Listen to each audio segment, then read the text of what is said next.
Good evening, Cerritos residents and members of our community. I would like to call to order the Monday, January 26, 2026, 7 o'clock p.m. City Council Successor Agency regular meeting. The invocation will be given by Bishop Robert Magalogo of the Church of Jesus Christ of Latter-day Saints. And the pledge will be led by Cub Scout Pack 529.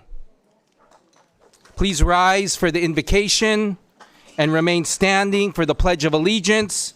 Bishop Magalogo.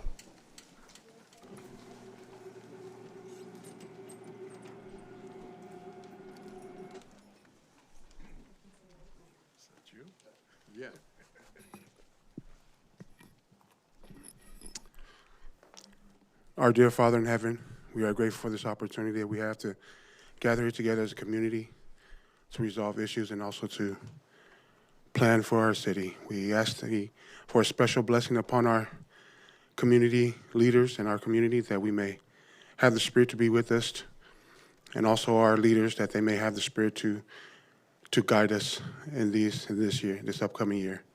We are grateful for thy sacrifice of thy Son, Jesus Christ. And we say these things in the name of thy Son, Jesus Christ. Amen. Amen.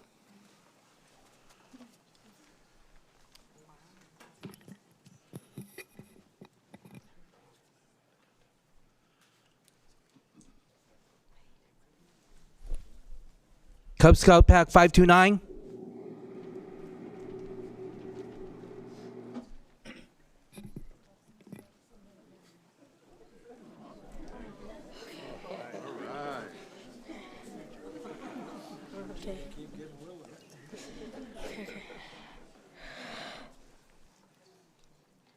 All those in uniform, right hand salute.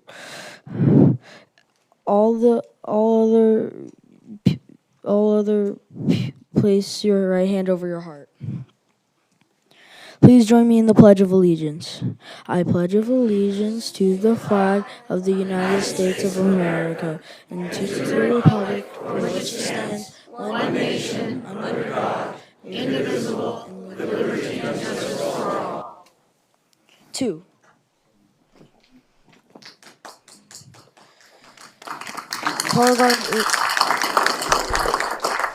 Okay, Cub Scout 529. Let's everybody be seated. Thank you so much for doing the Pledge of Allegiance at our City Council meeting. Will you each please tell us your name and what school and grade you are? My name is Brandon, and I'm homeschooled, and I go to 5th grade, and I'm fifth grade. My name is Edison. I go to Cerritos Elementary School, and I'm in 4th grade.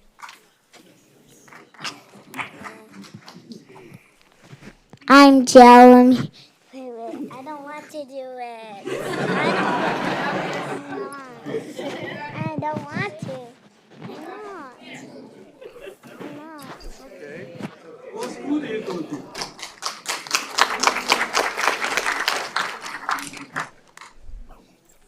I'm Ethan. I go to Gonzalez Elementary School, and I'm in 4th grade. Thank you.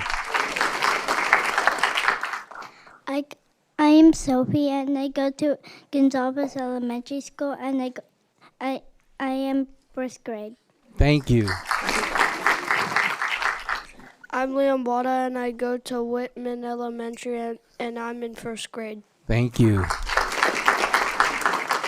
My name is Shlok, and I go to Cerritos Elementary School, and I'm in 1st grade. Thank you.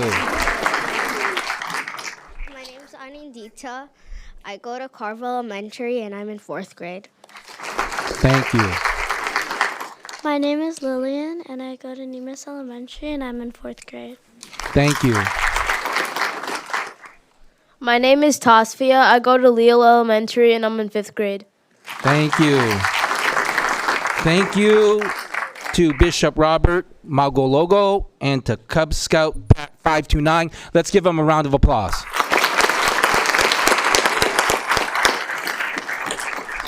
Okay, Madam City Clerk, will you please conduct a roll call? Council and Agency Member Hong. Here. Council and Agency Member Polito, Present. Council and Agency Member Say, Present. Mayor Pro Tem and Vice Chair Johnson, Mayor and Chair Yokoyama. Here, thank you. Presentations.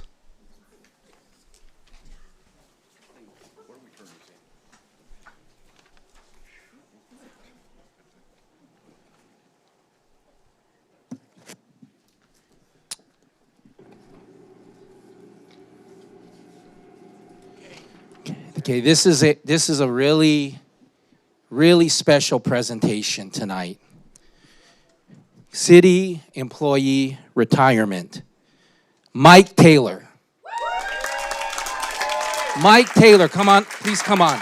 Please come up.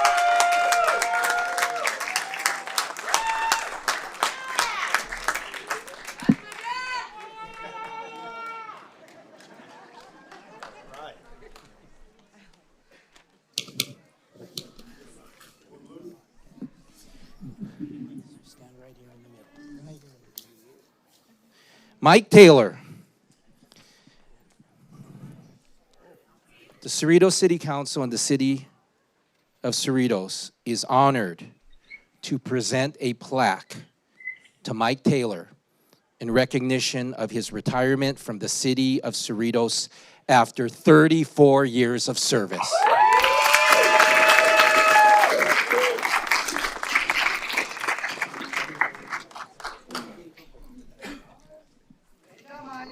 Mike started with the City of Cerritos in 1991 that's right, as a library page, and then transitioned to the Department of Public Works, Environmental Services Division, where he finished his career as maintenance technician. Mike supported the maintenance of city facilities and events throughout his career. Mike is a proud husband and proud father to 4 wonderful children. Mike Taylor, congratulations.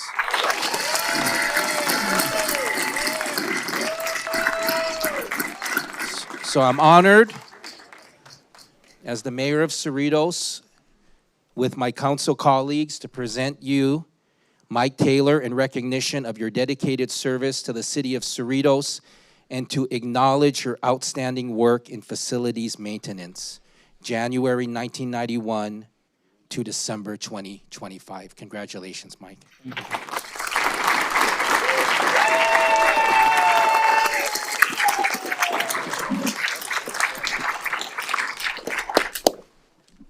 And I wanted to add personally, I got to know Mike and the Taylor family because we're both ABC dads, proud ABC dads, proud Cerritos youth sports dads, and I just enjoyed running into him in all those different ways that Cerritos brings our families and kids together. Thank you, Mike.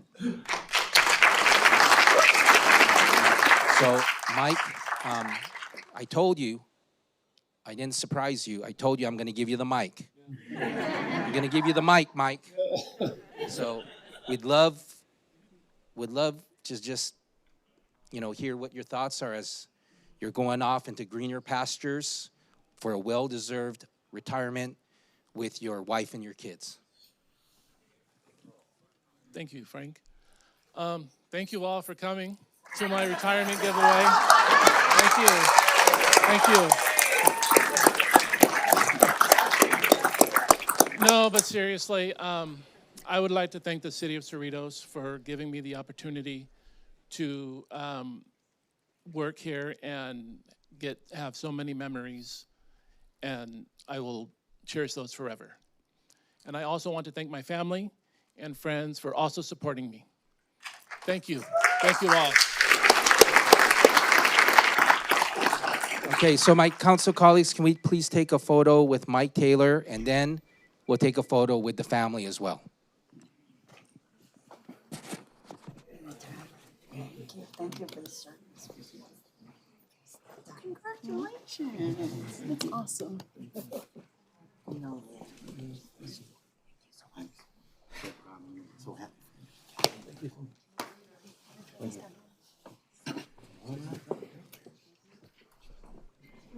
Everybody right over here. Oh yeah, that's good.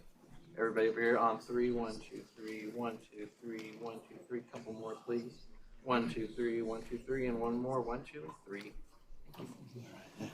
Enjoy. That's awesome. Okay, will family and friends, family and friends, please come.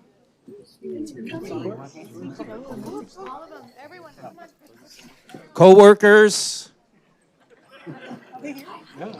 Cerritos, City of Cerritos team.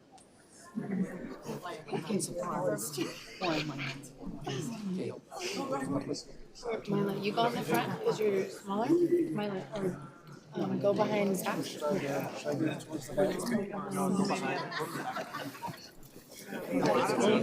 Everybody keep moving down in the back. And then come forward. It's okay. I'm gonna hide my Everyone in the ring, come forward. Keep coming forward. Oh, yeah. You too, both of you. I'm gonna have you come forward. Coming through. Do you want me to take coming through? Everyone's gonna fill in. We moving over. It'll be good. Wow. This is great. Say you went to guard. If you can't see me, you're not gonna be in the photo. You can't see this, so just, and I'll help you out too, okay? Everybody look over here, please. I can see everybody over here on 3. 1, 2, 3. 1, 2, 3. 1, 2, 3. Couple more, please. 1, 2, 3. 1, 2, 3. 1, 2, 3. Thank you.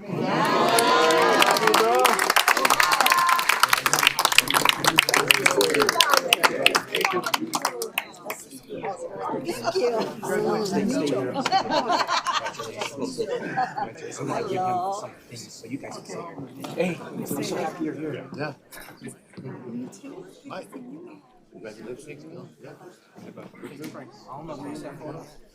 Yes, yes, sir, I was. Thank you. Enjoy. And I also wanted to share with the Taylor family, we have some certificates of recognition from our California legislature, from the Assembly. Our City of Cerritos Assembly member, Sharon Quirk Silva, has a certificate of recognition for you, Maintenance Technician, City of Cerritos, Mike Taylor, in recognition of your service to Cerritos. Assembly member Sharon Quirk Silva. And we also have a certificate of recognition to Mike Taylor for your service to Cerritos from our California State Senator Tony Strickland. Congratulations, Mike. Congratulations. Thank you.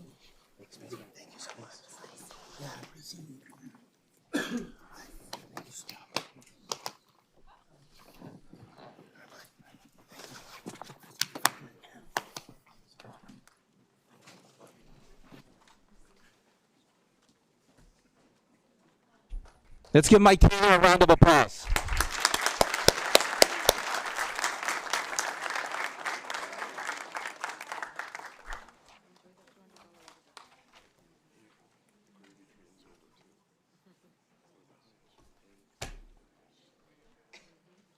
All right. I have hold on.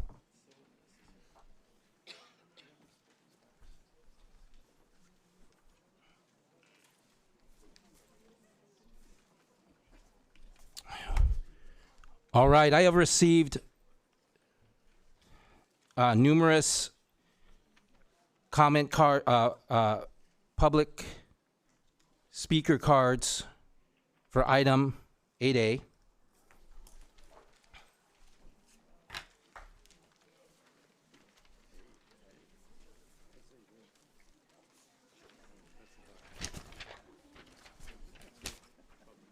So it seems like a lot of people are here from item 8A. So I ask for council consensus. Let's hear item 8A. I concur. Concur. All right.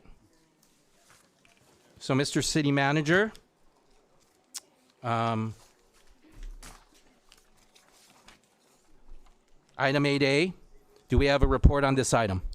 Yes, thank you. Good evening, Mayor and members of the City Council. Item 8A follows up on past direction and discussion by the City Council to bring forth proposed adjustments to the city's water and sewer rates. This item is the culmination of several months of discussion and public outreach and public conversation at various community meetings, as well as committee and council meetings. An overview of this item will be presented by Director of Public Works, Alvin Papa, and he and his team will go over the specifics, and following that, staff would be happy to answer any questions. Alvin?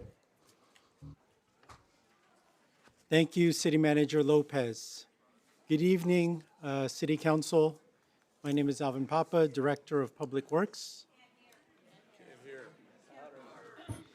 Joining me here today is Chris Kubert, our Assistant Director of Public Works. Charles Diamond. Hold on, there's a lot of noise coming into the chamber. Can we figure that out so that people can hear? City Manager, and can we turn up the volume? But are we gonna be able to rectify the noise coming into the chamber from the lobby?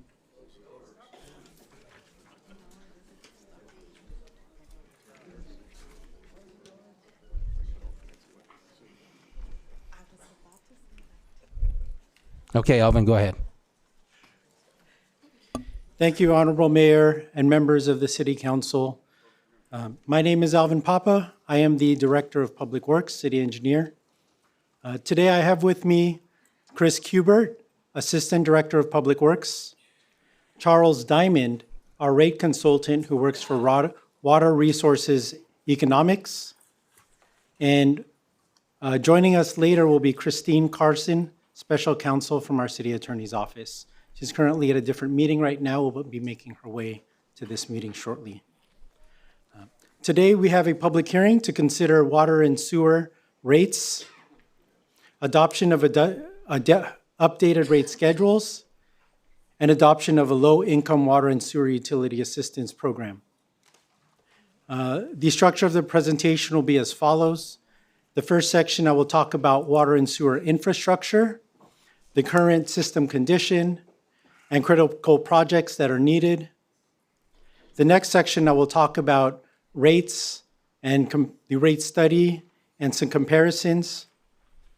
And then after the last section, we'll talk about the Prop 218 process, the financial impacts of the changes, and a staff recommendation. On this slide above is a map of our water infrastructure. There are 4 stars represented by our 4 wells here in the city. We also have 3 reservoirs that contribute to the water supply. The distribution system consists of 172 miles of water pipe that runs throughout the city. And we serve over 15,400 customers.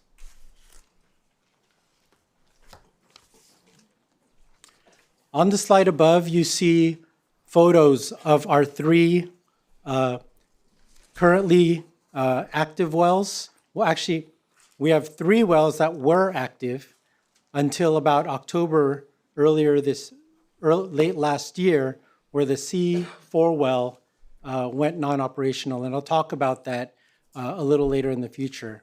But as I mentioned, we had 4 wells. 2 are currently active. 1 is inoperational, like I just mentioned. And then there is 1 incomplete well called the C5 well, where we have built the hole in the ground that will allow us to pull water up, but we have yet to fund the pump station on top that will pull the water out. All 4 well locations have elevated levels of arsenic and manganese. And then our C4 well has PFOS, which is a PFAS compound, otherwise known as forever chemicals. So there's significant treatment that needs to be built at these facilities. In addition, the casings on 3 of our wells, that is well C1, C2, and C4, these casings are these are the pipes that extend 1,000 feet underground, and that's what allows us to pump water out of the ground. So these pipes have less than a decade left on them based on analysis by our engineering consultants and staff. And so they're at a point where they do need to be replaced. And it's important that we keep these wells running because they allow us to pump groundwater. The cost to pump groundwater from underneath the ground is approximately $454 per acre foot. And we pay that via an assessment to the Water Replenishment District. In the event that we're not able to pump all of our water underground, as is the case now with the C5 well being down, we have to purchase import water. And import water is when we don't pump the water out of the ground, but we bring it from outside sources, from outside the city.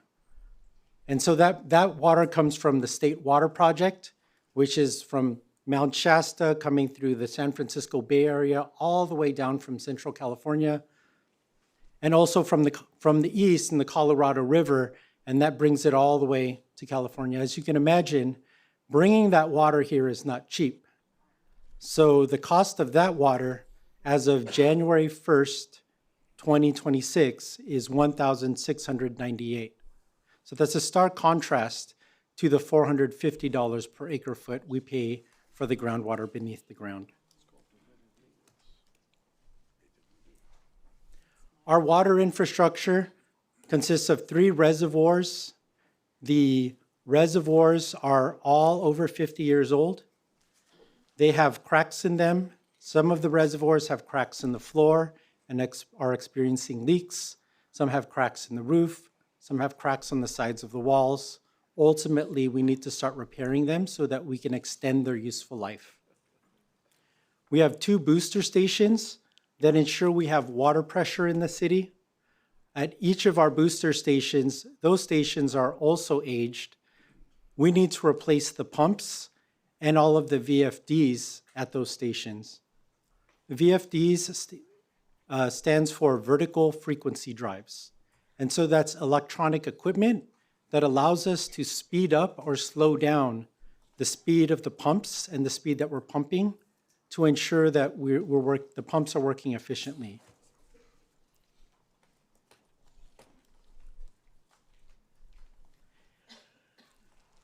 In addition to another component of our water infrastructure are water valves and interconnects. So we have thousands of water valves, also over 50 years old, and a lot of them are rusted and falling apart. Typically, when our maintenance team goes out there, we have trouble turning the valves, and sometimes they break off. Back in May 2025, last year, on Bloomfield and South Street, we actually had a water leak at the intersection. And when staff went out to shut down the intersection to perform a repair, a valve actually broke out. And that small emergency repair ended up being a much larger emergency repair. So instead of costing $50,000 as part of what would have been a routine maintenance repair project, ended up being an over $200,000 emergency repair, all because of the valves being aged and breaking off when staff was using them. And we have thousands of those valves in our street. It should be also noted that we have over 15,000 service connections, and each service connection has a water meter. We have manual water meter readers in our city. So that means we have staff that walks through the city and reads every single meter, where, ultimately I think the goal would be to upgrade our water infrastructure and modernize it so that we can read it electronically through the cloud using cellular signals. And that would minimize staff time to read these meters.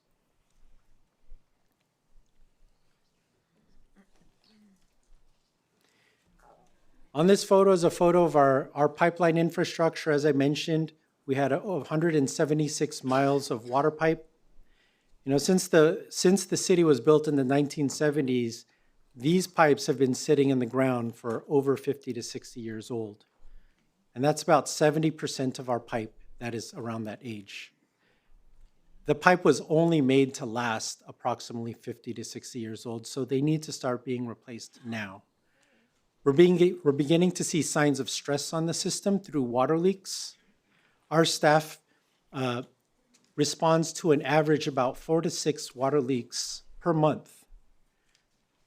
And so that's a sign that our system is aging and is beginning to have issues. On top of that, we typically get a lot of brown water calls. So residents may be familiar with coffee-colored water coming out of their tap on occasion. That's because there's a lot of rust accumulating in the system, and it needs to be flushed out.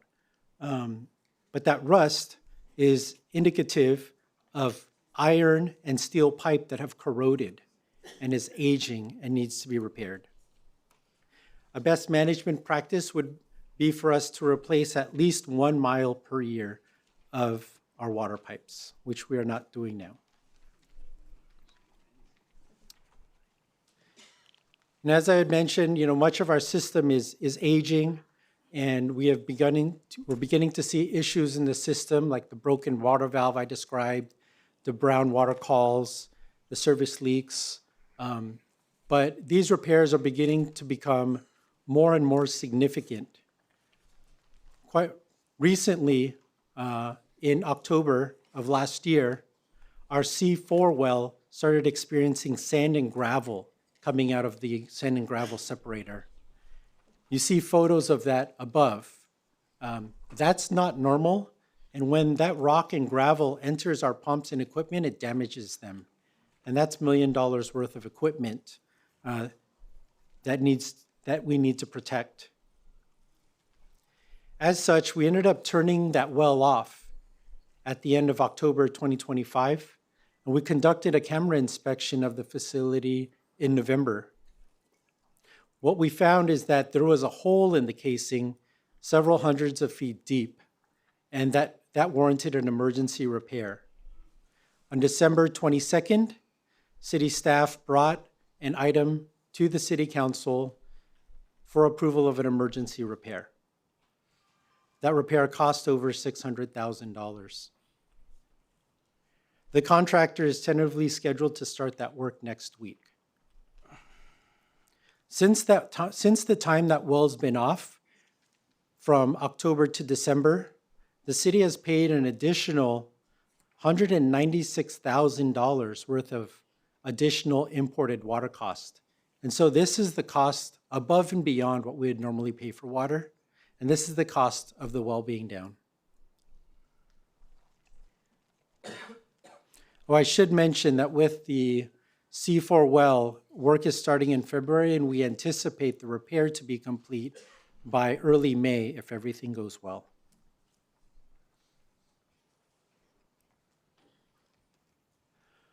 On the screen above is the proposed water fund CIP needs. Initially, when staff did an evaluation of the system spring last year, staff identified $43 million worth of projects. However, after looking at the amount of projects that needed to be built and the impact it would have on our funds, staff went back to the drawing board, looked at every project closely, and went to figure out what were the most critical projects we needed to build, what absolutely must be done. So we were able to identify that our most important projects are the well projects, with C4 being the #1 priority. And that's because C4 it's our largest well producer. It also has PFAS in it, which means that by law, we have to have a treatment system to clean up those PFAS chemicals from the well. Otherwise, we'll have to turn the well off in 2031. To be able to spread the costs out, we've staggered the construction of the 3 wells. So you will see C4 well will be the first well. C5 well will begin finalizing its design in 29 and 30 after the C4 well is done. And then the C1 well will be scheduled after the C5 well is complete. When it's all said and done, after adjusting for annual inflation, the total water CIP need is $25 million. Our sewer infrastructure is similar to our water system. It too was built in the 1970s and is over 50 to 60 years old. It consists of thousands of manholes and 6 pump stations. It's in a better situation when compared to our water system because most of the pipe in our sewer system is vitrified clay pipe, which can last up to 100 years. It should be noted that we do have some sections of our sewer system that are steel and iron, and those design lives are about 40 to 50 years. This is a photo of one of our manholes and our sewer pump stations. And as I mentioned, we had 6 pump stations. Staff did an analysis and looked at all 6 pump stations.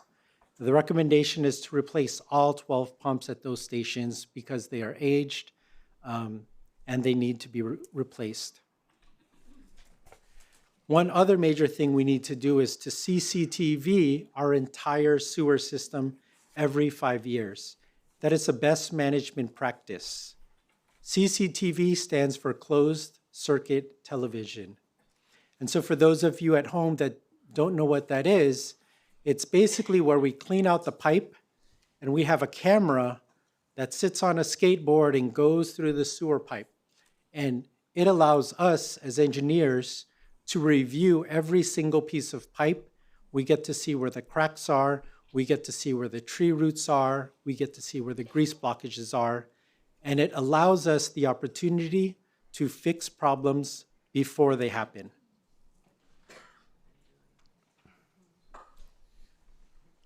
I want to highlight 2 recent incidents that happened here in the city. Back in November, there was a sewer spill on Studebaker Road in College Place.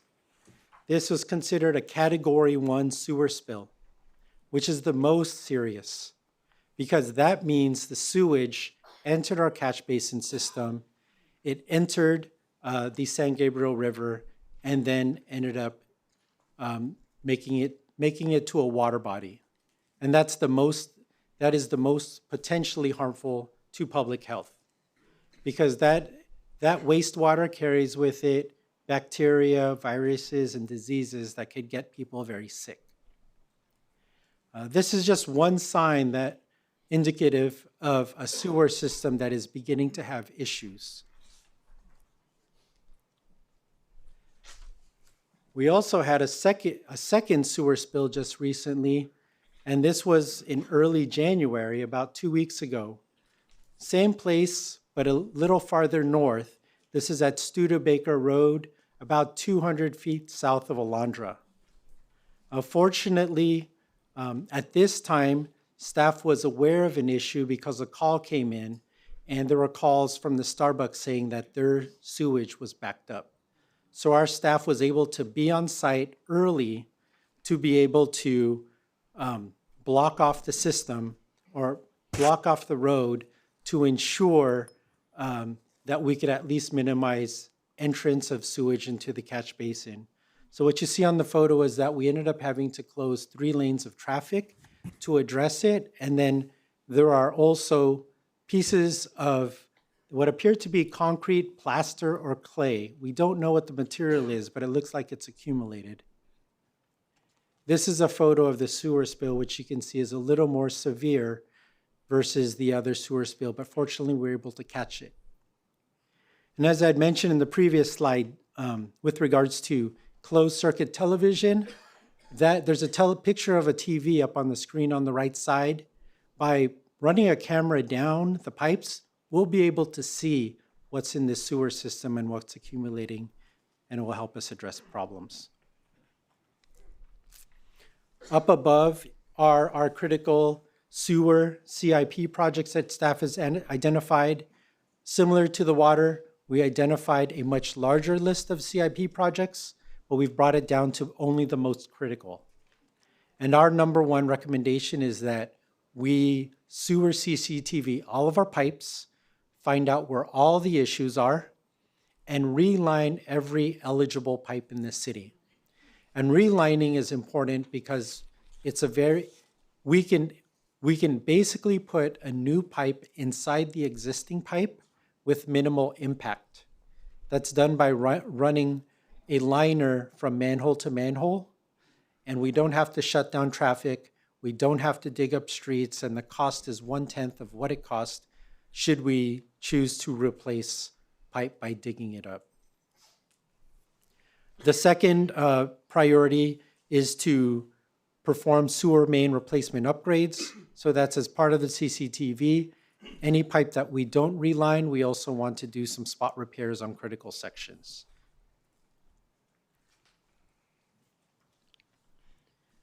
So that concludes the sewer infrastructure section and the existing condition. Now we'll talk about our rate history and fiscal support. Our current rates have remained unchanged since July 2020. The last prior rate adjustment was done in 2014 for approximately 10% annually per year. And however, that adjustment at the time was not enough to support CIP needs. And the biggest reason for that is because we received lower than expected revenues due to a historic drought at that time. At that time, there was a record drought from 2011 to 2017, and there was legislation, and there was also just the entire water profession urging residents and businesses to save water. As a result, the reduced water use, which did help California get through the drought, also resulted in much lower revenues than we originally projected. One other item that happened back then is back in 2012, we lost redevelopment. Redevelopment used to bring in $25 to $30 million of additional funding per year, which allowed the city to subsidize the water rates, which kept them artificially low for a period of time. However, when redevelopment ended in 2012, that money started getting to a point where it could not get paid back. So in October 2023, the City Council at that time wrote off the internal loan to the Water and Sewer Enterprise Funds in the amount of $24.3 million. At that time, they also made the decision was also made to declare that any future subsidy to the Water and Sewer Enterprise Fund be a one-time fund transfer. And that's because the water revenues and sewer revenues were not sufficient enough to pay those loans back. So since then, the general fund has subsidized the Water and Sewer Enterprise Fund to the tune of an additional $8.9 million to the end of fiscal year 24-25.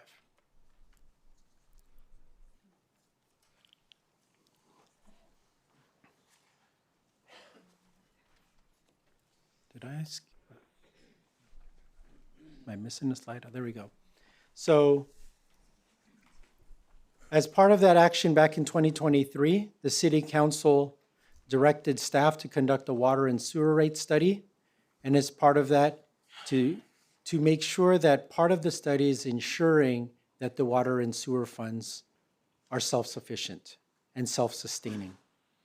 And this is something that it's part of AWWA principles where water and sewer funds should be self-sustaining and sustaining themselves, and every customer should be paying their proportional share.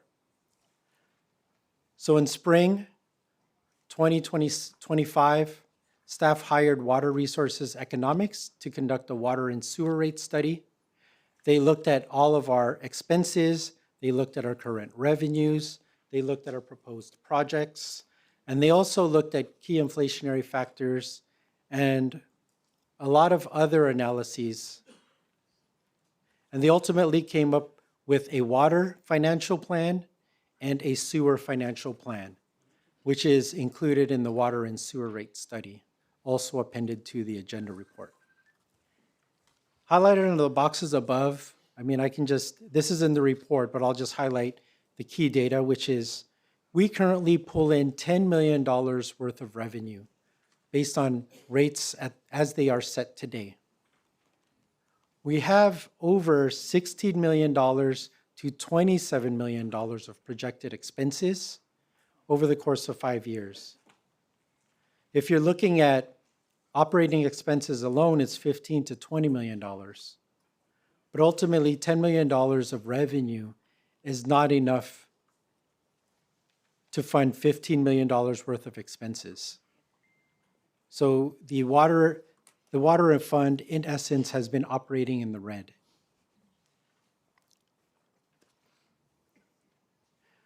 With regards to the sewer fund, it's a similar story.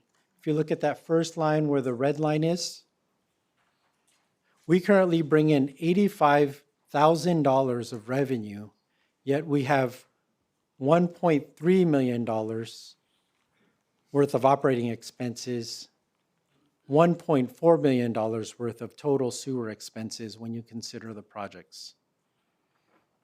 And if we do nothing if we do nothing, then in 2030 we can expect an annual loss of $1.5 million per year in the sewer fund. So what we have done is we basically took the totals from both financial plans, we summarized them in one succinct table, and we want to show the total 5-year summary of the financial plan. And what you will see is that we will have a $70 million shortfall in water, a $12 million shortfall in sewer, for a total shortfall of $82 million if we say status quo. The proposed financial plan put together by Water Resources Economics, they've developed water rates that I'll be showing you on the next slide. But those water rates were developed considering that we would still need general fund support for the first couple of years. That amount is $13 million. But at the end of the 5 years, the general fund support would end. So if you take the $81 million shortfall, you have the $13 million of general fund support still needed. The additional revenue that is needed to be generated by water and sewer rate adjustments is $69 million. Up above, you see the proposed 5-year water rate schedule. This is the same water rate schedule that was included in the Prop 218 notices sent to all residents. These rates are designed to recover costs to ensure that we maintain our system reliability. There are various components that I'll talk through. There are 3 components to our rate. Number 1 is a fixed meter charge. This is a bi-monthly fee based on the size of a resident's meter. It applies to all customers, and it's more systems, operations, and maintenance. For residents, they will typically have a 5/8 inch and 5/8 inch water meter, which is there at the top.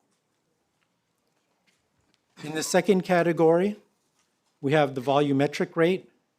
This is the second part of an employee's water bill, and this is variable based on the amount of water they use. It's charged in an amount called CCF. That stands for 100 cubic feet or 748 gallons. And then the last component is a bi-monthly fixed private fire line charge.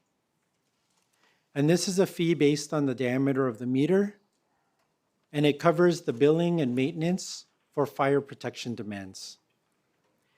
It should be noted that this fee typically only applies the majority of the time to commercial customers.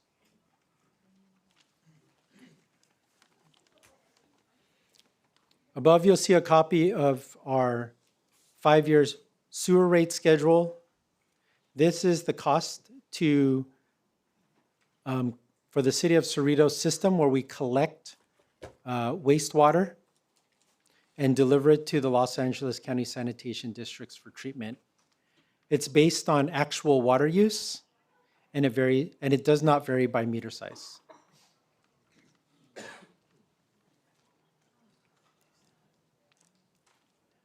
So after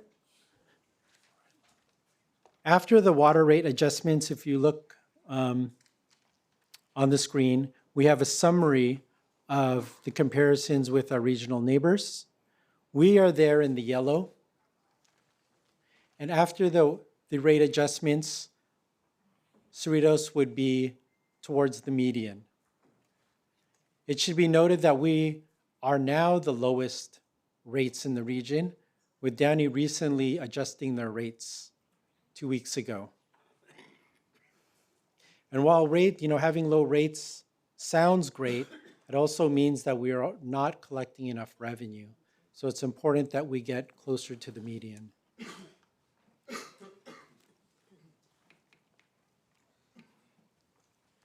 This is a comparison of our commercial water rates, where Cerritos is currently near the lower end. After the adjustments, it would put us more towards the median and comparable with our other cities. And it should be noted that Downey has recently adjusted their rates, and they have recently come up as well. One thing I do want to note is, we had done a lot of public information sessions, and people always compare us to Downey, why we can't get water rates as low as Downey. I'll say I looked into the Downey water system, and it's important to mention they have 19 water wells, and none of the water wells require treatment or disinfection because the water it's a much higher quality water, so they can pump it straight to the system.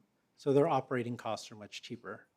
And so I just wanted to highlight that because we've been getting that question a lot. Here's a comparison of our average residential sewer bill, where we will go, Cerritos 100% is the lowest in the region. After the adjustments, we will be towards the middle. Commercial, we did not do a comparison to commercial customers because the rate structures between all the different cities vary greatly, and it's hard to do an apples to apples comparison.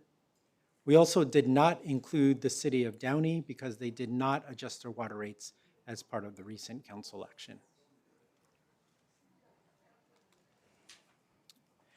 Up above is a sample of the five-year bi-monthly impacts.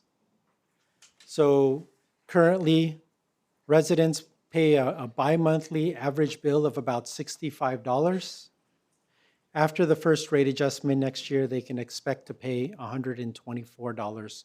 And this is for the average residential customer with a household size of 4 and using approximately 2,000 cubic feet per month, every 2 months.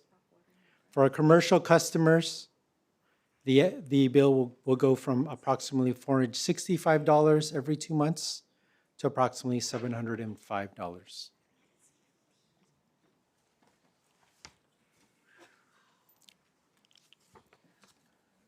With that, we know that there are some residents that will be impacted more than others, as a result of these proposed changes. So in accordance with direction from City Council, staff has developed a potential low-income assistance program. This program was created to reduce the impacts to some of our lower-income residents. It will provide a bi-monthly fixed discount of approximately $40. There will be one discount per household, and it's based on the Southern California Edison CARE program, which stands for California Alternate Rates for Energy. It should be noted that this discount will only apply to water and sewer charges and cannot be used for penalties, late fees, or other non-utility charges. With regards to program administration, The administration of the program will be handled by our Administrative Services Department, of which the Water Billing Division sits under. And for eligibility, the applicant must be the same person named on the utility bill as is the same name that's used on the eligible program that's used for eligibility. And it should be noted that this discount will only apply for 24 months, so residents will need to recertify their application every 24 months, and they will be receiving a notice from the city prior. The estimated annual cost is going to be approximately $550,000 to $650,000 for this program, and it cannot be paid with water and sewer funds by law. It will need to be paid by general funds.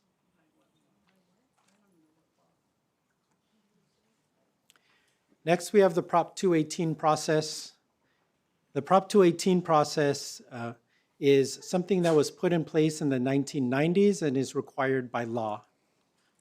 Water and sewer rates, these are fees and not taxes. So every customer must pay for the proportional share. The rate increases or the rate adjustments must be justified and reasonable and be backed with a water and sewer rate study. Additionally, public notices must be mailed to all parcel owners of record who are receiving the water or sewer service. They must get that notice at least 45 days before the public hearing.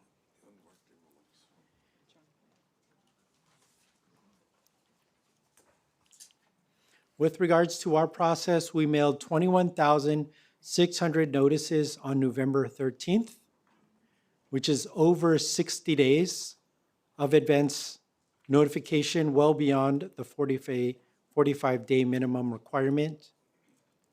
Protests are accepted by mail or at the office of the city clerk and are also being accepted tonight up until the conclusion of this public hearing. It should be noted that there is only one written protest allowed per parcel.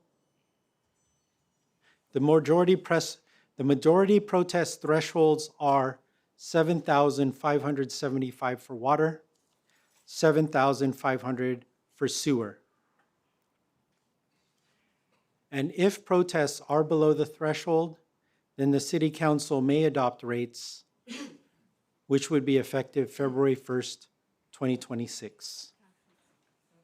If the protests do not meet the protest thresholds mentioned above, then City Council will not be able to make a decision to adopt adjusted water and sewer rates.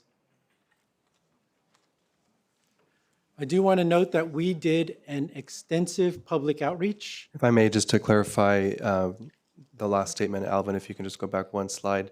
The statement at the bottom is that if the number of protests exceeds the threshold, then we would have to validate before the City Council can potentially take an action. I don't know if, Ms. Lee, if you want to add to that. Okay, that's all. Thank you, Alvin. Thank you, City Manager Lopez, for that clarification. I do want to mention that the city launched a comprehensive outreach program. I think we have went above and beyond to perform public outreach. We have held 18 public meetings and presentations. There have been 5 digital newsletters that have come out, 40 social media posts. We sent out multiple web posts, and we've had over 70 outreach methods to outreach to the public. We've had community open houses, of which 2 had guided tours, where people got to look at our equipment, got to look at our reservoirs. And we also selected locations for our meetings that vary in geographic location throughout the city to ensure that we maximized access. We also presented to every City of Cerritos advisory body. So the Planning Commission, the Economic Development Commission, the Community Safety Committee, and all the various boards and commissions.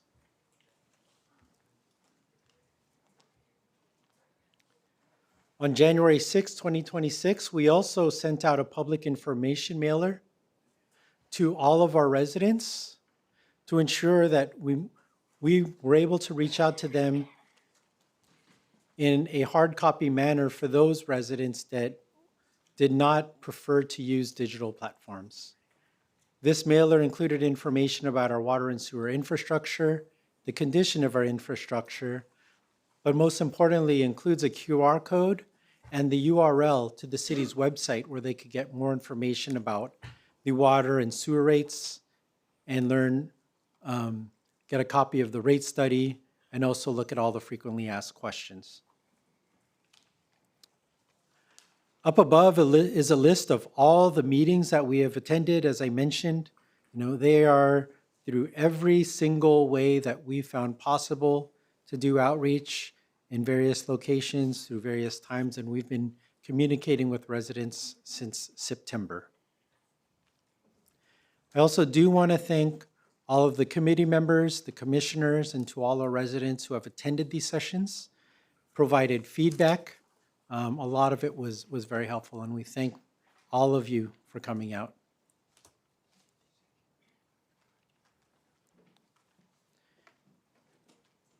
We're near the end. With regards to the fiscal impact, if approved, rate adjustments would become effective February 1st.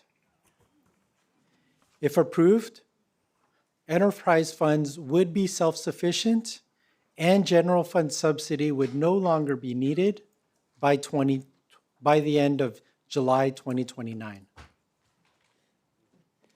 We would still need to budget approximately $550,000 to $650,000 per year in general fund to support the low-income utility assistance program, should City Council choose to adopt the resolution to approve that program today. If that does happen, there is a recommended action for a $200,000 budget amendment for this year's budget to ensure that we could implement that program as quickly as possible.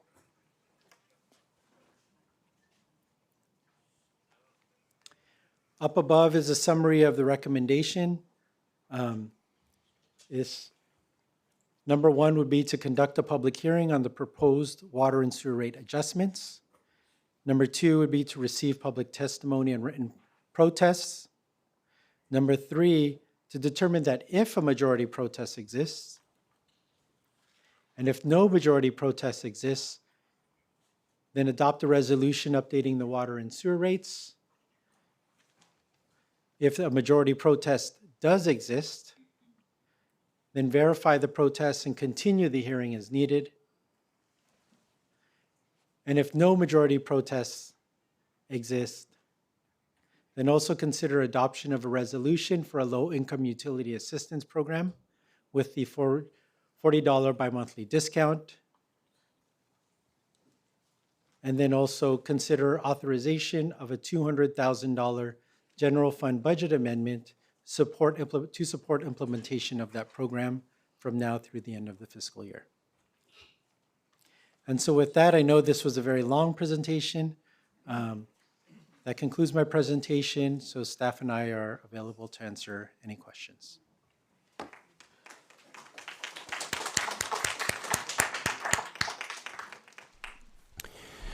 Thank you for the report, Alvin Papa, Director of Public Works and City Engineer. And thank you, Chris Kubert, Assistant Director of Public Works. And thank you, Cristina Aguila, Senior Assistant City Manager. I will now open the public hearing and public comments on this item. Written protests submitted this evening must be received by City Clerk staff outside in the lobby area prior to the close of the public hearing. Thank you for your attendance at tonight's meeting.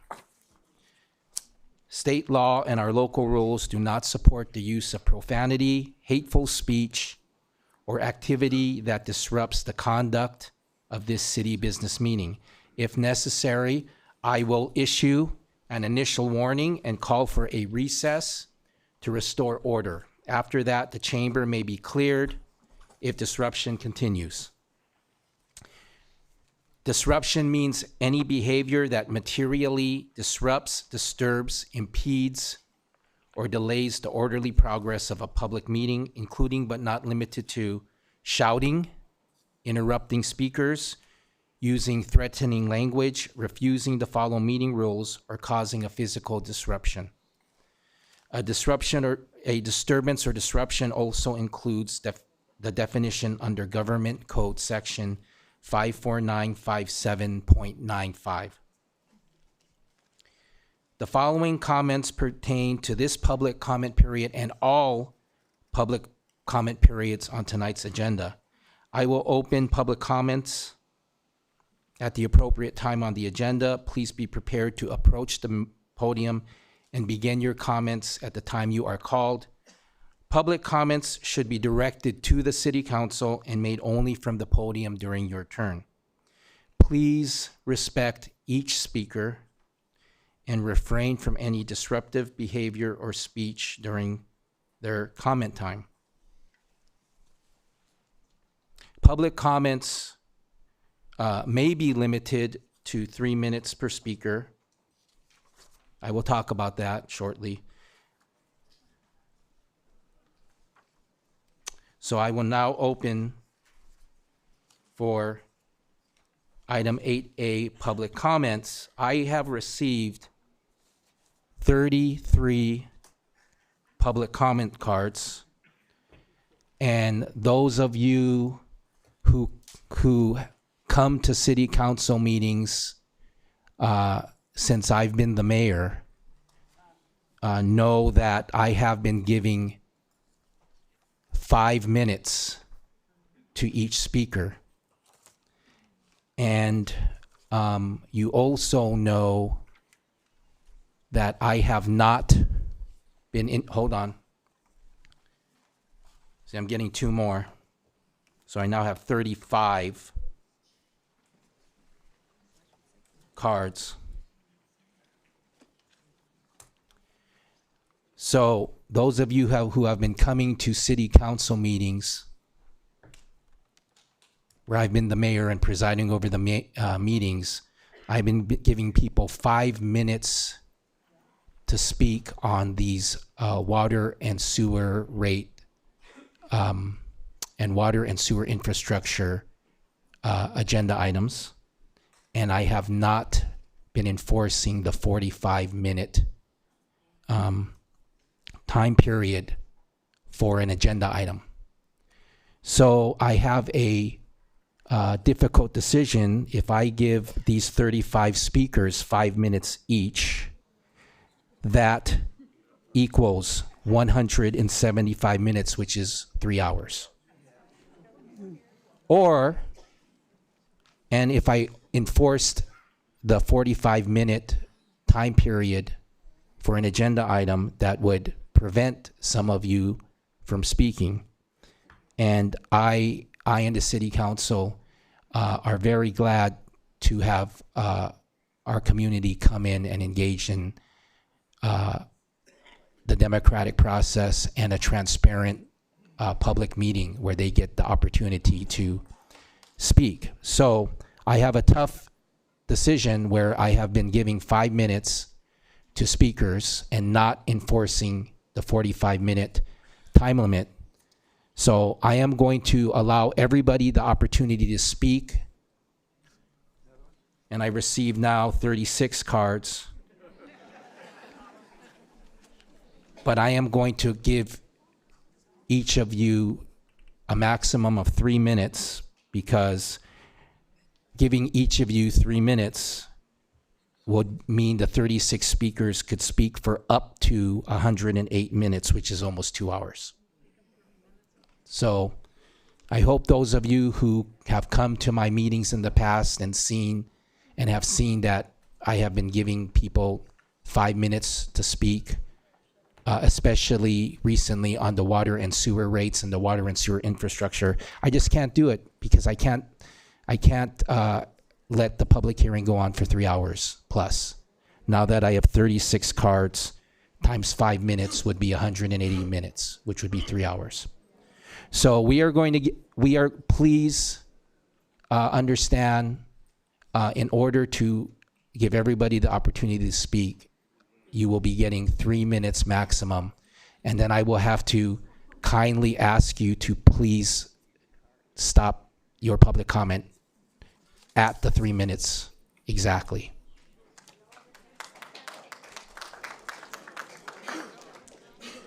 So, the first speakers are, in this order, Rocky Pavone, Carol Chen, Charlie Jocelyn. Rocky Pavone, you're first.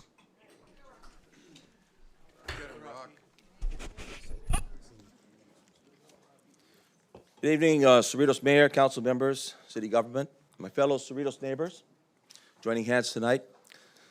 My name is Rocky Pavone. I am a certified financial educator. This year, 2026, I'm celebrating 32 years as a licensed financial professional in teaching, mentoring, consulting thousands of individuals, families, businesses, and organizations, both public, government, and private sectors.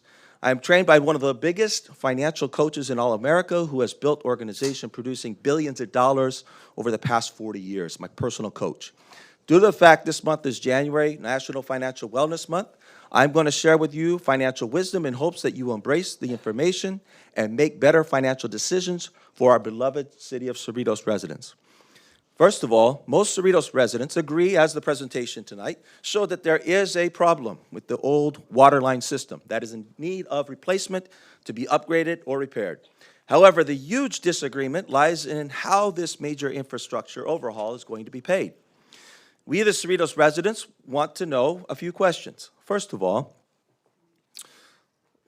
why have some of you sitting on the council right now, who have served for many years on council, never solved the water sewer system crisis up until now?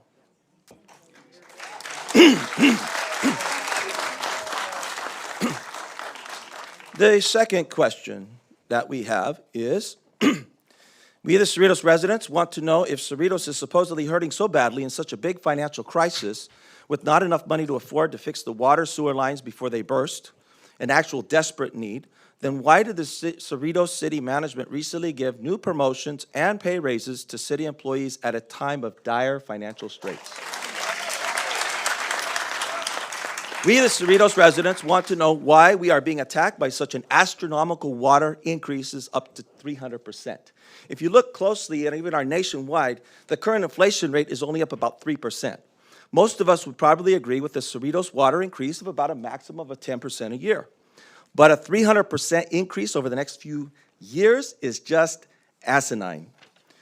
Before you increase rates on us Cerritos residents, I invite you to conduct an internal investigation, a thorough financial audit of the Cerritos budget to analyze and differentiate between wants and needs.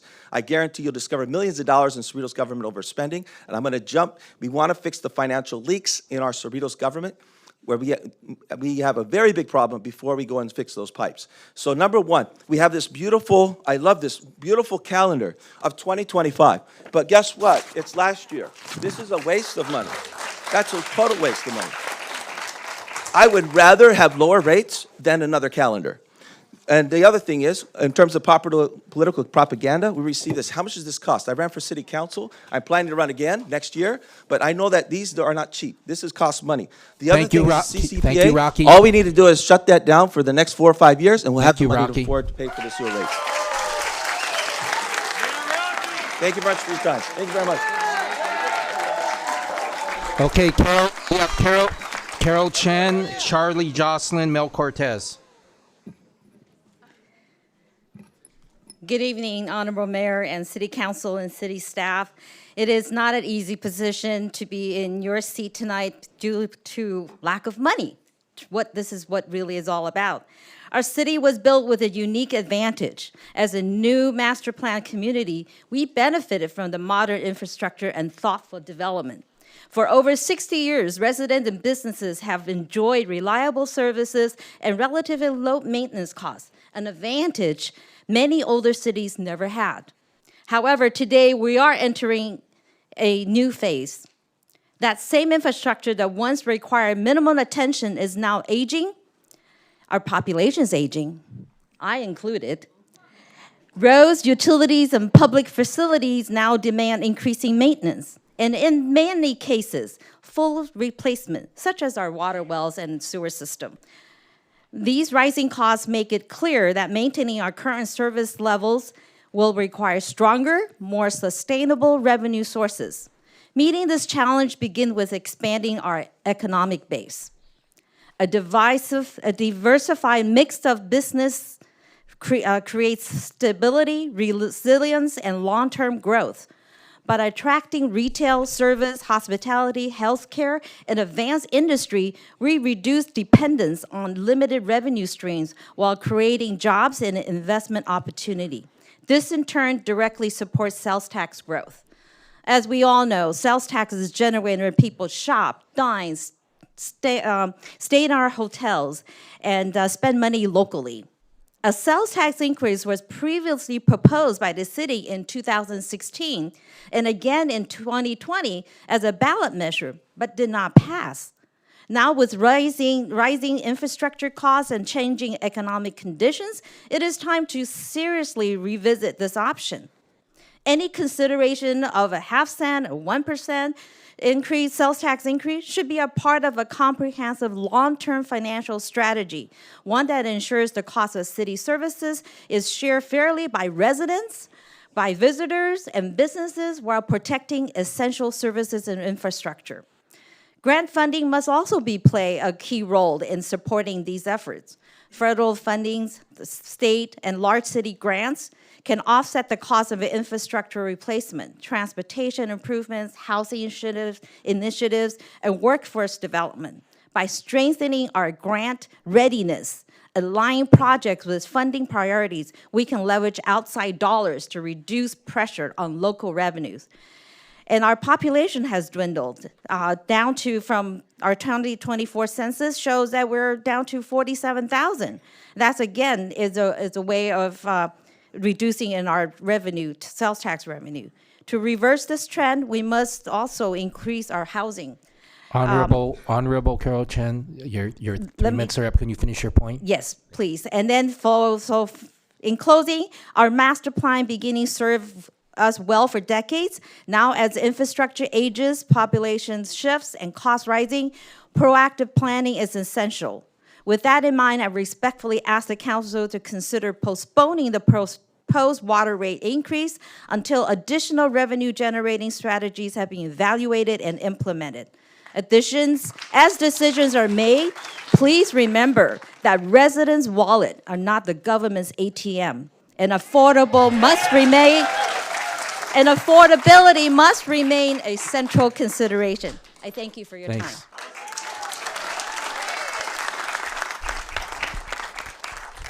Thank you to former Mayor Carol Chen.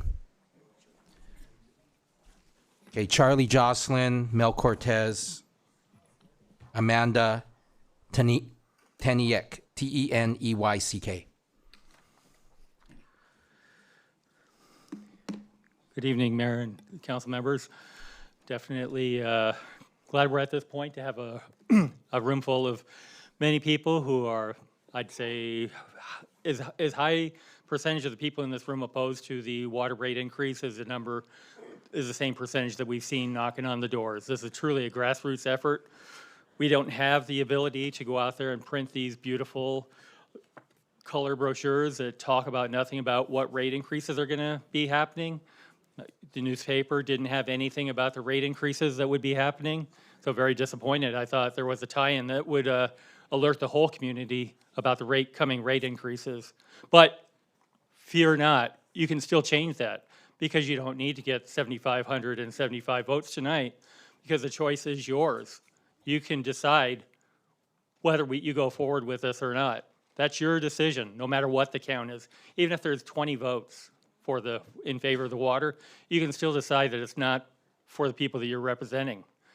I feel like you're trying to represent the community, but by voting in favor of the water rate increase and the sewer rate increase, you're not representing the city. If the amount you're asking for is far too much too. I mean, by your own numbers, if you look at what you're asking for, the reserve you're asking for, and not giving a timeline for when this is going to end, you're going to continue asking for far too much money. Plus, you're going for far too long. And the other thing I'd like to say is that even today, we're seeing interference against Prop 218 by members of the council speaking out and encouraging people not to go forward with their votes, even though they've already made that decision. So I think that's something to look at closely under scrutiny. Long Beach right now is looking at, well, not looking at, they already had to settle a lawsuit on a similar proposition where they were collecting money that wasn't going toward the water and the sewer, and now that money had to be paid back. $12 million of the money that they collected erroneously that wasn't going to be used for the sewer and water had to be refunded. So I think you need to really look at the money, the amount that's being collected and the purposes, and make sure that you're in line with what citizens can handle. You know, I think a couple of weeks ago, it was really clearly said that 20% is something that's palatable, but something that's going to be 400% over 4 years, 5 years, is not what the community wants. Thank you.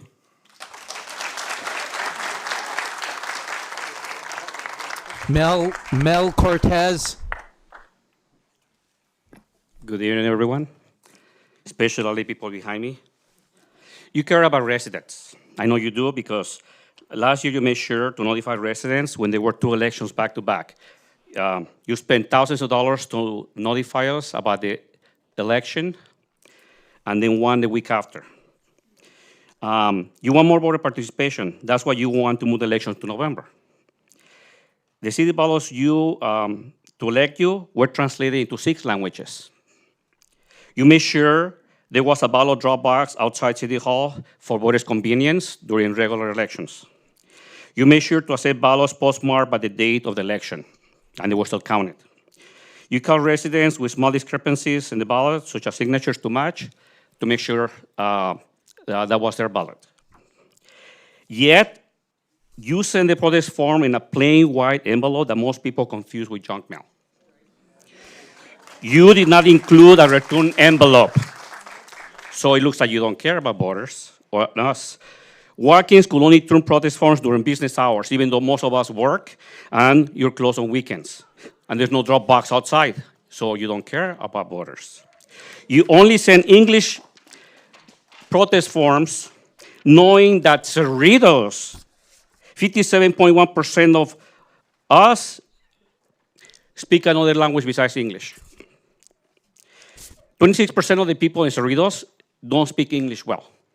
Yet, you only send it in English. So that shows me that you don't care about us. Your more than 20 informational meetings were just propaganda to scare people. You did not listen. You only were there to talk to the people, not to listen to the people. Yes, you follow the law, but you did the minimum possible to make sure residents didn't find out about their water rate increase of almost 300%. You did the minimum possible. You showed us a chart a little while ago about how Cerritos is the lowest water, 6511, almost at the, above Downey. And then you show next year it will go 114, about number 4. But you didn't show us that by 2027, we'll be in the middle. By 2028, we'll be almost at the top. 2029, we will be the top paying water rates in all those 16 water agencies. And 2030, it'll be $235. And Golden State Water Company is $201. So you forgot to show us that part of the chart, as you usually do. By the way, you're still subsidizing millions in electric power plant from the Magnolia plant. Yeah, subsidized the electricity for some businesses. And over $100 million in CCPA over the last 20 years, and about $4 million a year. And you don't want to subsidize water for some of the residents? I ask you to go back to the drawing board and come up with a more reasonable rate. I know at least 3 of you could do that. Thank you. Thank you.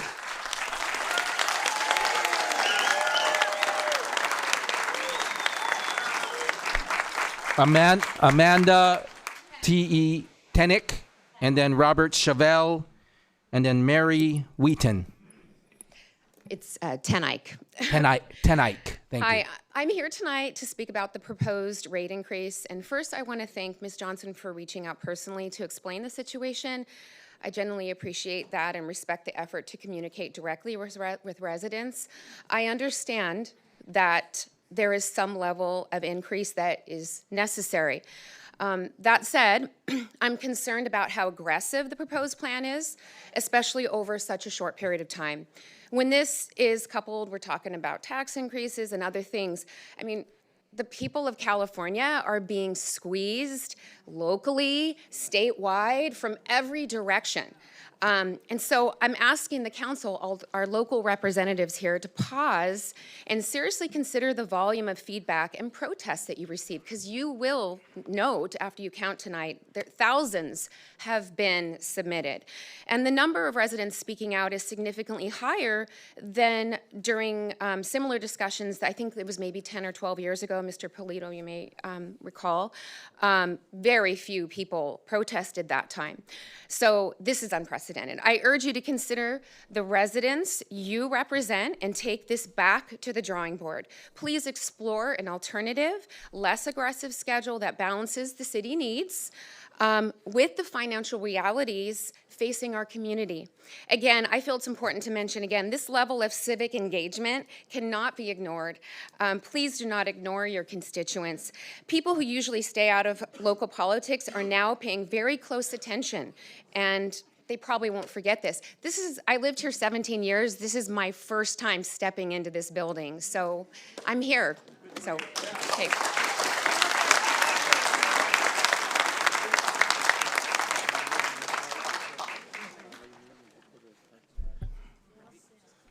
Hello, Dr. Chevelle.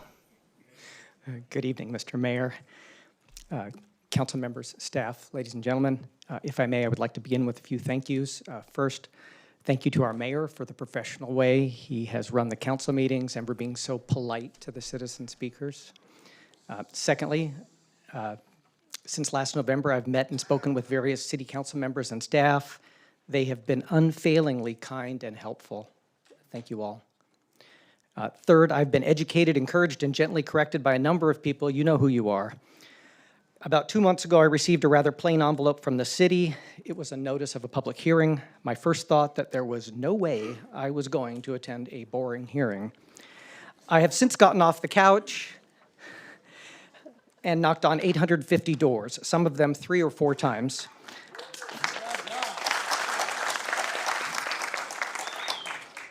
I'm very happy to have met so many of my neighbors and thankful for the wonderful fellow volunteers I've worked with. To be clear, I am strongly against the rate increases. Quickly, here are my 3 reasons. Too fast, too long, too much. Too fast, too long, too much.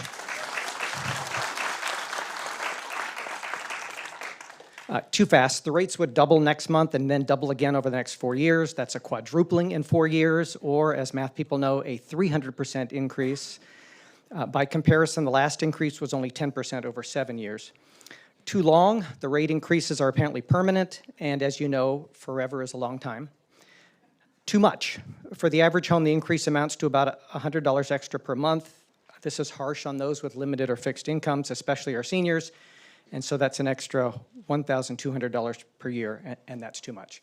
It's also too much in what this rate increase will send to the city. By 2030, it represents an extra $23 million a year to the city. For those of you who are reading along, this is from line 3 of tables 3-17 and 614 of the water rate study, which is also line 3 in both tables 1 and 2 from tonight's agenda report. According to city officials at the last information session, the city needs about $5 million extra per year to cover operating costs. Now, I'm not agreeing with that number, and some have questioned the cost accounting behind it, but let's just accept it for a moment. That's operating costs alone, $5 million. For capital improvements, we've heard tonight, and the same sources indicate that we need to spend about $30 million over the next 5 years. 30 million divided by 5 is 6 million, so that's 6 million a year. So you take the 5 million a year for operating costs, add it to the 6 million a year for the capital improvement projects, and you get 11 million. Thank you for playing along. And yet the city is asking for 23 million extra. So the city is asking for far too much. The reason for this huge disparity, as most of you know, is that the city commissioned a water rate study with three big assumptions. Please finish your point, Dr. Chevelle. Thank you, Mr. Mayor. In short, too fast, too long, too much. I urge this council to reject the rate proposal. Let's instead do something much more reasonable, please. Thank you.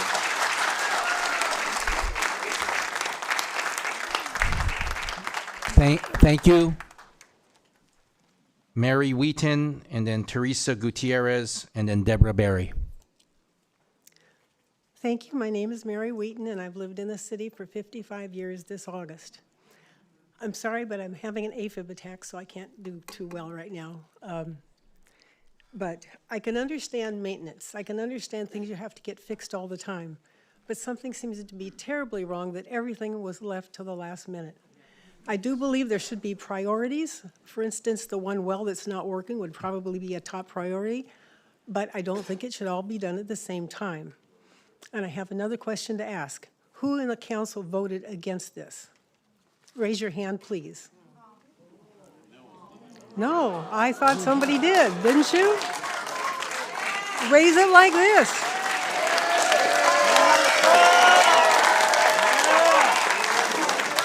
We haven't finalized yet. I also want to note that I think she's the only Republican. Thank you.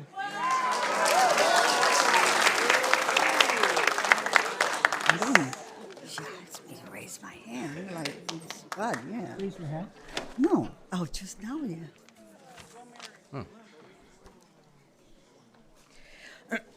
Good evening, Mayor and City Council members. My name is Teresa Gutierrez, and this is also my first time stepping into this room as a Cerritos resident. I also knocked on numerous doors, drove around all over Cerritos to collect these forms from these residents that were not aware of this hike. I took my time out of my spending time with my children and walking my dog. I'm here tonight to respectfully urge you to vote against the proposed water rate increase. I want to be clear, the goal of maintaining safe and reliable water infrastructure is important. However, the way this proposal is being implemented places an unreasonable burden on residents and raises serious concerns about fairness, transparency, and fiscal priorities, especially during today's economic climate. First, the size and timing of these rate hikes are excessive. Residents are already facing rising costs of nearly every aspect of daily life: housing, groceries, insurance, and utilities. The compound for those pressures with steep water increases is simply not reasonable. Second, the proposal cuts off all general fund support to the water fund. Even though water service is one of the city's most essential services used by every resident and business, as well as non-residents that shop in our city. Meanwhile, non-essential services continue to receive full general fund support. That imbalance raises serious questions about priorities and whether resources are truly being allocated in the best interest of the residents. Third, the claim that general fund support is no longer affordable does not align with the city's town financial reports. According to the city's combined financial program, the general fund is operating with a $10 million surplus, and the city holds over $116 million in emergency reserves, including $65 million tied to the general fund, which exceeds the city's reserve targets. If funds are available, residents should not be asked to shoulder unnecessary increases. In essence, this ordinance lacks balance, transparency, and proportionality. You have the authority to reject it even without the majority protest when clear and convincing arguments exist. Tonight's vote is not just about water rates. It's about trust, fairness, and priorities.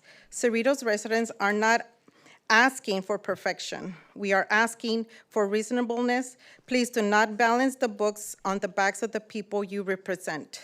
Vote no on these water rate increases. Thank you.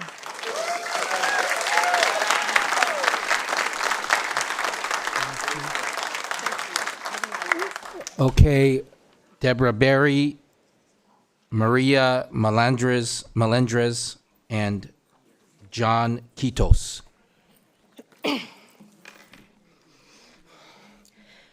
Good evening, council members and community. We all agree that water and wastewater systems are failing and must be repaired. The debate is not whether we fix it, but whether we do it now, intentionally, and at the lowest cost, or later in crises mode at a much higher price.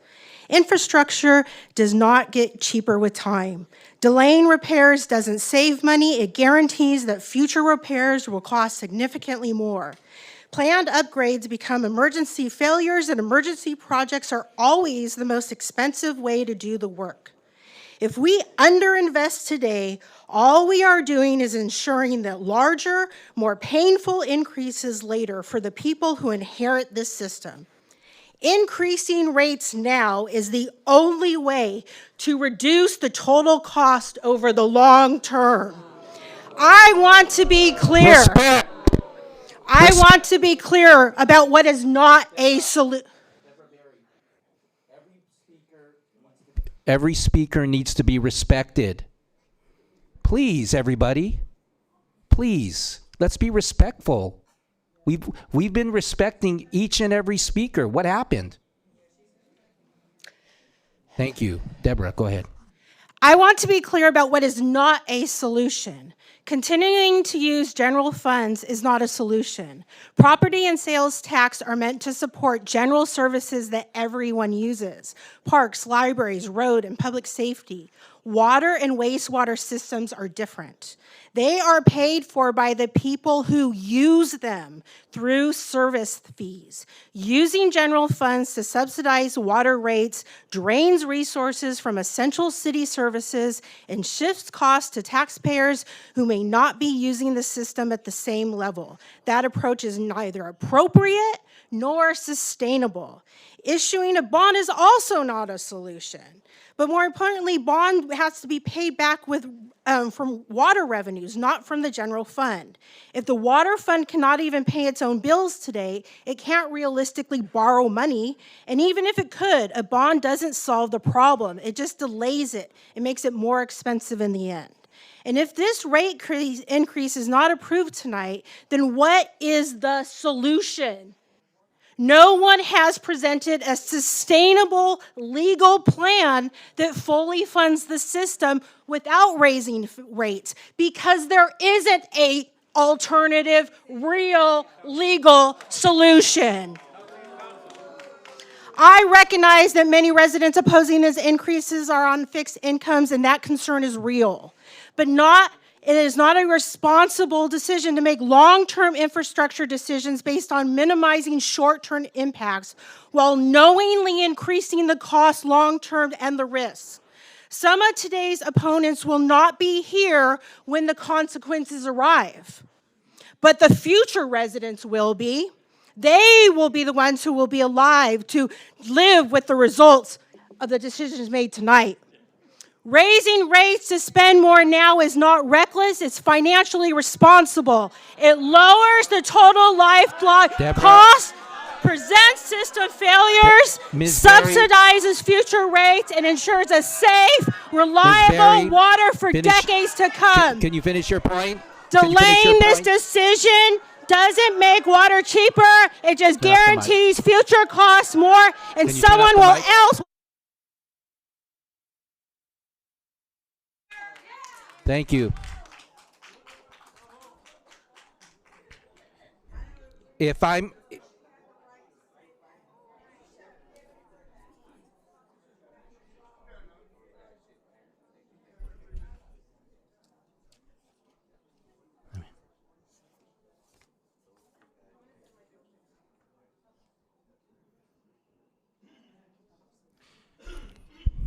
I gave my initial warning that I want to have a respectful chamber. We are not going to be attacking fellow residents in this chamber. We are not going to be criticizing what was said?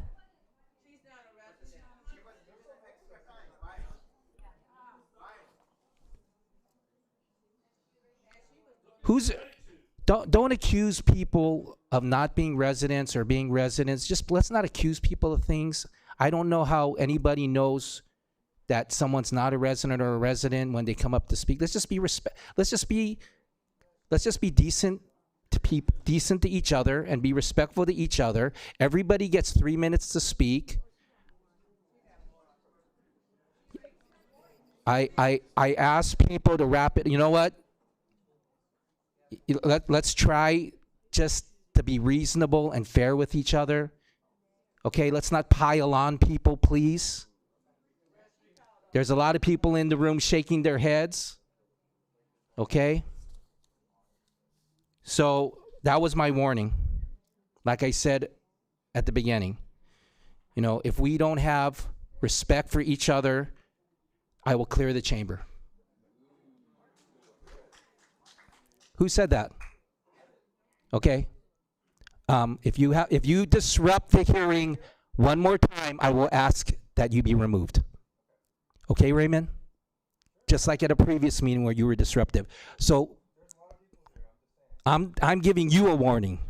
If you disrupt this meeting again, I will ask that you be removed.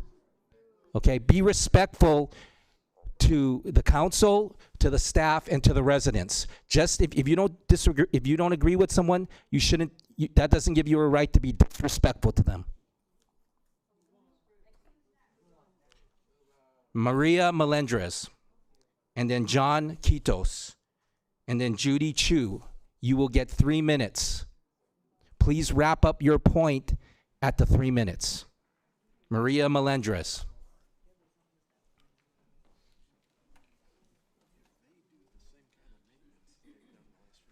Okay, I don't see Maria Melendrez.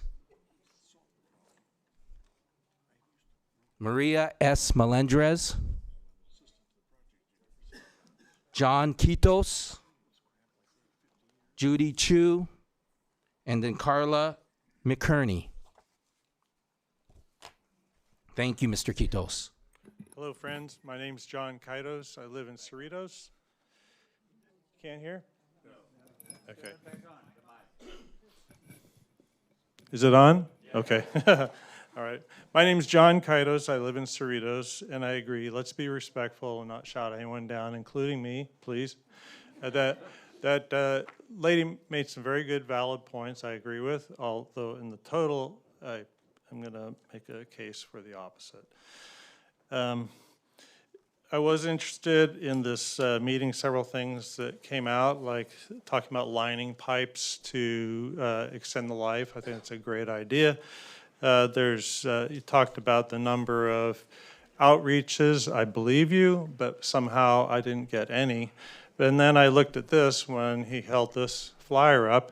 I did get this. I've studied it many times, and this probably says more about me than the flyer, but I didn't get this was about communication more than this flyer. Now I see this code here, but I'm kind of like an idiot on a lot of things when it comes to computers. Anyway, I didn't get that this is an avenue for more information. So I think that this rate increase is dramatic and unreasonable. This didn't just happen. It's been building for some time. I'd like to think that I'm fairly well informed about city activities, and this is a subject of interest to me, but I wasn't aware of all these other meetings and hearings about it. In the letter that talked about this meeting, it came on a holiday weekend, or holiday week, and I felt like that was going to be easy for residents to miss. Hopefully in the future, maybe that won't happen. Some of my neighbors, and truthfully me too, I didn't find it exactly easy to understand, especially if I was going to calculate the amount of money that my own water bill would be. So I'm going to have to cut this short.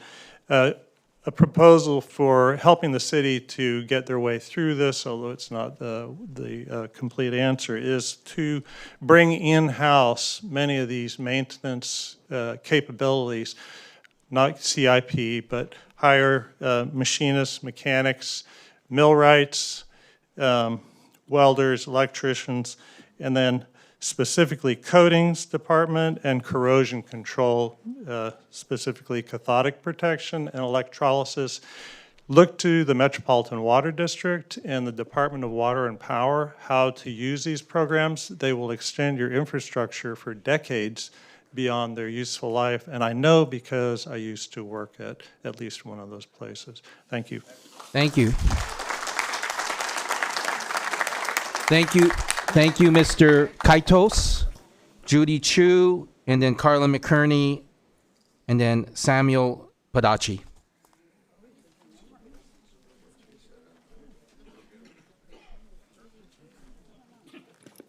Hi, good morning. Good evening. My name is Judy Chu, and this is the first time that I come here, and just noticed that we have kind of the water rate increased. And I'm not the mechanic or engineer, but I know is when we have some proposal, we need to get more bets, like quotation. That's what we should do, is get more quotation and get more comparison, and what the cost would be, and then put it on and see what is the budget is. So, I mean, what I think is, I think most of the citizens, they are not stop the increase, but the thing is, the point is, why the increase is so high, so dramatically. And what I kind of roughly calculate is, when we have the one based on your proposal, the total 5 years, the city gonna collect $80 million. That is only briefly calculation, the $80 million. But from the chart that we need, which means is for the cost reserve for water is $25 million, and the sewer is only $4 million. So total is about 29. My question is why we need to collect 80 million instead of 29? And then what is the short term of this, like 5 years, after 5 years, if the price gonna drop or keep the same? And also, I want to see if any transparency about the cost, that you should be public, that how many bets and from what company. So I mean, that is very important for city citizen to look at, and maybe have some expert or professionals, they can get involved to get this, review this quotation, if that is fair or is that too high.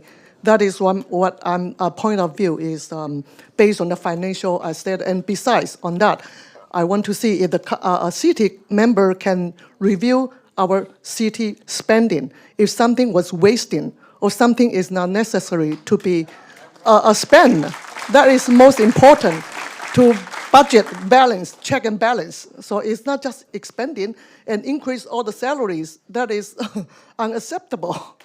Okay, so I think that is my point. Thank you.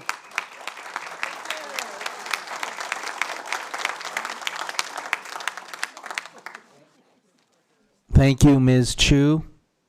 Carla McKerney. And then Samuel Padachi, and then Benjamin Au. I hope I can. Can you? Sit down a little bit, please. Thank you, Jeff. Carla McKerney. Good evening, everybody. My name is Carla McKerney, and I've been a resident of the city of Cerritos for the past 50 years. When I received this notice in the mail, and yes, it's been stated by other speakers that it did not look official. It was in a white envelope, and you had to read it deeply, which is unfortunate. But apparently I read it, and I made sure my neighbors found out. I'm concerned about the transparency when the ballots are, I'm going to call them ballots, but the protest notice. Who's going to be counting them, and how are they going to be figured into a percentage that's going to look into the residents' favor, and meaning the cost? This, I mean, it's outrageous. It's going to be very hard for the residents of Cerritos to pay a water bill, and 3-4 years go by quite fast. $300, $400. It's ridiculous. And I think the city of Cerritos and our public officials, they need to really think about this before you put this on your constituents. Remember, ballots, voting comes up very soon. If you want your job, think about us. Thank you very much, and have a good night. Thank you.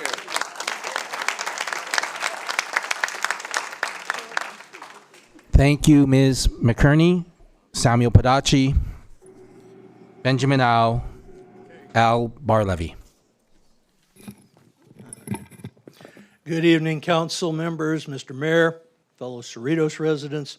My name's Sam Padachi. I've lived in this city for a combined total of about 30 years.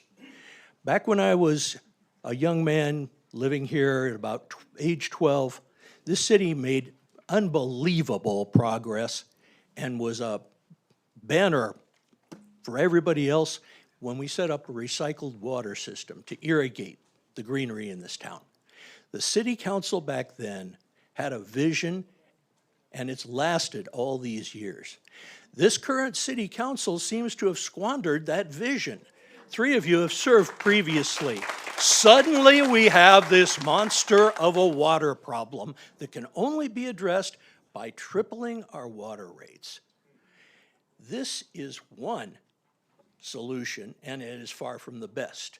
I've spoken with a couple of individuals who have also served on this council in the past, including one gentleman who could be described as the elder statesman of Cerritos, Bruce Barros. This town has a AAA credit rating. Despite what our previous speaker said, that a bond is not a solution, it could very well be, and it can be done in a fiscally responsible fashion. A bond over 20 years could easily supply all the needs the repairs demand. And it can be done with minimal pain to the ratepayers in this city. I too knocked on doors. I too heard the number of people who were completely surprised. What water rate increase? You got a form like this in the mail. I don't remember getting that. Seems like something kind of flew under the radar a little bit there. But then I also got to thinking a little bit.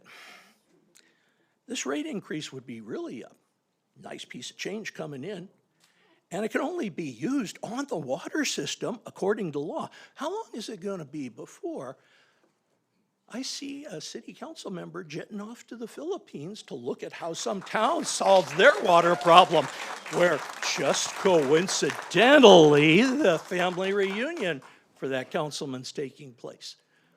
Or, I mean, that's a stretch, okay. But how much of that are we maybe going to be seeing up the road? Also, I see Mr. Papa, our city engineer.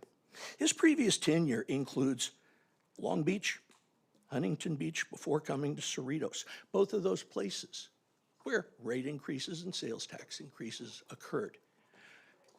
I'm wondering, Mr. Pappas, are you just padding a resume for the next job? Thank you very much.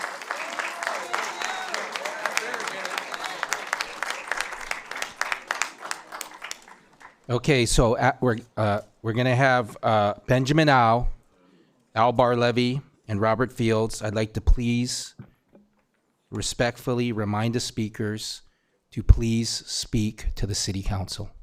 Please. Thank you. Let's start. Please. Good evening, Mr. Mayor, members of the City Council and city staff, and my fellow Cerritos residents. The public hearing this evening is an opportunity to hear from the public. I hope you all take it very seriously and do not treat it as an uncomfortable formality that you have to endure. Every single member of the public who has come here to speak deserves to be listened to and deserves your respect. As elected officials, you work for your constituents. When they disagree with you, you need to listen and find ways to seek their understanding and approval.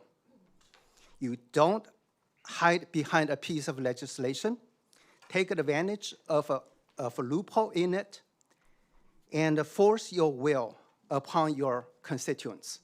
That is not democracy. That is autocracy. That is tyranny. As you know, The public hearing tonight is mandated by Prop 218. The intent of Prop 218 is to ensure that all taxes and most of charges on property owners are subject to voter approval.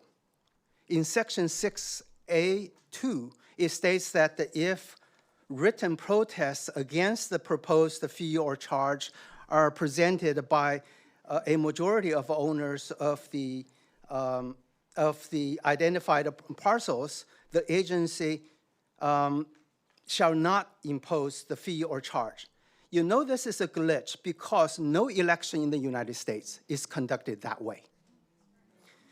And besides, the law does not say you must impose a fee or charge if written protests fail to reach that 50% plus one threshold.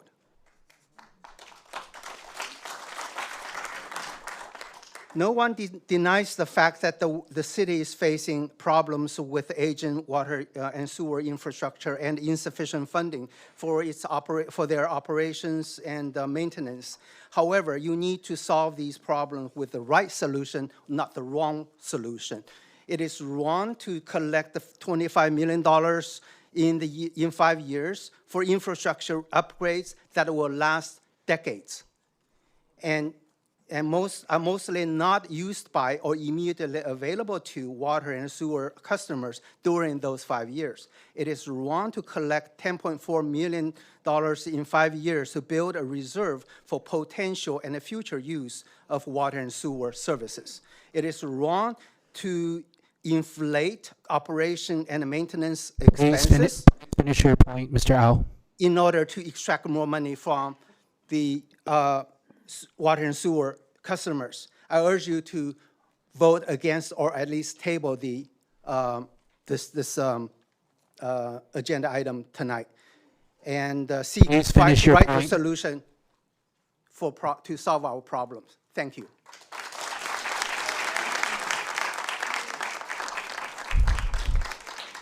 Al Barlevy, Robert Fields, Case van der Linden. Good evening, council members. I've been a Cerritos homeowner for over 26 years. I came here today to speak about the rate increases, not because I want to thank you for raising our rates. Nobody likes to pay more, and that includes me. I came here today to thank you for doing the right thing of safeguarding our beloved city's finances. No business can survive by selling its product below cost. There's a joke that goes, we lose money on each and every item, every unit that we sell, but we make it up in volume.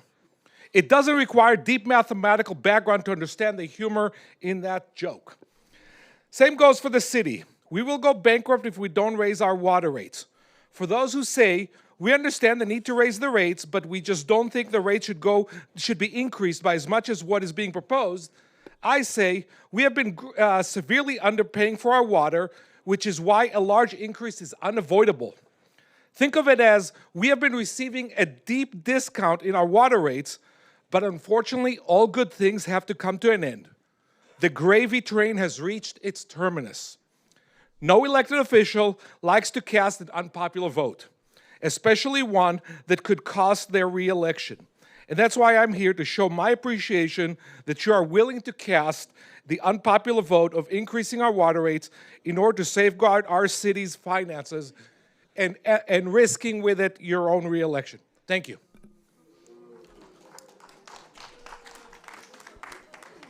Thank you, Mr. Barlevy. Robert Fields, Case van der Linden. My issue's already been brought up very well. You're Robert Fields. Thank you, Mr. Fields.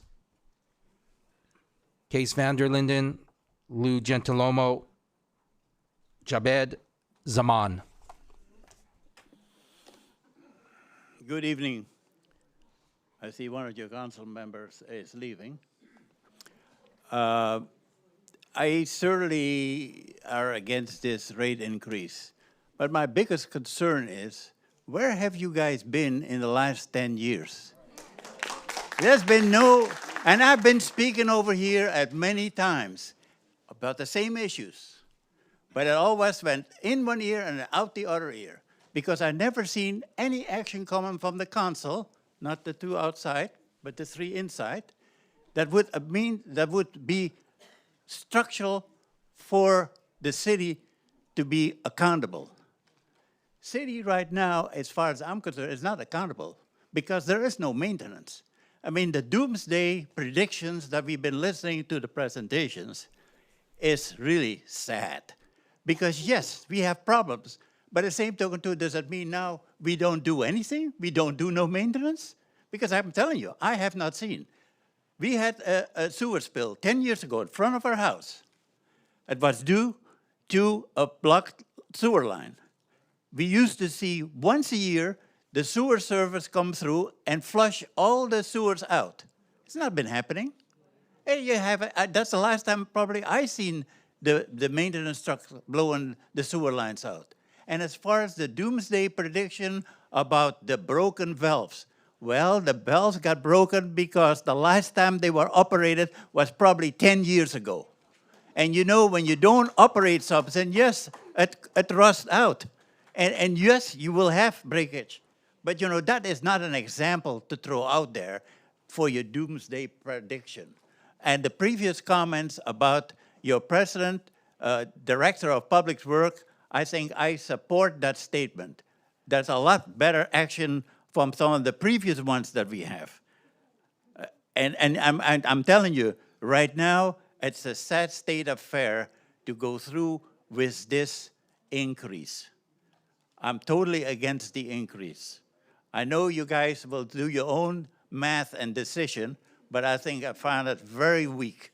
And the whole group in front of here, like I said the last time, is responsible for where we are today. And you all get an F from me. Thank you.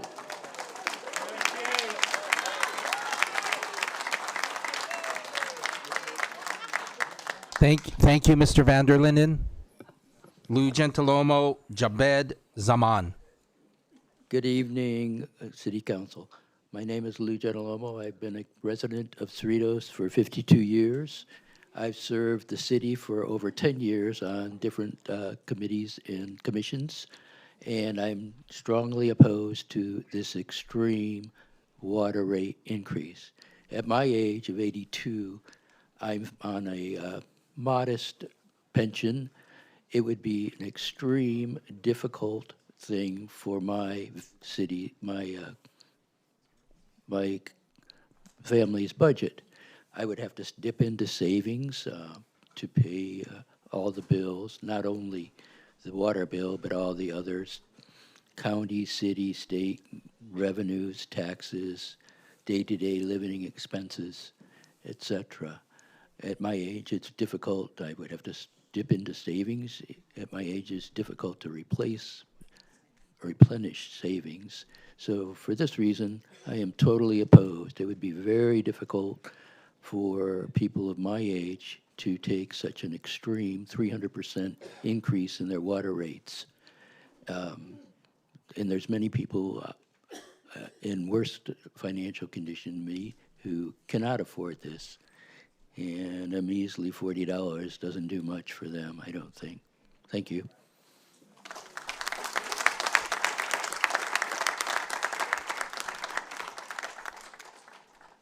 Jabed Zaman, Steve Patel, and Steve Henderson. Good evening. I'm a 30-year resident on Cerritos. This is the first time I'm here because of this terrible bill. I'm just going to read some numbers because that's probably more important. So if this goes on, in February, which is coming in a few days, our rate's going to go up 36%. 2027 goes up top of that 77%. 28 goes up 125%. 2028 goes up 120%. So total in 5 years, 355%. I never seen that kind of rate increase anywhere. Now that's just the water. Let's talk about sewer. All right, I know it's only 0.03 cents right now, but let's just talk about percentages. That makes more sense. So February, it goes up Guess what? 1,525%. And then next year, 27 goes up top of that, 125%. Following year, another top of that, 125%. And goes on again, 125, 125. So altogether, 2,000% in 5 years. This is ridiculous. Our inflation is 3%, or less than 3% actually. So there's something wrong with these numbers. There's something fishy here. So we need to dig into it. We need to find out what's the problem, where is the money. And so I respectfully urge, please reject this proposal. Thank you.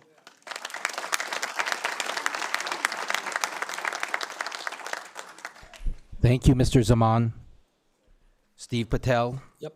Steve Henderson. I'll make it quick since it's late.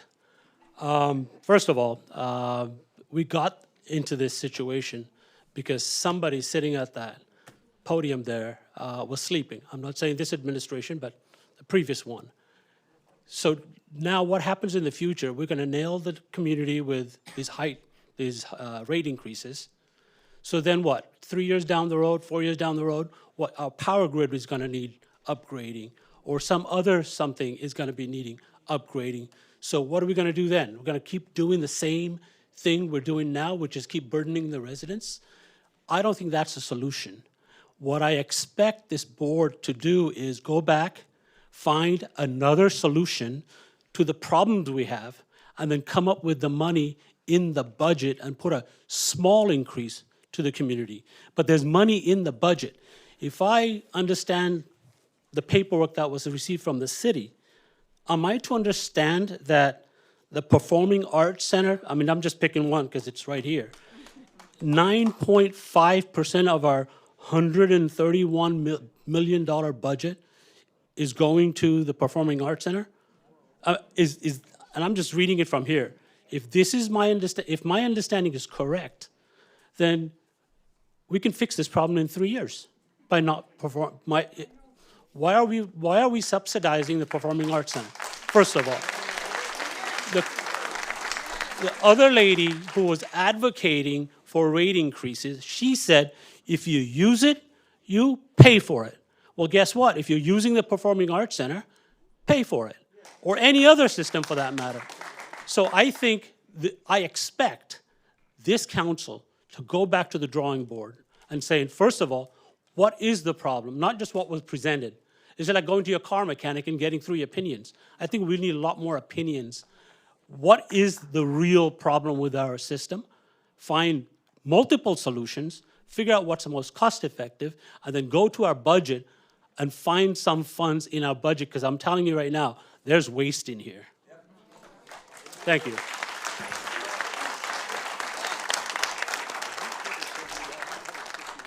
Thank you, Mr. Patel. Steve Henderson, and then David Pyleman. Good evening. We all agree that the water and sewer needs work, but we're going to disagree on how to pay for it. Something sorely missing from the document were the percentages, and a couple of gentlemen before me mentioned these. Current inflation is about 2.7 annually. So in this document, they talk about a 5/8 inch meter, that's most of your residential customers, 6% in the first year. That's double inflation.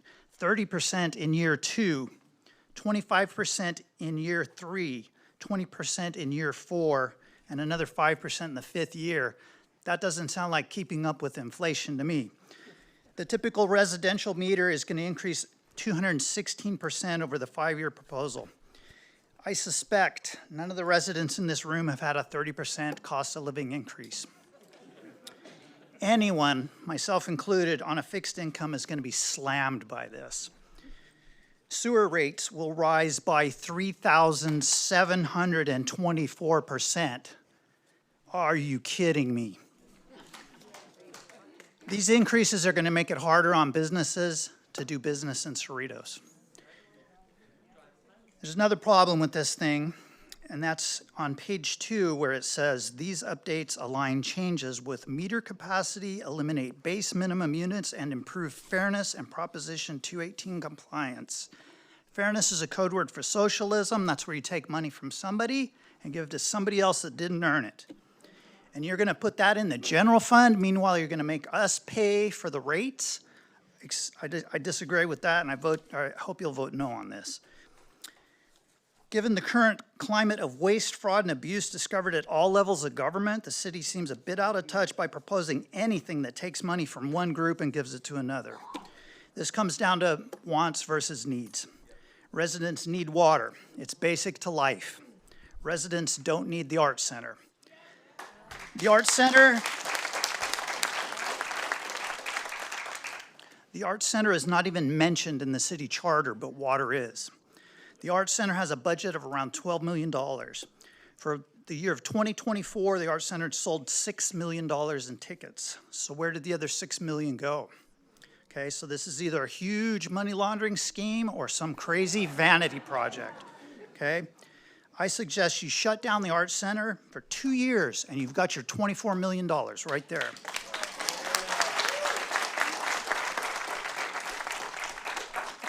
Barring that, find a way to make the Arts Center self-sustaining. $6 million over 4 years. So, working Americans are sick of working themselves to death and being robbed of their taxes while politicians at all levels of government ceaselessly waste those hard-earned dollars. Try again and do better.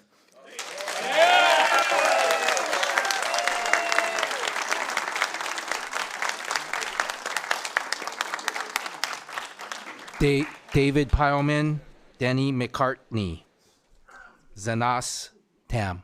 I'm going to wait till we get back to item number 6, public comments for my comments tonight. Okay, you're going to speak about something at public comment, so other than this agenda item. Thank you, Mr. Pyleman. I'll put this card with item 6. Okay, good evening, council and residents. I just wanted to bring up some of your maintenance. You're saying all the valves need changed. Well, do you exercise these valves? Do we grease them? I worked as a maintenance mechanic for 45 years, and I've worked on many valves, and we exercised them 4 times a year, open and close them, and lube the stem and lube the gate. And if you're working around water, they need to be stainless. And if you're just putting old black bolts in there, and they're going to rust up, just like the pictures you handed out at the last meeting. But that's a maintenance problem. And you say when you go to do a job, and when you go to turn the valve, it breaks off. Well, now it's going to cost $200,000 instead of $50,000. Well, if you were maintaining that valve and exercising it, that wouldn't happen. And, you know, I worked around water wells all my life. I worked 45 years. And I'm going to tell you, I worked as a maintenance mechanic, and we took care of our valves, and we didn't have to replace them all. And I think you got a lot of poor maintenance, and you're talking about the sand coming out of the well. Well, don't we run it through any kind of separators? Where I worked, we had separators. I don't know, I'm not involved with your end of it, but I just think there's a lot of maintenance not getting done. And now you're going to put it back on us, on our backs, you know? And I don't think it's fair. And I've been a resident of Cerritos for 53 years. And I've seen a lot of waste in Cerritos. I mean, we put bronze statues everywhere. We lose all kind of money on this Performing Arts Center. Hey, if I had a business and it was losing money year after year, I'd get rid of it. You know? I wouldn't just keep losing. I mean, what's going on here, you know? I'm a Social Security cat. I'm lucky to get 2 or 3% a year. But you guys, you're going to get your pensions, your COLAs and everything, but it's on our backs. Anyway, a lot of what I wanted to say has already been said, but I just wanted to bring up, I think we could get a maintenance program going where you wouldn't have as much problems. Okay, thank you.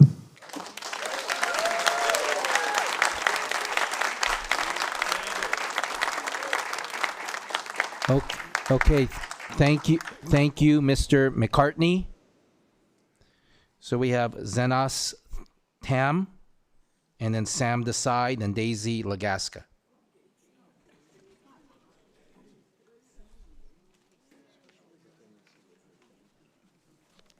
Is it Zenas Tam? Yeah, Zenas Great. Tam. Zenas? Yes. Thank you, sir. Good evening, Mayor Yokoyama. Good evening, members of the council, Cerritos staff. I'm primarily here today. I'm primarily here today because my daughter wanted me to wait and speak. But a lot of things I wanted to bring up were already said. The two main points I had were what Mrs. Chu had previously mentioned, which is the $82 million. There's $82 million that's going to be essentially set aside every 5 years. What's the $82 million going to be used for? I think ideally if the residents knew where that $82 million is going to be allocated instead of the general fund, but maybe to the residents, the police, the streets, that would bring more clarity to everybody's minds. Additionally, the second item I wanted to bring up was my neighbor had brought up the Bloomfield and South Street project. He had mentioned that 100 residents were going to come in. It was an increased burden on the system as is. And you mentioned that the system is kind of fragile, so I'm sure he's wondering how that system is going to handle that fragility with the increased residents. That's about it. To the members of the community, I think you guys have really great ideas. I think the council members appreciate it, and I urge the council members to possibly stay the vote. You know, I understand as Cerritos staff has an urgency to address the problem.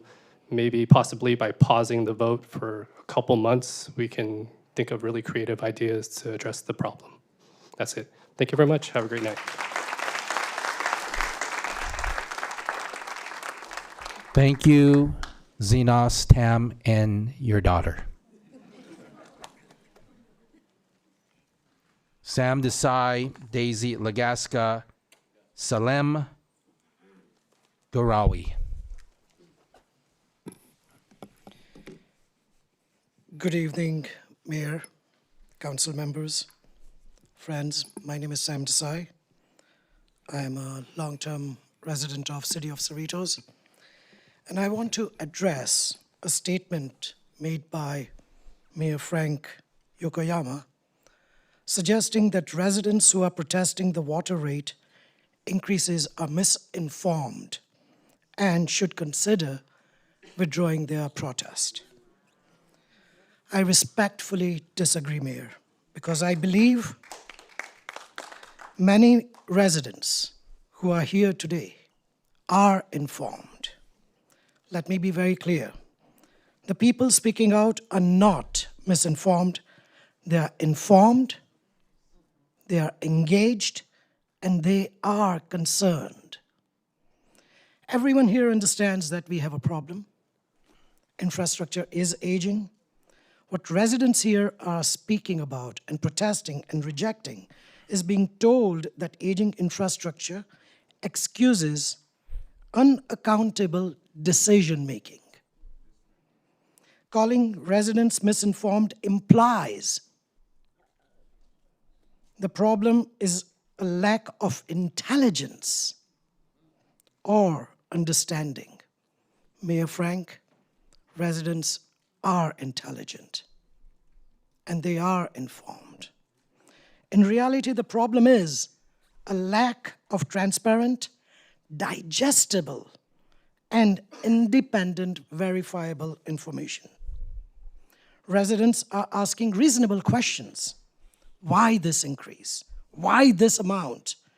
What alternatives were seriously explored? What specific projects are being funded? You know, these are not emotional questions. These are fiduciary questions. Public protest is not confusion. It is civic participation. It is residents doing exactly what democracy asks of us. You know, let me be absolutely clear about consequences. When residents feel dismissed, pressured, or ignored, they don't disengage, they organize. Mark, please understand your vote counts. Mayor, please understand that a recall does not just threaten individual seats. It freezes city operations, halts long-term planning, damages bond confidence, and permanently alters political legacies. So, end this and table this. There are solutions, and let's get back to talking. Thank you.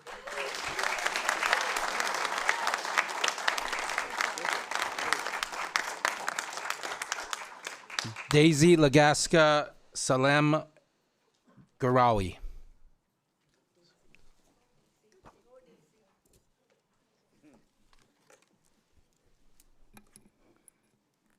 Good evening, everybody. My name is Daisy Lagaska from Cerritos.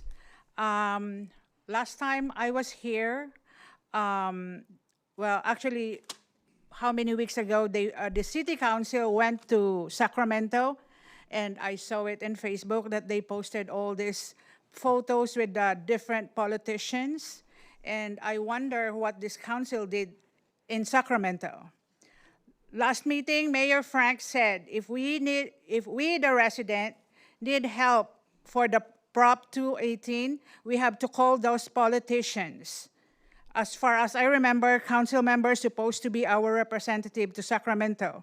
So I wonder what they did in Sacramento then. Take a photo with the politicians for their future use? I was been walking around and residents were talking about this council doesn't know their priorities. Linda Johnson prefers to defend the CCPA, and as what she said, there is nothing wrong for being cultural. Yes, we have world-class CCPA and sacrifice the Sunday closure of the library and the problem in water infrastructures. Then we have this engineer in public works talking about the poison, the dirty waters, and whatever that causes us sick. So don't you think the CCPA is more important than fixing our water infrastructure? By the way, this council are preparing to have a celebration if this Prop 218 will be passed. As a senior resident wants to remind you guys that you were elected to manage the funds, not to drain them. The city council members supposed to protect us, the residents, not to scare us, not to threat us, stop the fear-mongering. Our public works engineer do not compare us to other cities. How do we know about how much do they pay? We don't know. We don't go there and ask. So whatever you say, do we have to believe it? You are talking about the discount for low income. Have you walked around the city? How many of those you see you think are going to have that discount? But I'm just curious, how much would be the family's annual to get this discount? And you guys are so proud that you sent 21,000 of these notices. It's a plain white paper during the holidays. And then you were going to see all this, compared all these expensive papers. This one, Ms. Lagaska, can you finish your point, please? the residents spend this just for the residents to understand that we have a water increase. Thank you, Mrs. Lagaska. Salem Garawi. Maggie Villa, or Villa, and Carla Gilheis.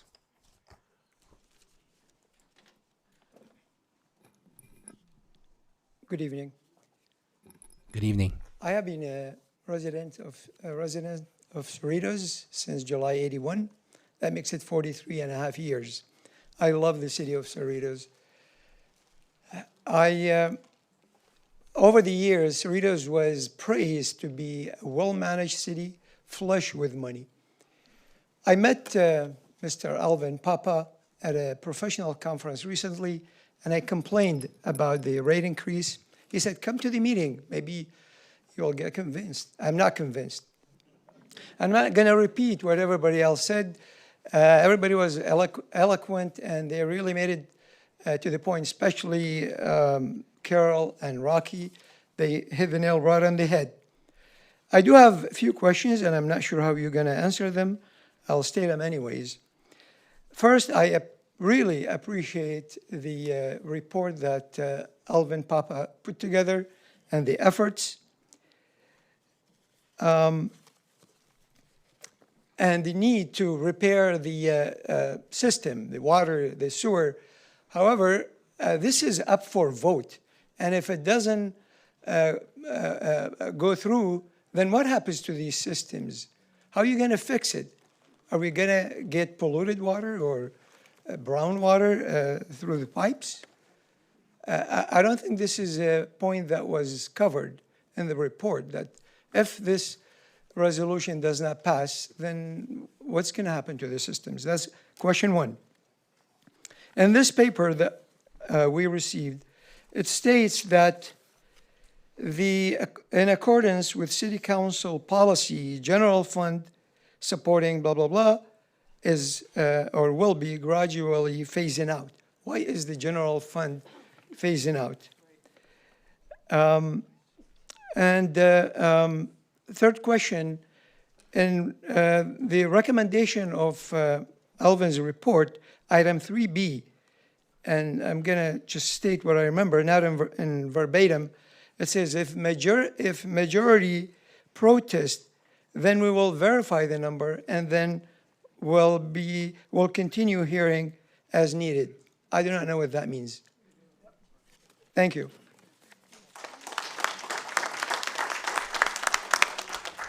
Thank you, Mr. Gorawi. Maggie Villa, Carla Gilheis, Leah Nass.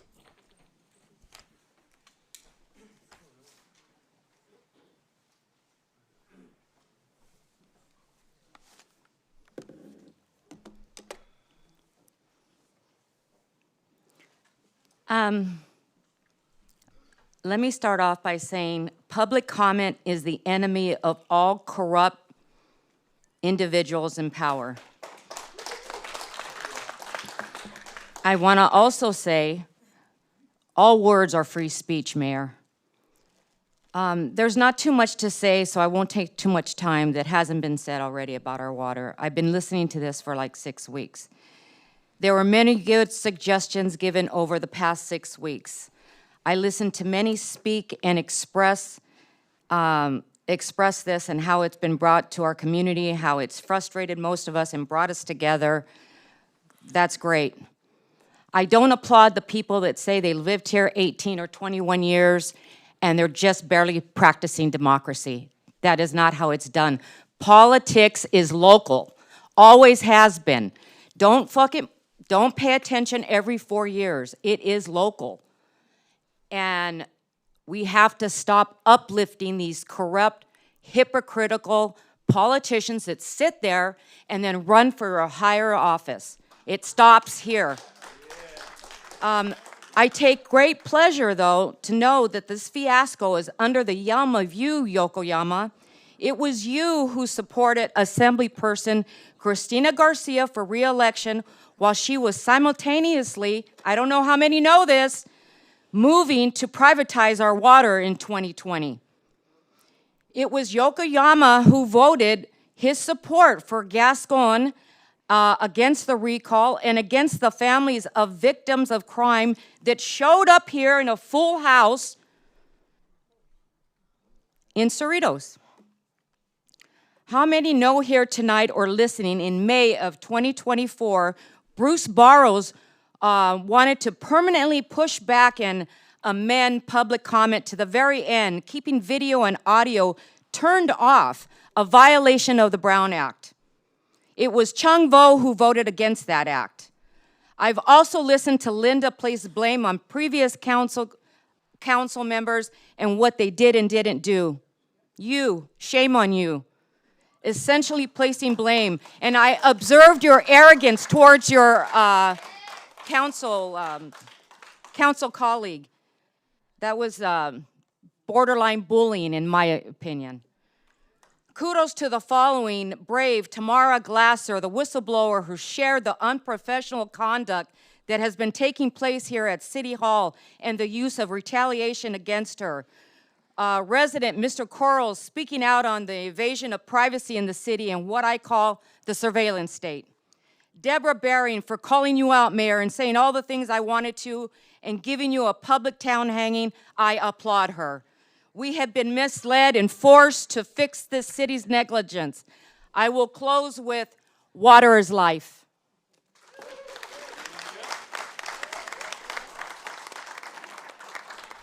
Carla Gilheis Leonas, Carmelita Tiongson.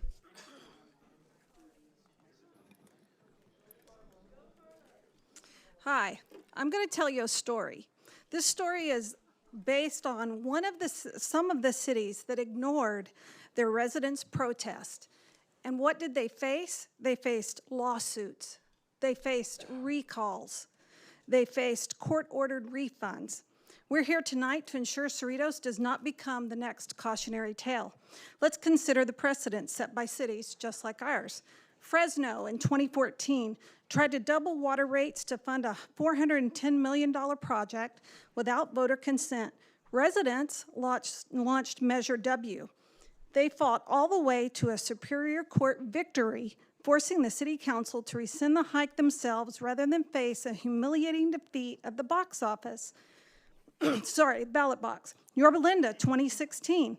After the Water Board approved a massive rate, angry residents didn't just protest, they successfully recalled 2 board members in a landslide vote to protect their wallets. Sierra Madre residents in 2017 proved that Prop 218 is not a suggestion. They sued over legally inadequate notices. Does that sound familiar? And they forced a settlement that guaranteed greater transparency. Cerritos violated the spirit of Prop 218 by sending out info only in English to a city with a 62% Asian demographic. Oxnard in 2020 was recently ordered to pay back a staggering $37.5 million to the utility customers because they too embedded illegal infrastructure fees into their rates. The court called their actions illegal and unreasonable.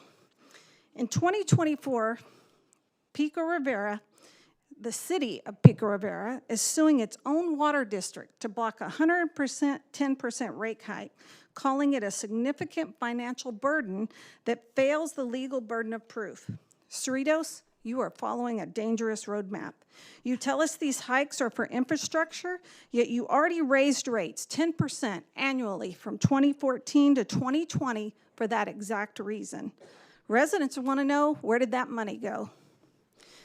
Prop 218 is our shield. It mandates that you cannot charge more than the actual cost of the service. By siphoning funds and ignoring the lessons of Long Beach and Oxnard, you are inviting a legal battle that will cost this city far more than it gains. In legal challenges, the burden of proof shifts to you. The local agency must prove its fees are legal and proportional. And you've heard everybody say tonight, they don't know how you got these numbers. So you have some explaining to do. Vote no on these unsustainable increases. Go back to the drawing board and find a plan that respects the law and the residents who pay the bills. If I have 5,000 protest forms, that's 10,000 votes. That matters in your next election. It matters in a recall, and it matters in a ballot initiative.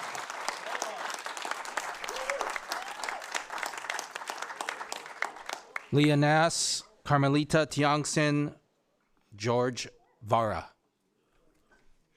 Hello, honorable members of council, fellow residents. I actually originally came to dispute some of the data that was in the water rate study. I had questions about why in 2013, before the last water rate increase, the water fund was sitting on reserves, and $3 million of those reserves were transferred out of the water fund into the general fund. I had questions about why in 2019 through 2022, where the water fund had surplus revenue of 1.2 million, 1.7 million the following year, and 900,000 in the following year, that then indirect overhead expenses were increased by $1 million. That is an allocation from the general fund's expenses over to the water and sewer funds. And I also wondered why the CCPA wasn't charged indirect overhead expenses like these other departments, like the water fund. I had questions about whether or not the water and sewer fund were already indirectly subsidizing the general fund in the existing and budgets of the past 10 years.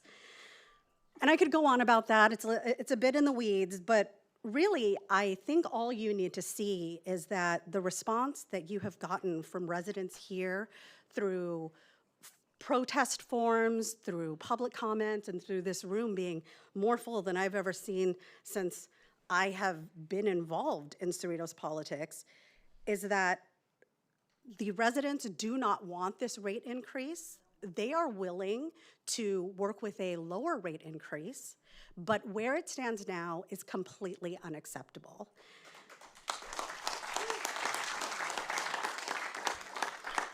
And if our estimates for the number of forms are correct, we actually have more protest forms returned than it took for anybody currently sitting on council to be elected.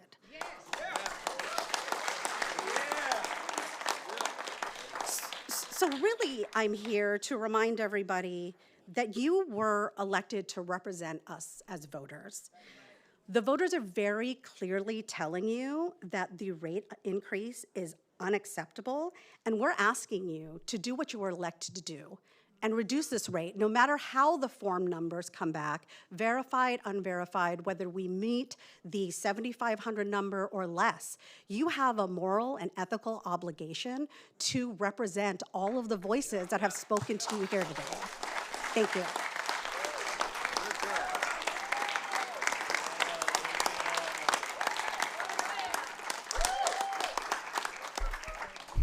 Carmelita Tiongson. Thank you. George Vara. Good evening, everybody. I'm so glad that I'm not on your seat, Frank. It's really difficult to lead a group, and especially Cerritos. I love Cerritos. I'm so proud of Cerritos. I will fight for our parks to be clean, and I will fight to have water, to have clean water. I'm a chemist, and I'd like to know our water is clean. It will cost, of course, to have all of these, but I heard everybody, and it's all valid, is higher than 3%, which is our inflation. But I also appreciate and realize that we gotta work together how we can mitigate our losses. And you said that revenue went down. Is it because people are leaving Cerritos? Or there was a good proposal to increase the revenue is to bring more people in? We would like to see that will not be the final results of this race in water, because we need our businesses to flourish and not be costing a lot of money. It's true. Is it C4? C4 needs help. So I don't know how you're gonna solve that problem. I'm here to educate myself. I've never been here, and I'd like to ask, and if that question can be answered, is it by February 1st that it will be passed? Is that what it's saying, you're saying? It is. That means we have only 6 days. We cannot fight this. 6 days is impossible. How? How can we resolve this issue? Someone propose hold off, maybe? That might be more amicable, to hold off. Now, you will look good because you're listening to us. And we will feel good because you're listening. And that's what I would like to propose. Thank you.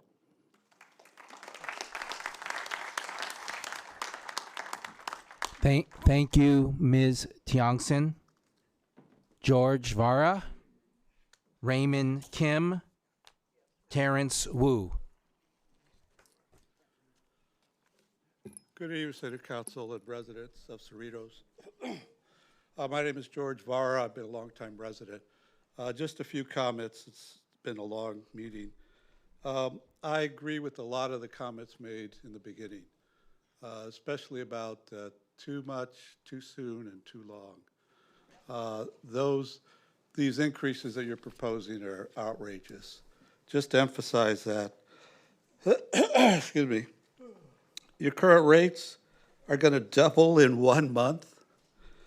Your current rates are going to triple in 2 years. And your current rates are going to go up 4 times in 4 years. It's absolutely ridiculous.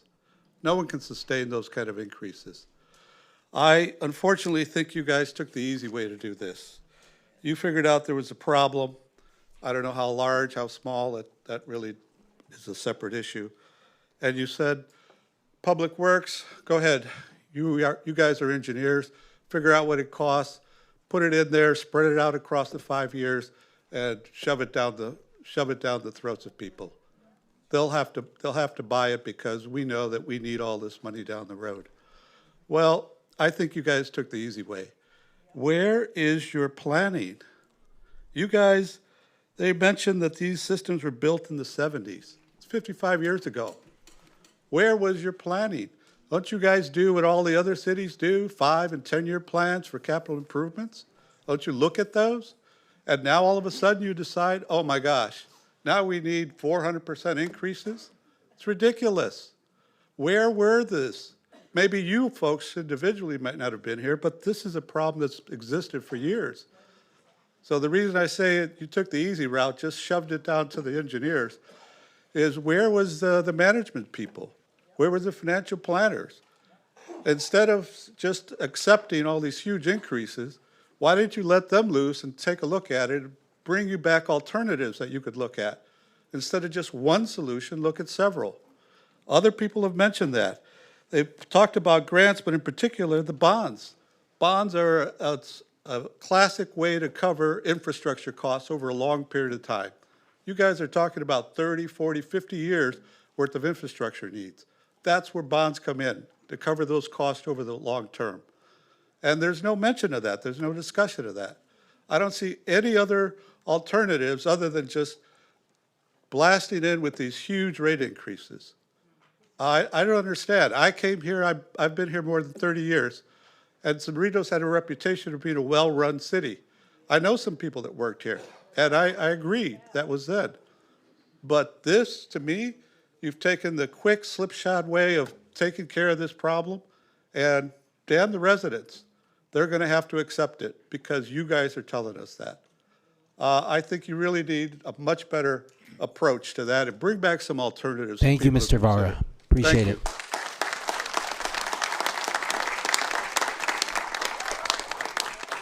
Raymond Kim, Terrence Wu, Chung Fu Luan.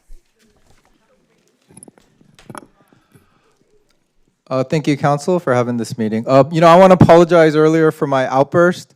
I just get really emotional when I think of elderly people on fixed income getting scammed. And it's just, I wish, you guys had the same attitude. But let me just kind of start off with history of Cerritos. So before Cerritos, the city was called Dairy Valley. It thrived for one reason above all. It was locally controlled water wells. Now, water wells, dairy farms work when you have cheap, reliable water, and we had that. And then now that we have a lot of residents here, these wells means that we have low water costs. I want everyone to remember that when we have water wells, our water cost is 1/3 to 1/4 that of other cities that have to import their water. So we're supposed to be paying 1/3 of what other cities pay. We shouldn't be guilty for that. Don't let them scam you emotionally into thinking that because when we moved here, This was more expensive because we're paying for water wells. We're paying for the water wells that made the Dairy Valley successful. And if we actually crunch the numbers, the value of these water wells to each household is $40,000. And that's why we're paying more to live here over other cities that have to import their water. So just keep that in mind, that our cost should be 1/3 that of other cities. Do not feel guilty like you're getting some handout. No, we paid for this once. Don't let them emotionally scam you about that, please. Okay, so, now here's another thing. When you replace something, we're supposed to have lower maintenance costs. Think of when you got a new car or, a new shed. Things don't break anymore. Things are new. You have low maintenance costs. So here's the thing. They need, let's say, at the most, $25 million to fix these pipes. It's probably more like $5 to $9 million, but, let's go with that. If they're gonna, right now, the city is collecting $12 million a year for water. Now they want to collect $48 million a year for water. So they want to collect $36 million more every year to pay for a one-time cost of what could probably be $5 to $9 million. So where's the rest of that money going? We all asked it many, many times. They're not answering us, right? Maybe they're legally scared that they're going to come back and something's going to happen, right? Why don't they tell us where the rest of that money's going? And here's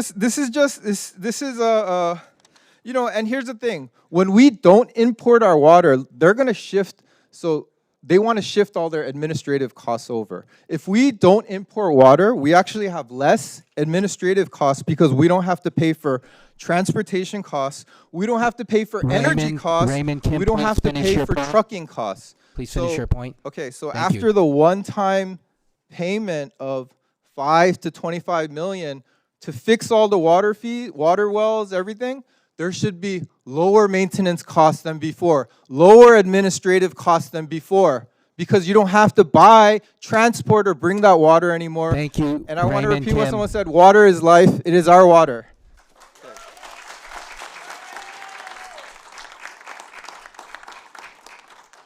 Terrence Wu. Hello. Hi. Hi, I'm Terrence. Thank you all for being here today. I agree with a lot of good speakers before me. We're all here trying to get more water and get more money. And we should be on the same team. And we're all struggling in this room today because the water and the money are being sucked underneath us, all under the Democrats' watch. In the spirit of fairness, let's understand where the water goes. California exports 10% of our water to the rest of the world and get very little in return. To put it in perspective, resident use is also 10%. So California water is exported out in the form of almonds.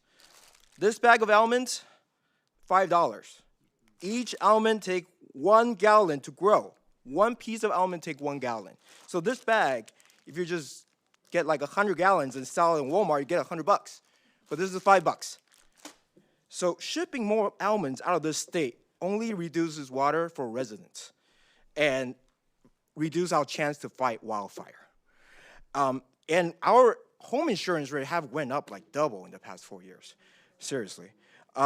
If almonds farmers use our discounted Cerritos rate today, they will probably pay something like $10 billion to grow it. But the whole almond industry is only $9 billion. So they're paying even cheaper rates. Okay, and a sensible solution is to tax the export of almonds. And that would raise both more money and preserve our water.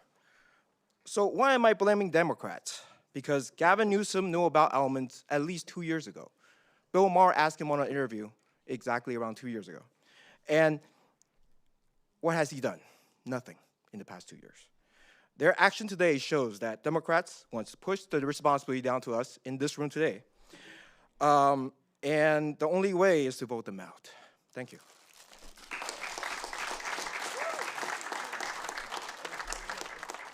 Thank you, Mr. Wu.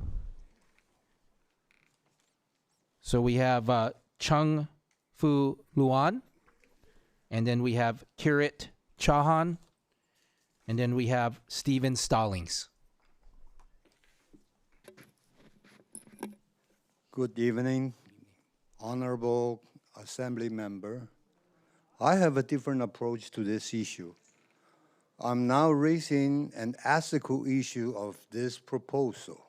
When I received this letter, I feel awkward, not by the figures, by the last page telling me that I need to submit the protest. And then I heard the city organize 3 outreach to tell the community not to submit the protest. In another word, encourage you not to vote.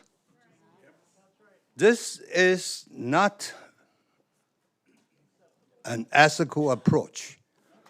You are telling people not to vote. As I've been living here for so long, United States federal government, state government, county government always encourage you, sending mail, tons of mail, encourage you to vote. And city of Cerritos, not sending out the letter only, 3 outreach to tell the community not to vote. In another word, you don't need to submit the protest. I don't know this threshold or whatever coming out, but that's the ethical issue. I think some legal problem exists. Now, let me go down to the next detail. We pay the property tax by the county, stating that we have the metropolitan water districts charging us, and the county sanitary district charging us. I don't know the city has a protocol with the county and the state regarding the water issue and the sewage issue. The sewage we pay every month about $10 this year. Last year was $12. So the county reduced the sewage. I don't know the reason, but the tax bill is stating that. So I really do not comprehend why the other government agency is increasing a little bit. The water bill, they increased $3 per year. And sewage down from the last year. But the city of Cerritos have a different figure, so I really don't understand. But that's what I'm raising up to the assembly member. Thank you, Mr. Luan. This is the ethical issue. Thank you.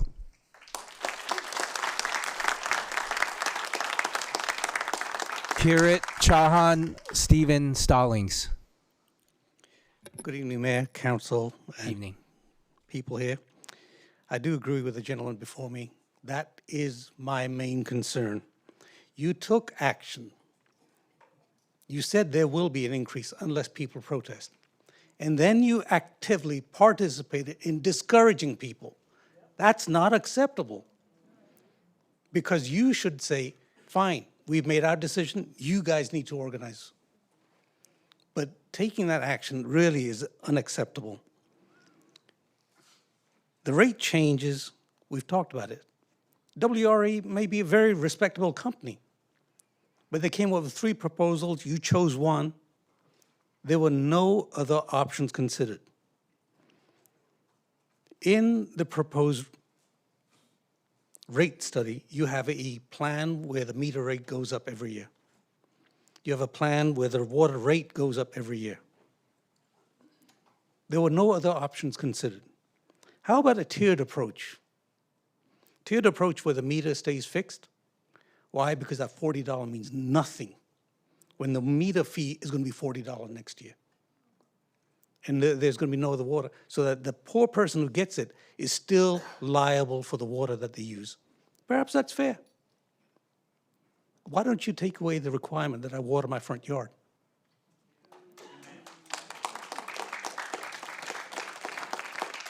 One of the things that the city did in fixing the building across the road the Revolve building. You invested $5 million, knowing full well you could recoup that over 10 years. Why the hell don't we do that with the wells? You can invest in it, and you can recoup the money over time. There's no requirement for you to have a $10 million reserve by year 5. You can reduce it to 2, 5, whatever number you want. And the rate increase would not be that dramatic. Yes, we need to fix this stuff, but these numbers are not acceptable. Thank you.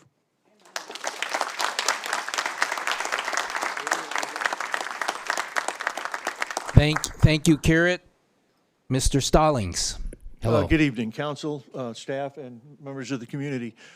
As I've said before, I've lived here over 48 years, and I've been through a number of these processes, and my goal is to stick to the numbers. Several people here have had conflicting numbers. The staff has presented numerous presentations on what it's going to cost to fix the water infrastructure and the sewer infrastructure. The way I understand it is you're pursuing Prop 218 for a couple of reasons. One is because if not enough of us protest, it automatically goes through. There's no voting involved. It simply happens. The other is that Prop 218 requires that all the money collected be spent only on water and sewer infrastructure, which is its stated purpose, and nothing else. Not reserves, not other funds, not fixing any other overhead fees. The second thing is that as someone else just said, I'm tired of hearing about what other cities pay for water, because we in Cerritos pay our fees based on costs, not based on what La Palma pays or what Cerritos residents on the opposite side of Los Criados Creek pay, or Paramount or any other city. Our charter says that we only pay fees based on costs. So you need to justify every dollar you're collecting here vis-a-vis the projects that you've outlined over the next 5 years. Now, we understand that at least one of the projects outlined 3 meetings ago was a 16-year project to handle a couple of miles of sewage every year. Those costs were not nearly as high as the water infrastructure costs. You can only justify at this point a 100 to 200% increase looking at the costs alone. So unless, as someone else said, you're going to burden us with a bunch of city overhead, or you're going to build this huge reserve that we don't need yet, we simply need to address the problem that this council's predecessors have been ignoring for the last 15 years. So if you must increase our rates, because all of us want clean water, increase them 100, 150, 200 max based on your actual proposed project costs.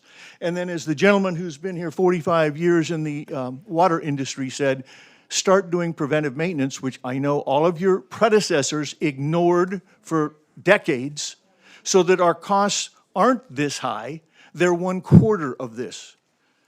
So given the situation we're in now, I know you're going to get this passed because it automatically passes due to a legal loophole in Prop 218.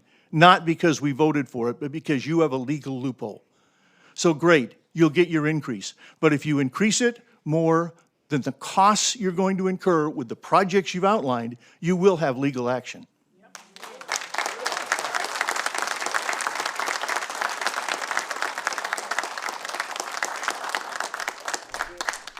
Thank you, Mr. Stallings. Richard Kith, Pedro Nava.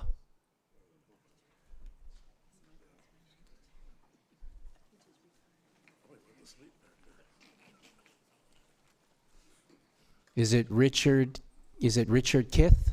Yes, sir. Thank you. Good evening, everyone. I worked for the federal government for 23 years. My position, I'm a contractor on behalf of the government. My sole responsibility is to spend and at the same time control our budgets. And I get it, it's very difficult. You guys have your responsibility. I have mine annually. And I've always balanced my budget, and I've never, ever let the government take the citizens, taxpayers' money. I have the power, much more than Donald Trump, I have the power to deny a federal judge court order. and I've exercised it once in a while. And again, it's because I respect the taxpayers' money, and also everybody is the taxpayer money, including myself. I have the opportunity to be a captain for our zone. I walked our beat on my own time. I knocked on everybody's door in the middle of the night, sometime almost 9 at night. It was very difficult. People did not trust me. Many people, majority of them did not know anything about this 218 proposition. If you were to give us more time versus the city can just send out a leaflet in a week, everybody in the city can get it, versus us, we have to walk, it takes a lot of our time. I guarantee you we would have a lot more support against 218. 218 is a bad proposition. And I'll keep this really short. By the way, I'm retiring in about 28 days. And I guarantee you I will be here. And unfortunately, 218 made our community come together, and we are much more powerful now. Thank you.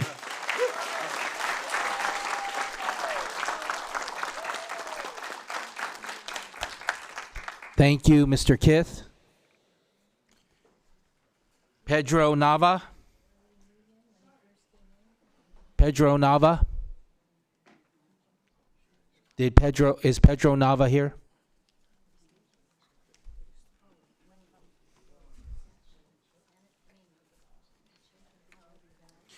Pedro Nava.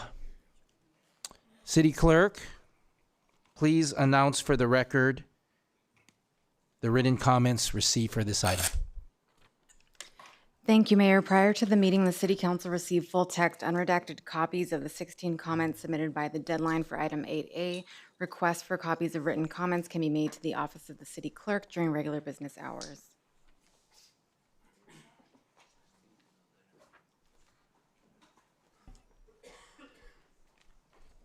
One last time, Pedro Nava.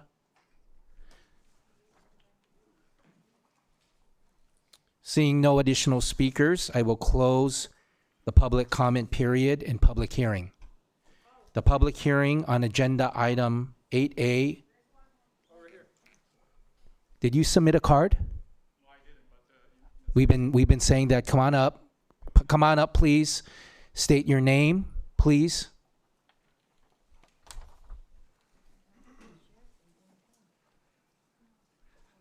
My name is Kyo Kim, and I'm living in Cerritos like 35 years or so. But anyway, I kind of come up with several items, but most of the items, previous speakers covered everything. So, I'm not going to ask any more questions, but I always question about Prop 218. And Prop 218 attached the protest forms at the last page that we submitted. But the thing is, I still don't understand why don't they have a, instead of a protest form, why don't you put the endorsed form? Let's see how many endorsed forms you're going to get. Or to make it fair, at least say yes or no. So, you know exactly, how much public, how many people wants to have either yes or no. But this one just put the protest form only. I talked to several of my friends before I come here.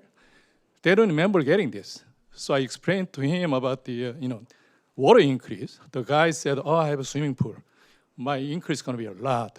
But I asked him to come over here together, but he said that he has a previous engagement, he couldn't make it. So I'm pretty sure how many people out there wants to protest, but because of the, they ignore all those, letters, junk letters coming in, or maybe they don't have time.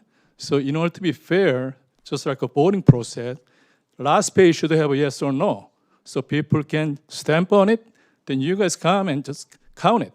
I'm pretty sure if you put the endorsed form instead of protest form, maybe you're gonna get 0. But you're asking 3,300 protest form. So, I think this whole process, it's just not right. It's not fair, it's wrong. And you try to follow this 218 legally, maybe legally you guys may be right, but you're not listening to the public.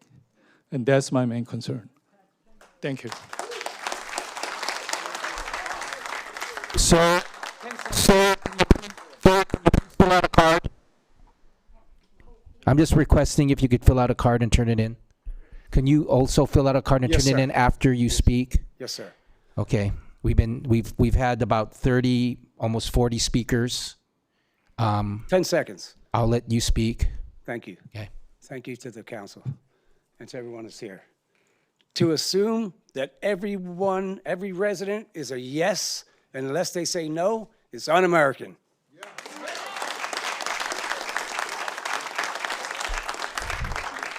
I'm requesting if you could turn in a card, please. Richard Chung, did you turn in a Yeah, card? I'm gonna turn one in. All right, thank So, you. Hello. Hello, This is Mr. quite Chung. Eye-opening to me. I thought I lived in an incredible city, but it seems like it's as corrupt as Washington, D.C. And it's unbelievable that I have friends who are on the board who overlook things. And also, I don't like this left-leaning information that I get on the community newsletter all day. It's unbelievable that it's how biased it is. And I don't appreciate how the kids in ABC are being cultural Marxism is being pushed down their throats. It's unbelievable. And you know, it's just good to have one Republican on the board, and hopefully this whole community can band together and make things happen and just get this America back on track again, please. Thanks.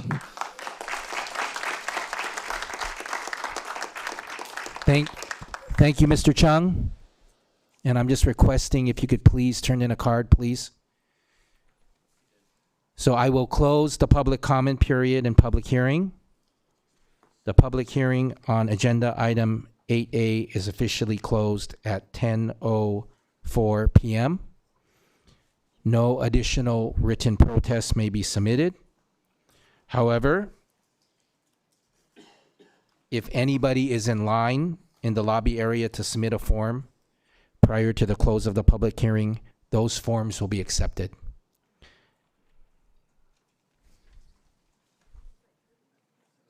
Want us to take a brief recess now or after questions and comments?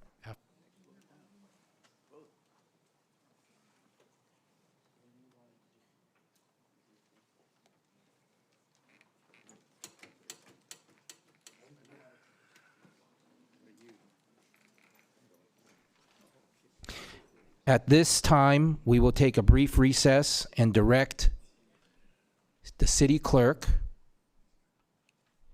and her staff to complete the tabulation of written protests received by the close of the public hearing.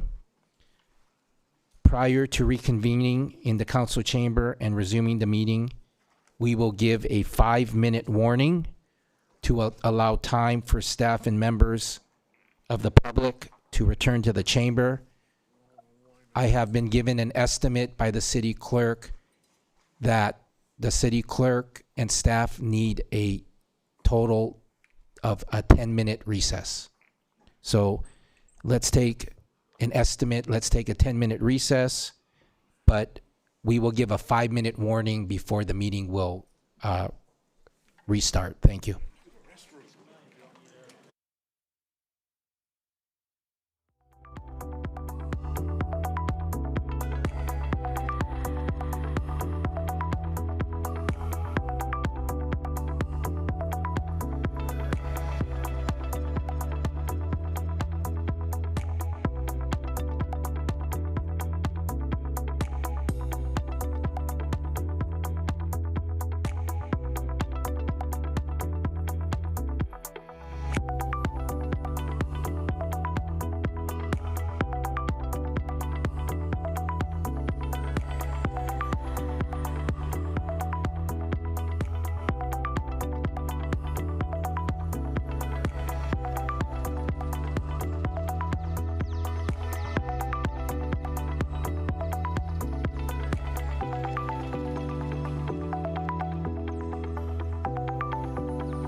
I'll resume the meeting.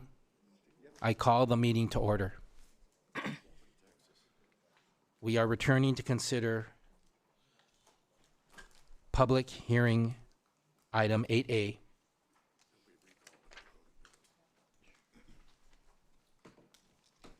Madam City Clerk, please announce the results of the tabulation of the written protests submitted prior to the close of the public hearing. Thank you, Mayor. Honorable Mayor and members of the City Council, we have received a total of 6,400 written protests. This completes our cursory review and demonstrates the absence of a majority protest. Can you repeat that? I didn't hear you, please. Yes, thank you. We Speak have louder received, also, please. We have received a total of 6,400 written protests. This completes our cursory review and demonstrates the absence of a majority protest. I will note this total is the cumulative total of all protests received and not the valid number of total protests. In order to be considered valid, a protest shall be in writing and identify the legibly printed name and legal interest of the person protesting, identify the affected property by street address, include the original signature of a property owner or utility customer of record, and have a clear indication of protest of the increased fees. Multiple protests would not be counted for one parcel in accordance with city regulations and California Government Code Section 53755B, as the number of written protests received is manifestly less than the majority, 50% plus 1, of the number of affected parcels, a total of 15,148 water and 14,998 sewer. It is now recommended the City Council, by motion and vote, affirm the number of protests received is less than 1/2 the parcels served, waive full reading of and adopt the resolutions presented, and authorize the recommended budget amendment as presented required to implement the low-income water and sewer utility assistance program for the remainder of fiscal year 2025-26. Thank you, Madam City Clerk.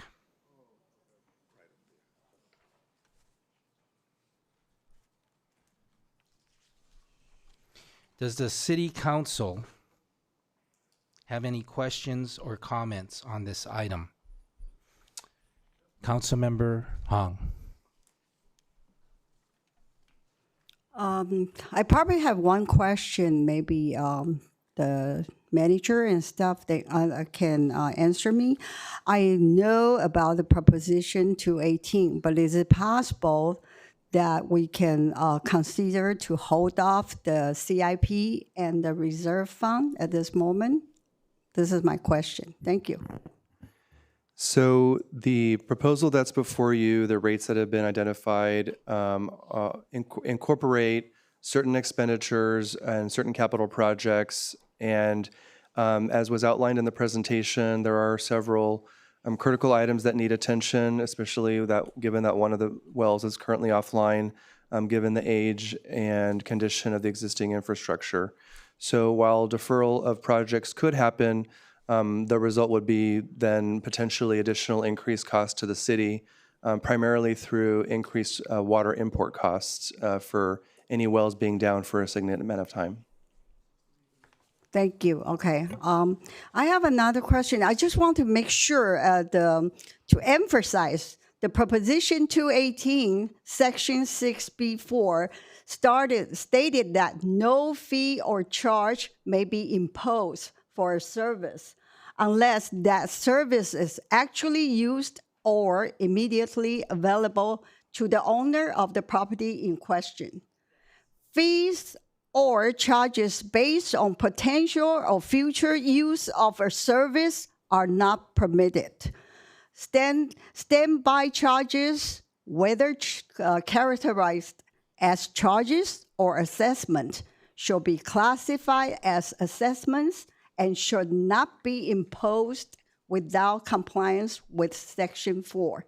That's my interpretation from Proposition 218. Maybe you can answer this. Thank you. What's your question? It says that on the proposition, no fees or charges may be imposed for a service unless that service is actually used by or immediately available to the owner of the property in questions. So the fees or charges based on the potential future use of a service are not permitted. Standby service, whether categorized as charges or assessments, shall be classified as assessments and should not be imposed without compliance with Section 4. This is on Proposition 218. I understand they also say you can include CIP and the reserve revenue inside as well, but I'm just saying that the priority is to just cover what we really need for the resident, what we really need for the water rate and the sewer rate right now. And that's my question. Can we defer or not to consider CIP and the reserve fund at this moment and wait until we have a further resource to get another alternative, resolution of this matter? So what, is it possible that we can just pass without reserving CIP and without reserve fund? Yes, thank you, Councilmember Hong, for clarifying your question. That is stated, what you read in Article 13, Section 6, B4. And your question is whether or not you can defer or not charge for CIP or reserves. That certainly is within the council's discretion. But those two aspects make up critical parts of the rate increase. I think there has been a lot of people in public comments who have stated that the lack of maintenance, deferred maintenance, has led to the problem that we currently have, and that is certainly part of the factor in increasing the rates. The CIP projects are critical infrastructure repairs that are necessary, obviously, for C4 already being out of commission and for C1 and C2 as well, and already seeing the results of an aging sewer infrastructure with two leaks and spills within the last month alone. So certainly that is within the council's discretion, but as City Manager Lopez said, it will cost additional funds on emergency basis to make those repairs without a reserve and without funds allocated for CIP. There are additional revenue sources, but they are currently not available at this time because we don't have any additional revenues. We are using all of it for existing expenditures in the general fund and all the enterprise funds currently. I can defer to additional comments from Mr. Papa and the consultant. Yes, thank you, City Attorney. So with regards to the deferral, can we defer reserves? Can we defer the CIP? I think my professional opinion is that I highly recommend against that. And I cannot say that if we defer the CIP projects, we are increasing the risk and instability to our system. The C4 well is already, it's already impacted. It is currently not working. We are already purchasing import water at 3 times the cost. As I had mentioned in the presentation, the 3 wells we have now, C1, C2, and C4, have less than 10 years of design life left on their casings. If we don't get money in place to repair these wells now, our operational costs will skyrocket because if those wells don't operate, we'll be buying all of our import water, or be buying all of our water supply via import water. So that means our import water purchases will triple. And it takes at least 5 years from the start of design to until we can get a station operational, because it takes about 2 years to design, a year for permitting and bidding and all of that administrative paperwork, and about 2 years for construction and testing. So if we defer a CIP now, and then we try to do it 5 years from now, it's highly likely we'll be paying triple our import water costs. We'll be paying more for the construction, because construction costs will rise, and there is potential that we be performing these projects under an emergency item, and we'd probably be paying contractors to accelerate the project. And the one thing I do want to note is right now, that the water wells that pump our water from beneath the ground provide us 100% of our water supply, and we have 100% control. If these wells are fully operational, they can be fully reliable to deliver us the water we need. In a period of drought, sure, we can buy water from the State Water Project, but there's no guarantee that they will give it to us. So during the last drought, they went to what's called 0% allocations, which means if we need 8,000 acre feet of water, they may not have 8,000 acre feet of water to give us. So they will say, okay, you will have to make do with maybe half of that. And that will put the residents at risk, because then you don't have the water supply you need. The reason for the water capital projects, these are the critical projects. We started with 43 million. We reduced them down to the $23 million of most critical projects. And that's to keep the system reliable. That's to keep it safe and to keep it resilient, so that this system can continue to serve the residents in the future. And with regards to the reserve funds, I highly recommend that we continue the reserve, is because I think the reason why the rates, the impact is so high now is because we have zero reserve. And that's why we now have a well project that we need to build, and we don't have the funds to build it. The reserve funds will help serve as a buffer for these emergencies. They will help smooth out potential rate adjustments in the future, and they help prepare us for times like this. And best management practice is that most agencies have a 3-month operating reserve. So in the course of a year, you save up 3 months of the operating costs, and then you also, what we have is the annual 5-year CIP, so that we're able to build our CIP projects.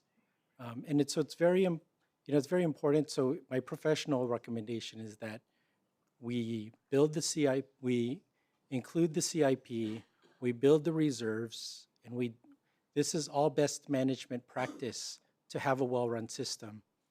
If we defer the CIP and we do not include reserves, I will say that that wouldn't be my recommendation on how we should run the system. Thank you, Alvin. Appreciate that. Why am I asking this? Because I think the capital investment that lasts for decades are not used according to Proposition 218 section, that they are not used by or immediately available to the property owners and or water sewer customers within the next 5 years, including the $25.3 million for water CIP projects and $4.3 million for sewer CIP projects in the rate adjustment plan, makes it vulnerable to legal challenges, because I know proposition do say, yes, you can include that, but we have to cover what is the immediate need right now, and we can put the CIP aside, because with CIP projects are essential versus discretionary, and how costs are allocated between water and sewer, and how those costs are proportionally assigned to payers who benefit from the service. This is my thing about the CIP. And as far as the reserve funds, what the target reserve levels are for water and sewer, okay, and how those targets were determined, and how the city ensures revenue funds remain restricted to the utility enterprise.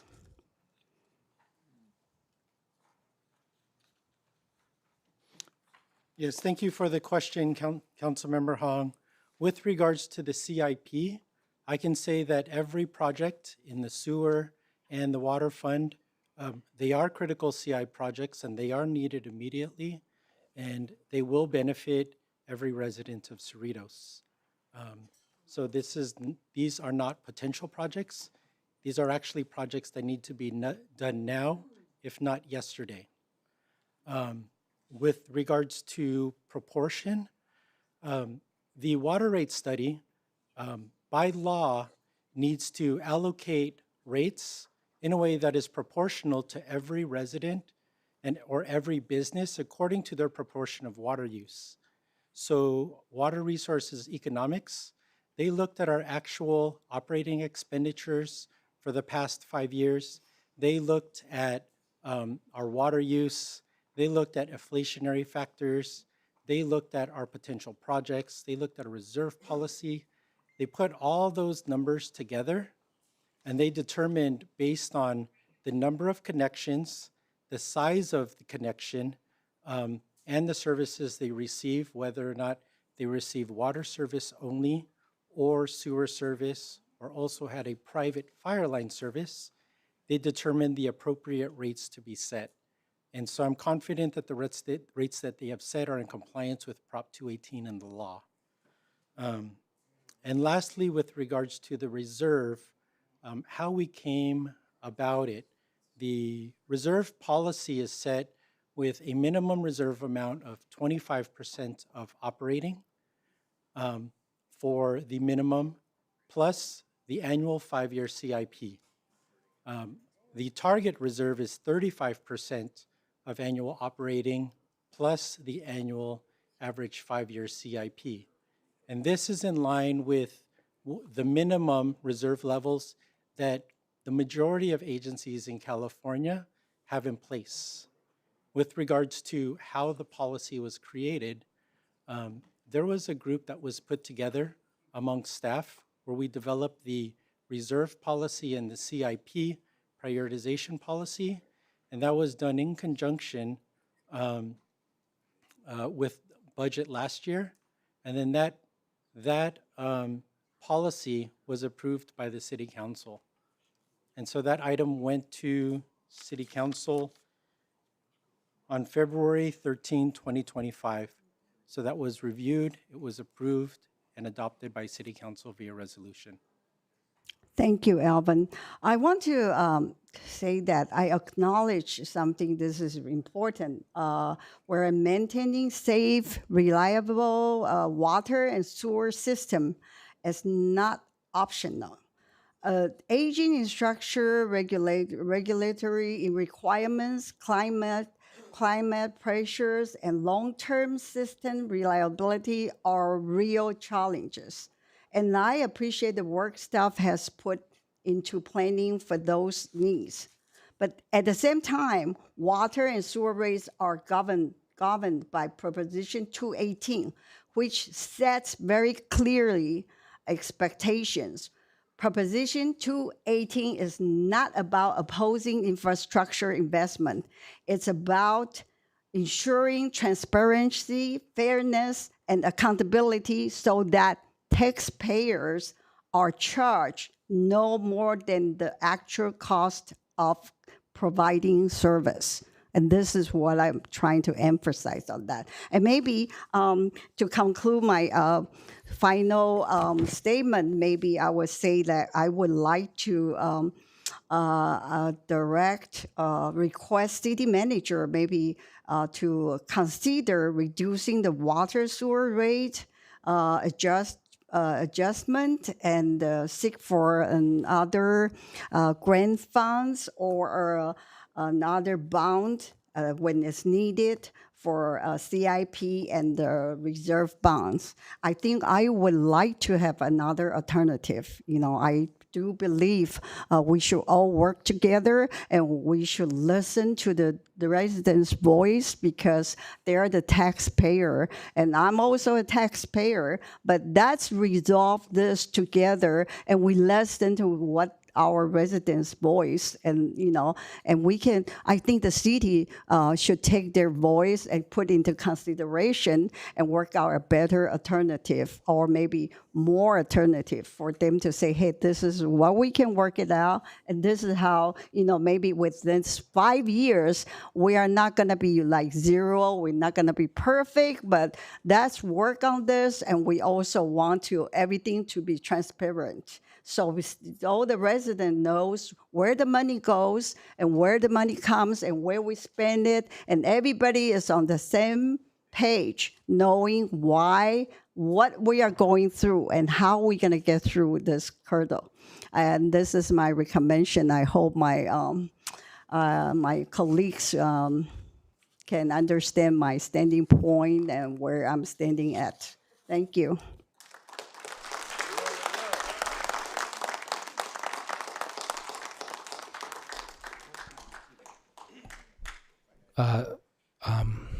Alvin Papa, thank you for answering those questions.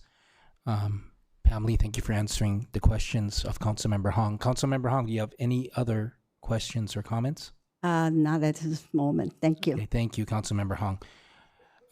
Councilmember Say, do you have any questions or comments? Yeah, I definitely have one question and some comments here. First, I want to say thank you all for your attendance today. It's not that easy, and it's late time already, and I appreciate it. And I think all our Cerritos residents are smart, and has been proven today in the past too. I attending every community information sessions, and I listen careful to your concerns, as well as my own. I understand the rate increase a lot. It feels that way to me too. But many of you also acknowledge that the increase is necessary. You weren't opposed to addressing the problem. Your frustrating was that this should have started years ago. And I agree with you. Everyone shares some responsibility for the delay in this issue, and we all agree with that. But I don't think of point other people who did not do it. Sometimes people mislook at that. The maintenance, the upgrade. You and I upgrade I upgrade my water pipe. Back a couple years ago, even I prevented. I know the issues coming out, so I updated to the newest one. And now there's another new one there. But again, I kind of catch it financially, I'm not able to do. Some residents even told me directly that they thought that I should do. I heard those suggestions. But I also noticed that some of the requests focus on me, rather than some, I'm not saying all, rather than on what is the best for the entire city and community. My responsibility is to look at the whole picture, not just one piece. And I'm so glad our former Councilwoman Carol Chan was here today, and she mentioned exactly what I'm thinking in the future. We gotta work together. How do we make this process better? Unfortunately, I didn't ask. I asked for revenue bond. I asked for using reserve. I asked use our investment. I did, based on my background before. I asked all the question, pro and con was presented by the staff. It wasn't that much option for us. We don't have, like former councilwoman said that before. In the past, when they put out the increased sales tax, 2 times failed. That's 1% that we can get. I'm telling you, I just went to Sacramento meeting. I learned another wave's gonna come to us. I don't know true or not true, I'm waiting for. But who's lost? We all gonna lost. And I am so sad that I have to share this with you. Back in 2014, I remember there was Council Chen and Polito was there. I think he was the mayor. I read the history. I love to hear the history. I want to see what went wrong. How do we improve it for today? What we learned from the past history. How do we improving it for better city and safe city and beauty city? That's all I want to. I have no other strengths and financially things. I'm retired. My husband and I both, I'm not retired, I went back to work because financially I do need some income to buy clothes for my grandkids. But the issues here for me today, my question to our legal counsel, and I also, our manager, okay, is there any possibility of revisiting this issue in the future? Like we're talking about 26, 27, 28, 29.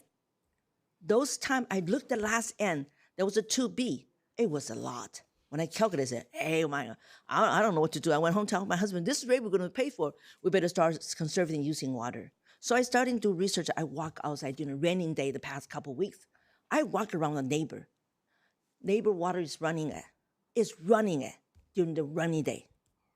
And every day.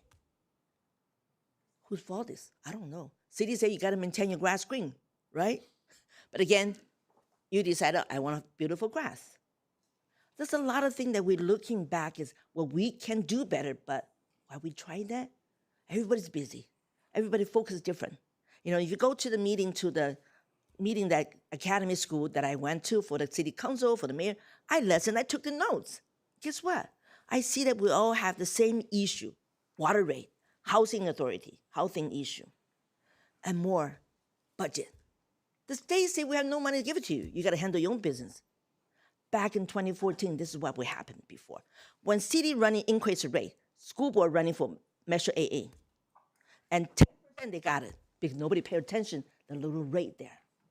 Well, the rate didn't really help us up to today, and we learned that mistake continuously. Is the city's council fault? I cannot blame on them. I think we all have the responsibility. You and I shared the low rate in the past. I've been here 40-something years in Cerritos. I told my son, and he complained the rate so high. He said, Mommy, how could you do that?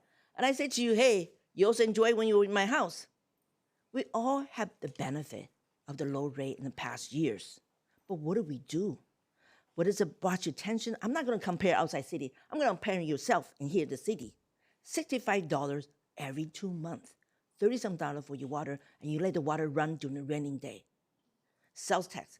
I learned it from former councilwoman here. She told me before. She had mentioned to me, you know, you should shop in Cerritos. After that, she told me that I didn't run for that was a 2014 or 2012. She mentioned to me, and I realized that, you know what? I'm going to start shopping in our own city. So I can, at least I can contribute some sales tax to our city. I'm challenging you today. Are you? Are you?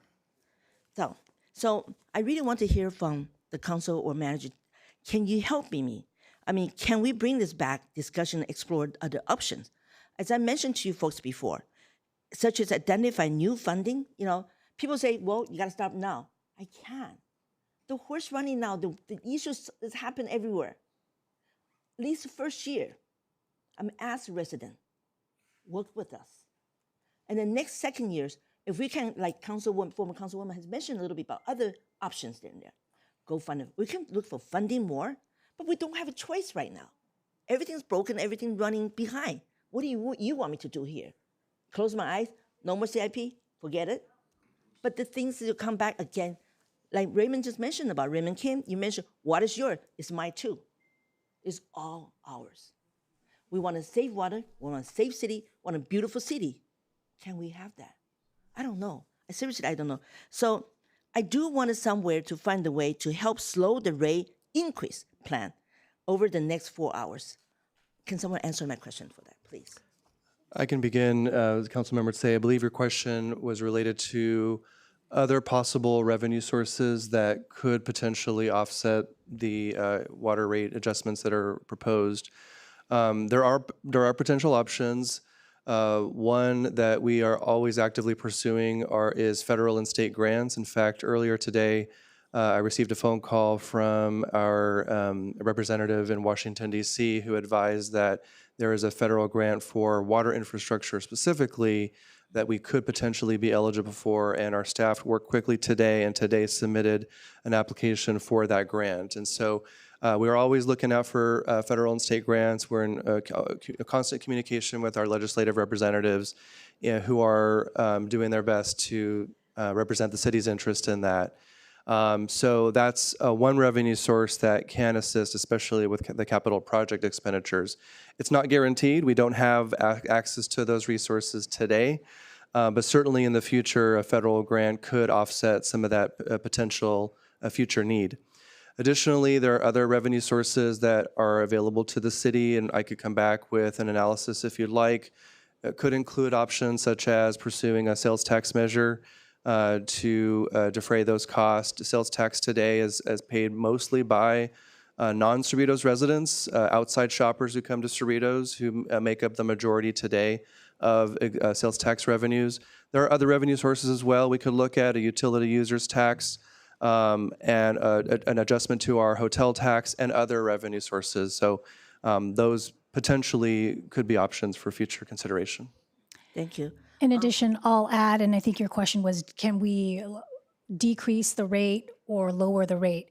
The California Constitution under Prop 218 requires this protest hearing process anytime you want to increase a rate or enact a rate or a fee. There's obviously no requirement to do that if you want to lower the fee. So you can direct, if it's the council's will, to come back at any time to lower the rate if a new funding source is found. You can increase the rates now, subject to a lowering of the rates in the event that there is some additional revenue source. That is certainly an option to explore. I've also heard some people in the public comments mention a bond. A bond is a great answer, but I'd like to explain a little bit more about revenue bonds as part of this process. As we all know, a bond is not free. A bond is basically a loan. You get it up front, and nobody is going to give the city a loan unless its revenues meet or exceed its expenses. Currently, for this fiscal year, the revenues are not even enough to meet expenses because we are $4 million short in the water revenue fund alone. By 2029, in 3 fiscal years, it is going to be a $10 million shortfall. The residents who spoke that it's only a $5 million shortfall, that's patently false. It is a $10 million shortfall. So water rates would need to increase by at least 100% just to meet operating expenses. That does not include any reserves, and it does not include any CIP projects whatsoever. And so in order to even get a bond, at least 100% revenue increase must be, or rate increase must be implemented. In addition, because it's a revenue bond, the bonds are dependent on the revenues that are brought in. So in addition to having to meet the operational expenses, you have to increase the rates to meet the capital improvement project expenses that are going to be used to fund the $25 million in CIP in the next 5 years, just for the water and the sewer. And so you need to increase the rates even more to guarantee that the revenues will meet the amount of funding required to pay back the principal as well as the interest of the bonds. And a lot of bonds do require the construction or the development of the project within a certain amount of time, typically 3 years for tax-exempt bonds. And that process requires a huge capital outlay, which is why bonds are great for projects that have upfront large capital costs. The $25 million that we're talking about are mostly replacement, repairs, and deferred maintenance, which are not typically done for revenue bonds. Certainly that can be explored in the future, but whatever way you slice it, there will need to be a rate increase of at least 150 to 250%. Thank you, Councilor, and thank you, Manager. I appreciate it. I understand and respect the residents' concerns. No one wants to see higher bills. However, based on the financial data, regulatory requirements, and long-term risk, the question before us is not whether the increase is popular, but whether it is necessary to protect safe, reliable water services committed to fiscal responsibility. I believe we should always keep the door open to better solutions if they become available. It's really hard for me today, come to you folks in here, some of my friends in here, very close friend, my church friend too. And it has been approximately 10 months since I was elected. I want to begin by thank you, everyone who trusted me and voted for me. I also heard people next time I will not vote for you anymore. It hurt my feeling, but as council, you should not. You should base that I about to vote, sign an oath to be here today, represent for all, the city, the community, and the staff. I want to begin to thank you everyone who trusted, but I'm also grateful for that trust, and I take my responsibility very seriously. Tonight, some of you may feel that I did not do what you want me to do. I hear that, and I understand the frustration, but I also need to be clear. When I was sworn in, I took the oath to serve the entire city, not just one issue or one moment. My duty is to balance the city's budget and to protect Cerritos as a safe, well-maintained, and beautiful city for a long term.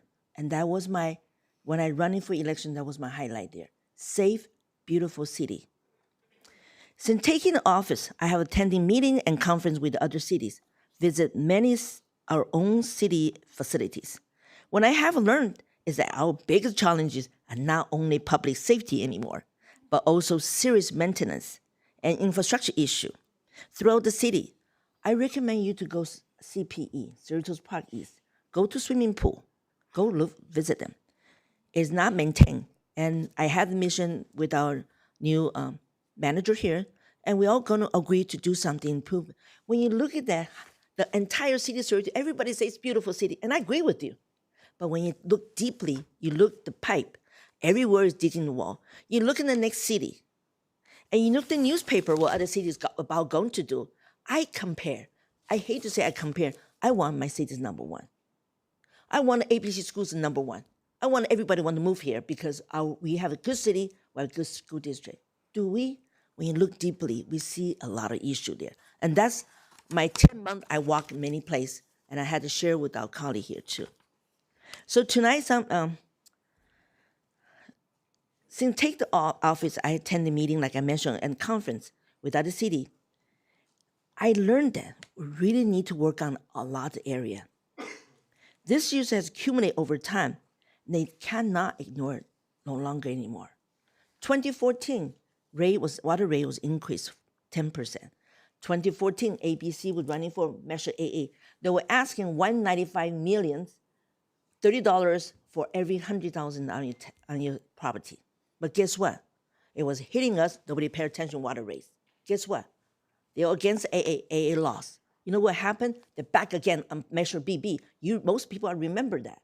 Guess what? District asked for $325 million. Remember, the first time they asked $195. The second time they asked $325 million. Guess what? It was $60 every 100.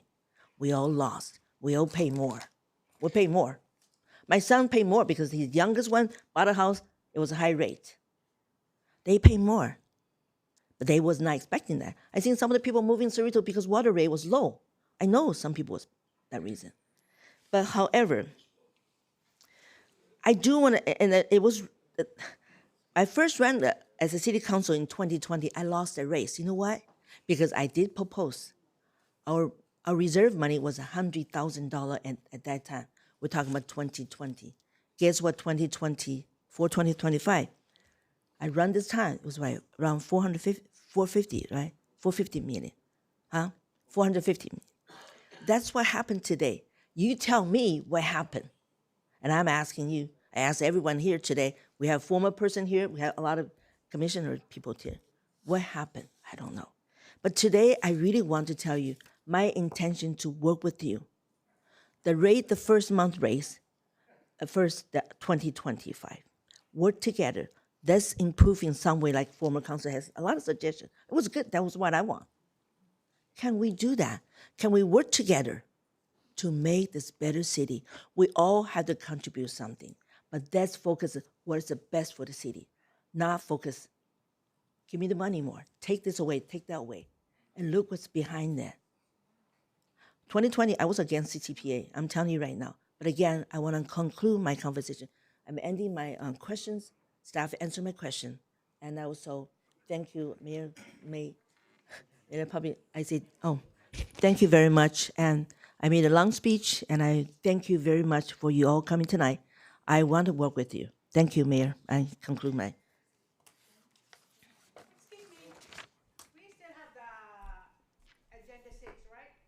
Yes, after we finished agenda item 8A, which is what we're on right now, then we will go back to agenda item 5B and continue from there. Well, the reason I moved up agenda item 8A is because we had the community here for that item. We had a full chamber. We had approximately 40 comment cards. So in my discretion, in my best judgment, we moved up item 8A to be heard before items 5A through item 6. That's why we're on 8A now instead of hearing it later at a later time. Anything else?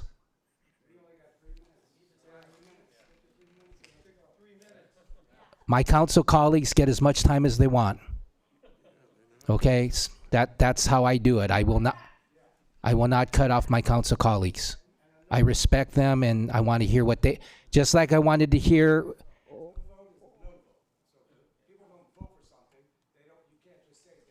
Okay, so let's move on.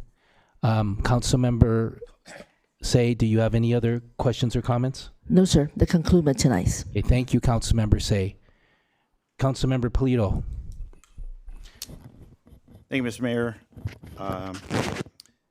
Thank you to city staff, especially Mr. Papa, Mr. Kubert, Ms. Aguila, Mr. Lopez for the presentation and report. I want to say that I listened. I took about 20 pages of notes here. I have about 7 pages of really good questions that the residents had brought up that I also share those questions. But in the interest of time, I'm just going to try and limit it down to just a few. But I do want to first acknowledge a thank you to former Mayor Carol Chen for coming out and sticking around, and also for her previous service. Councilmember Say was correct that we served together on a previous council back in 2014 when we did take action on this. That now, looking back on it, we clearly didn't do enough. But I am glad that at least we took a first step, perhaps a baby step. And by comparison, this is a gigantic leap. But thank you, Carol, for being here. It means a lot. And also the fact that you mentioned that we should seriously revisit a sales tax measure. That's a tremendous statement coming from Carol Chen, who's been quite a very fiscally responsible, fiscally conservative former member of the council and former mayor. So in this climate, in this discussion, that means a lot that she spoke to potential alternatives for future revenue sources. And she also mentioned about grant funding, federal, and so forth. Glad that the question was asked also about the potential for pursuing federal grants, and that did not know until Mr. Lopez mentioned that staff just this week found out about a federal grant opportunity and jumped on it and applied. So that, thank you for the nimbleness of our staff, to jump on those opportunities. Okay. And also, Mr. Padachi had mentioned that a bond could help. So thank you. I thought the same thing, but then also thank you, Counselor, our city attorney, for talking about the specifics of that. And that was very educational, very, very illuminating. But that was a common suggestion from many speakers. Okay. Thank you, Mr. Albar Levy, probably one of the only people who thanked us for safeguarding our city's finances and, doing the right thing. And he even said the gravy train is over. I don't think that's necessarily a popular view, but to be able to come here and say that about the many, many, many years of subsidizing water for our residents, Mr. Barlevy's perspective is also respected and valued. The gentleman who brought his daughter, he brought up an interesting question, and I hope that this is one that could be responded to. Mr. Tam and his daughter, he mentioned the proposed project at Bloomfield and South will increase, it will bring in about 100 new residents. Mr. Lopez, do you think you could speak to kind of the potential impact on our water system, especially since that is right at the very intersection where we had a break that costs us way more than what we would have paid for had we been more proactive? Mr. Lopez?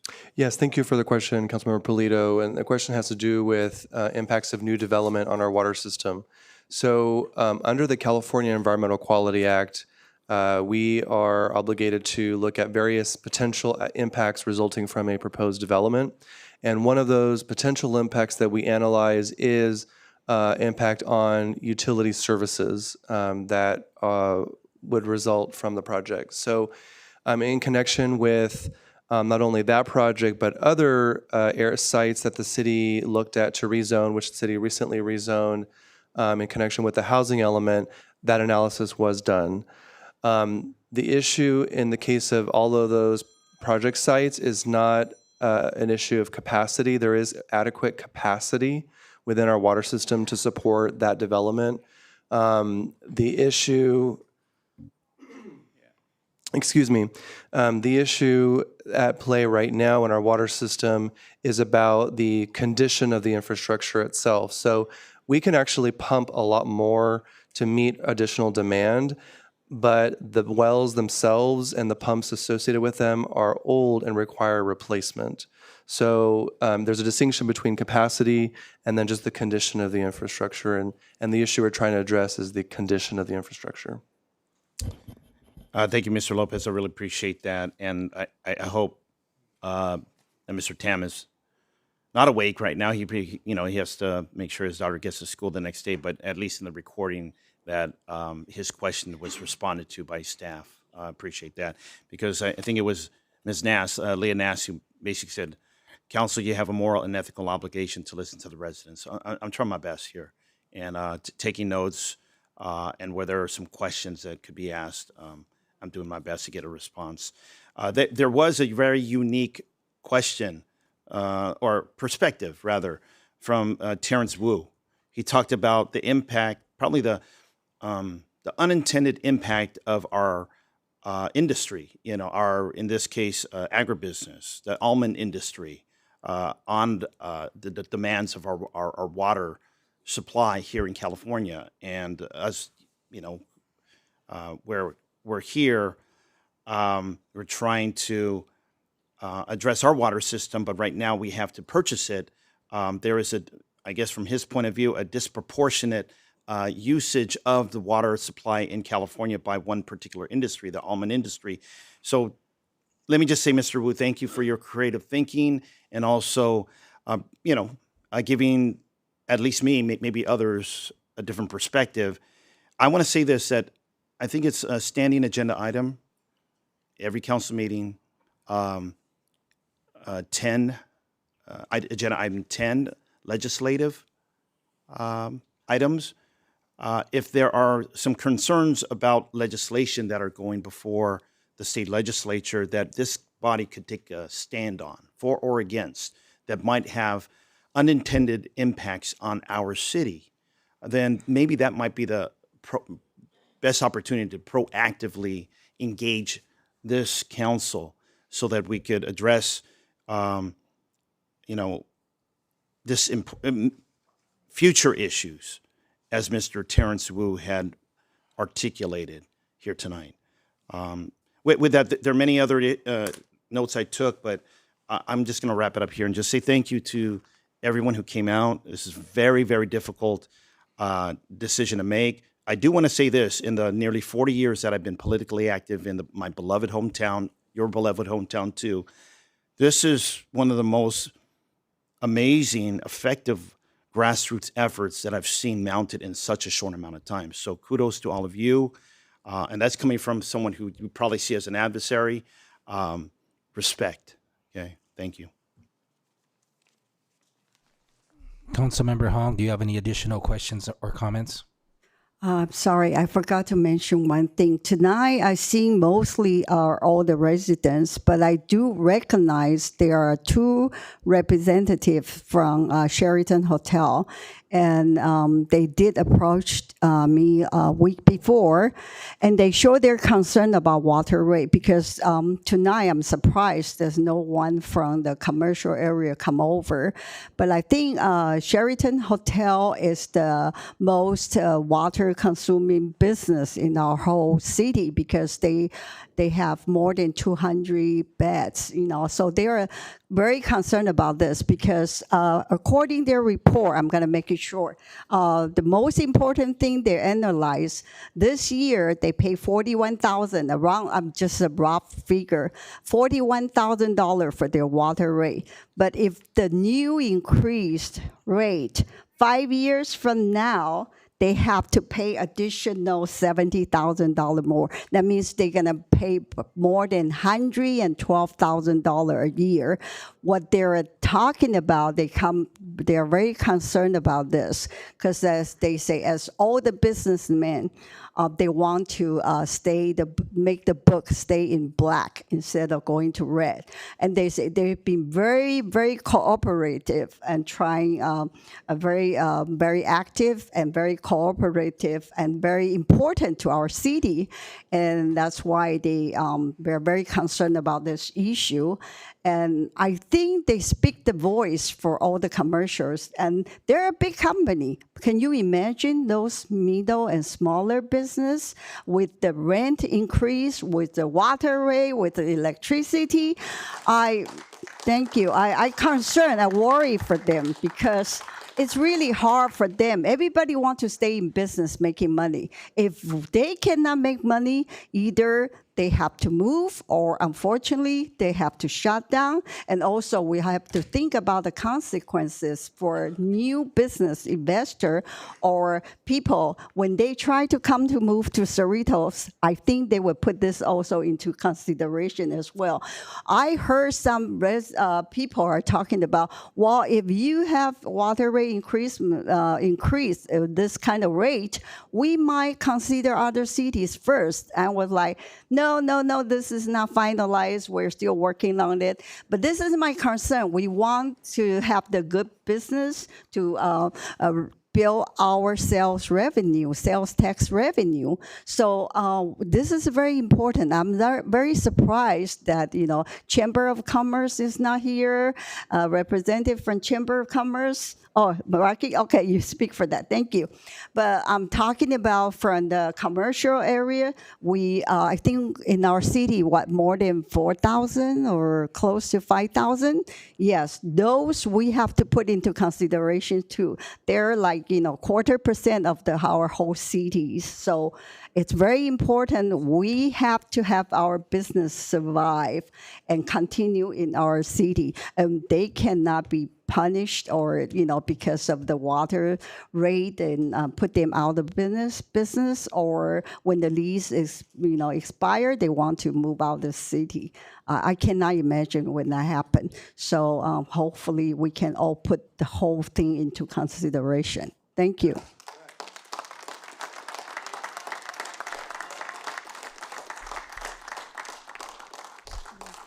Councilmember Hong, do you have any more questions or comments? No, thank you, Mayor, for your letting me speak up. Okay. Mayor Pro Tem Johnson, do you have any questions or comments?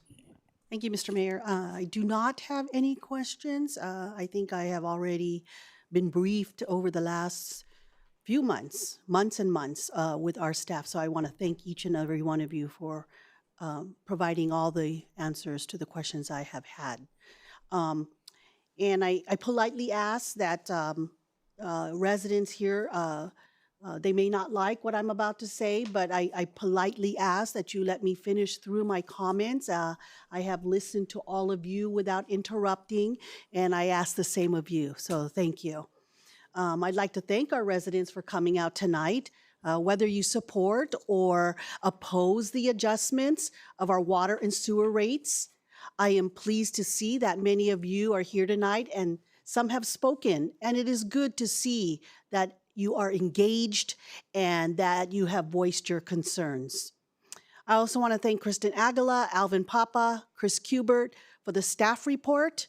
I want to extend my thanks to our entire staff from the city manager's office, city attorney, city clerk's office. They've been working on this for many, many months. It did not happen overnight. They have been meeting individually with each of us council members. They have been meeting with residents at City Hall. They have been presenting at commission and committee meetings. Believe me, we have all gone back to the drawing board to find viable solutions in the best interest of the city and its residents. We have all worked hard and we have all worked together. We are residents too. All 5 of us up here on the dais, as well as our city manager and our city attorney, are also Cerritos residents. We all want, just like you, to set the city on the right path moving forward. So to our residents, I hear your concerns, I hear your anger, I do sympathize with you. Just know that this is not an easy decision to make, but nothing we are doing here is nefarious or with malicious intent. We have state laws that we need to follow. We are following the guidelines of Proposition 218. The city has gone above and beyond the requirements of Prop 218. In fact, Prop 218 does not even require the city to send out protest forms. But we did. I'm sorry, I asked you to be kind. Please, I did it for you. Prop 218 requires only a 45-day period. Instead, we gave residents 77 days. The city has been transparent and has conducted many community meetings since September. So I hear concerns that this is too fast, too soon. However, our water and sewer rates have been talked about, have been addressed, have been discussed as far back as 2014. To simply state it, water is a utility, just like electricity and gas. But unlike your electricity and gas bill, the city has been subsidizing water and sewer rates for residents for years. Initially, they used redevelopment money to cover the costs, and when redevelopment was taken away, the city essentially was draining the general fund to help residents pay for the water. They should never have done that. This should never have been done. Those redevelopment funds and general funds should never have been used to subsidize water in the first place. And here we are now, we are all having to pay for that wrongdoing. In fact, another city was doing the same thing, and I talked to that council member and they said they actually addressed it early on, and now their water rates are stabilized. So the decision to subsidize water rates was done by our former city manager. His decision is now impacting residents, and residents are now suffering from the consequences and will be paying that price of that failed decision. That decision didn't even account for the future impact it would have on the city's financial security. So I know how angry our residents are. I am angry too. I am so upset that it has led it to this. Had the city not subsidized water in the first place, we wouldn't be in this mess. Even our auditor said that the city should not be using general fund money to pay for water rates. So let me be clear, I'm not placing blame at former council members.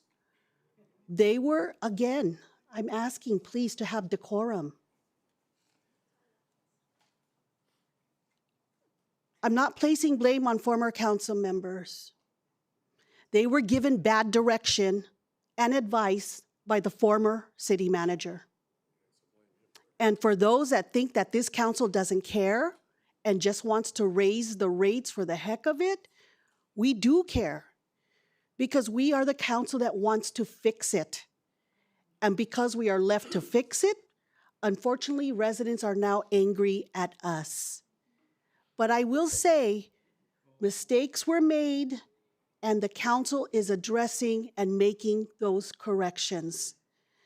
I realize our residents are not accustomed for paying for the true cost of water, and I get that. For years, our residents were charged an artificial price, and their bills reflected an artificially low rate. To our residents, that is what I would be angry at, that you were tricked into paying for water that was not the true cost. Had you been paying the true cost of water from the beginning, you wouldn't be sitting here today. There is no city that I know of in California where a municipality pays for the water rates for the residents. So I know others have stated, why are we still funding the Magnolia Power Plant? Well, the answer to that is we are looking into it. Robert Lopez became the city manager in 2023, and he has built a team of experts. They have been addressing and reviewing the Magnolia Power Plant, so it is not being ignored. They are implementing best practices across the board, starting with our water and sewer rates. They are setting the city up so that our water infrastructure fund is sustainable. That is what is in the best interest of the city and its residents. If we continue to subsidize water rates, in the next few years, it will start to impact our reserves, where we no longer have a reserve fund. This will impact the ability to fund public safety, address our infrastructure, our parks, our youth, senior programs. The city will start to decline and deteriorate. And I'm sure you have already seen it at our parks and on our roads. They need to have a facelift. By not adjusting the water rates, this will impact your property values because our city maintenance will be deferred. So I ask, let's just take a step back and not be angry about the increase. Instead, let us be thankful to the city for so many years that they subsidized our water rates. We have all benefited from the years of subsidies. Now it's time to do our part. Be respectful, please. If we do the math, each household has received thousands of dollars in subsidies because the city paid your water bill. I cannot remember that number, Mr. Mayor, but I believe it was something like $3,000 per household that you all received, except those that live in the La Palma tract. Sorry about that, Mr. Plowman. You did not benefit from the subsidy. This current council has been talking about adjusting water rates since June 2025. At the June 26, 2025 council meeting, we were all united, all 5 of us, Hong, Se, Polito, Yokoyama, myself, on a 5-0 vote, and that we all approved the 25-26 combined financial program, which included the projected revenues from anticipated adjustments to the water and sewer rates. Then again, on July 28, 2025, this council again, Hong, Se, Polito, Yokoyama, myself, 5-0 vote, all of us approved the revenue adjustment with a 1% increase of 50% in February 2026. This was the lowest, most gradual phase out over 5 years with the lowest revenue adjustment starting at 50%. And contrary to what is being said on social media, the rate is not going to be $250 next month. The other options presented to this council was 110% for the first year. And the third option was actually an 180% adjustment for the first year. So this council opted for the lowest rate adjustment because we knew how much it would impact our residents. And as you have seen in the presentation, when they did the 10% increases back in 2014 to 2020, it did not impact the ability for the water fund to be sustainable. So we don't want to make that same mistake again. So I'm going to address some of the other concerns that residents have expressed. Why not close the Cerritos Center for the Performing Arts? Let me explain. The water fund is supposed to operate as a separate fund and should be sustainable. Revenues from the water fund are not to be transferred to the general fund. In fact, it is illegal to do so. The general fund is used for all other city services, departments, and facilities. The CCPA, like the library and the senior center, is a city facility. It is funded as seen in our combined financial program. Not everyone goes to the library, but we fund it. Not everyone goes to the CCPA, but we fund it. And not everyone uses the senior center, but we fund it. But of those three facilities, the CCPA is the only one that generates income, and the library and senior center do not. So the greater loss is actually at the library. There is a silent majority that do appreciate the CCPA. Getting rid of the CCPA does not, I'm sorry, Mr. Mayor, if I hear one more outburst, I would like for you to address it. Okay, I agree.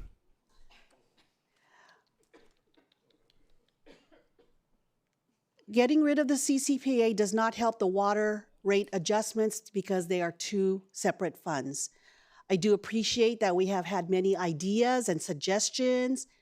However, please know, municipal financing is unique. It is not like your household budget or even a corporate budget. We have state laws we need to follow. For example, we cannot simply say we will not install a new patio so that we can pay for something else. It just doesn't work that way. I have also heard opposition about our employee pension obligations, salaries, city events, cultural programming, sister cities, conference travel. Those are all within the budget and have absolutely nothing to do with water and sewer rate adjustments. So the bottom line is two separate funds, water fund and general fund. Each fund is supported by different revenue sources, and each is used to pay for different types of city services. As we repair the wells, the city has to grow, and we need to move on. So I am proud of my colleagues. I am proud of the unanimous decisions that we have made. These were tough decisions, and none of us took it lightly. Thank you to my colleagues. You have stood up for the city and have been brave enough to face this issue head on. They did this despite the attacks from residents on social media and even in this council chamber. But that is what we were elected to do, to make the tough decisions and to not kick the can down the road. We are setting this city up for success, for the future of our kids, for the future families that will move here. There will be no future if the city is not maintained and property values drop. So for those that oppose the water and sewer rate adjustments, I know this is not what you want to hear, but I have a duty to all residents, all 49,000 residents. 6,400 forms were received. I have a duty to a majority of these residents. I have talked with them, and many do see the needs, and they know that they have been receiving a huge discount on their water bill for years. They know they can no longer have a free ride, and they are thankful for the subsidies they have received for years. So I know they know that this, because they know that utilities, like electricity and gas and water, are not supposed to be paid for by the city. They know we need to free up the general fund from subsidizing about $4 million a year to pay for water. That is $4 million extra a year that the city can focus on fixing our streets, our parks, and sidewalks. And at the end of the 5-year adjustment, the water fund will be sustainable with no general fund transfers and with a healthy reserve so that we can do ongoing maintenance. The priority here is for residents to have clean, safe, and reliable water. For our residents, it really is a decision of what your priorities are. Do we continue subsidizing your water? Or do we let the city subsidize and put at risk the funding of public safety and city maintenance? So thank you, council colleagues. I'm proud to serve alongside each and every one of you. This was not easy. We all truly care about our city and its residents, and we all agreed that water and sewer rates need to be adjusted, and we acted upon it. We did not hand it off to a future council. We are making history here by turning the ship around and putting the city on a path to long-term financial stability and making a fiscally responsible decision to protect the city's future. We are leading from the front. Last, I do want to propose that we request a report back on alternative revenue sources, including the possibility of having a utility user tax or I'm sorry, he's being disruptive. Sir, you're being noisy. You can't hear it because your headphones are on, but you're being noisy. Okay. You and I have had good conversations and good communication, so I'm please kindly asking you to not be noisy. Not be noisy. I'm just kindly asking you to not be noisy. No, you don't make noise. That's all. Thank you. So I will say that I do wish to request a report back on alternative revenue sources, including the possibility of having a utility user tax or a sales tax, some type of grant funding to address the future and water sewer rate adjustments. I believe that is at least what we need to do for our residents, because all 5 of us have heard you tonight, and we hear you, and we want to look for viable solutions.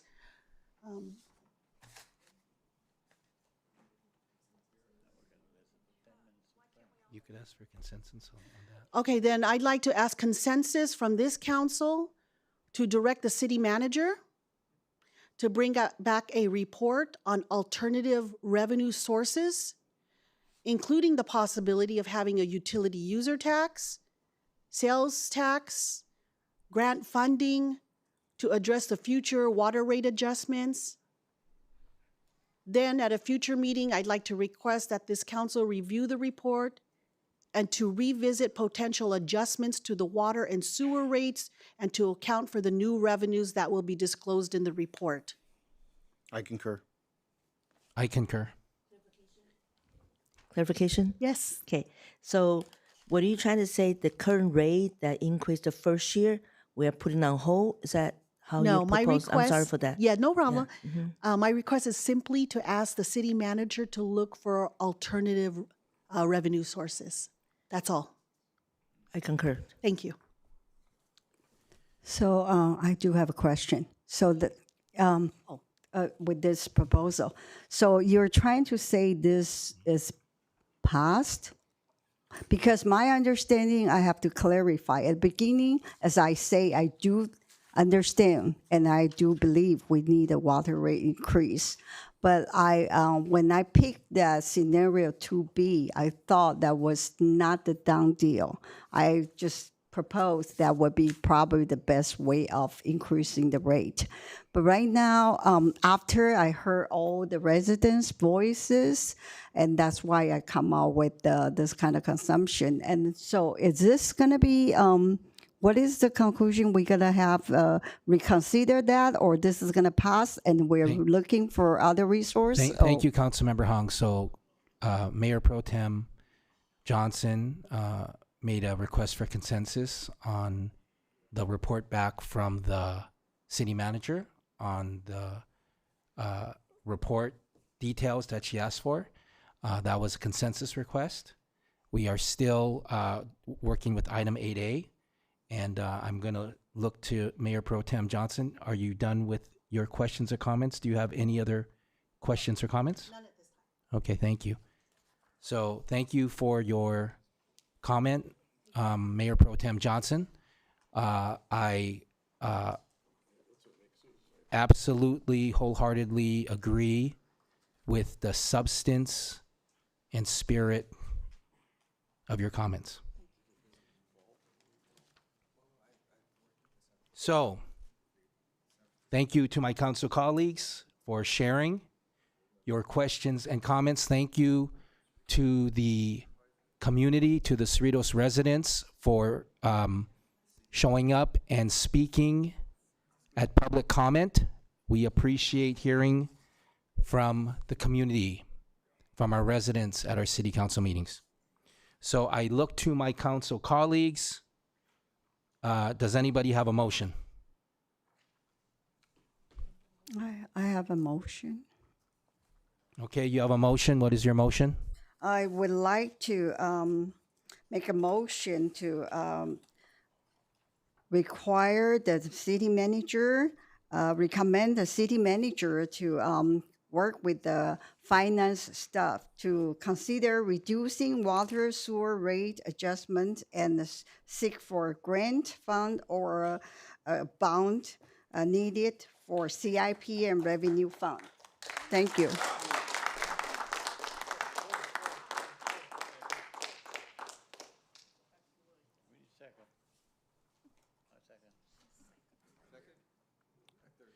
Okay, the motion died. Do we have any other motions? I have a motion, Mr. Mayor. Okay, Mayor Pro Tem Johnson? Yes, I'd like for the motion to, under staff's recommendation to, for 3A, no, I'm sorry. For staff's recommendation on, okay, 3A, adopting the resolution. That's my motion.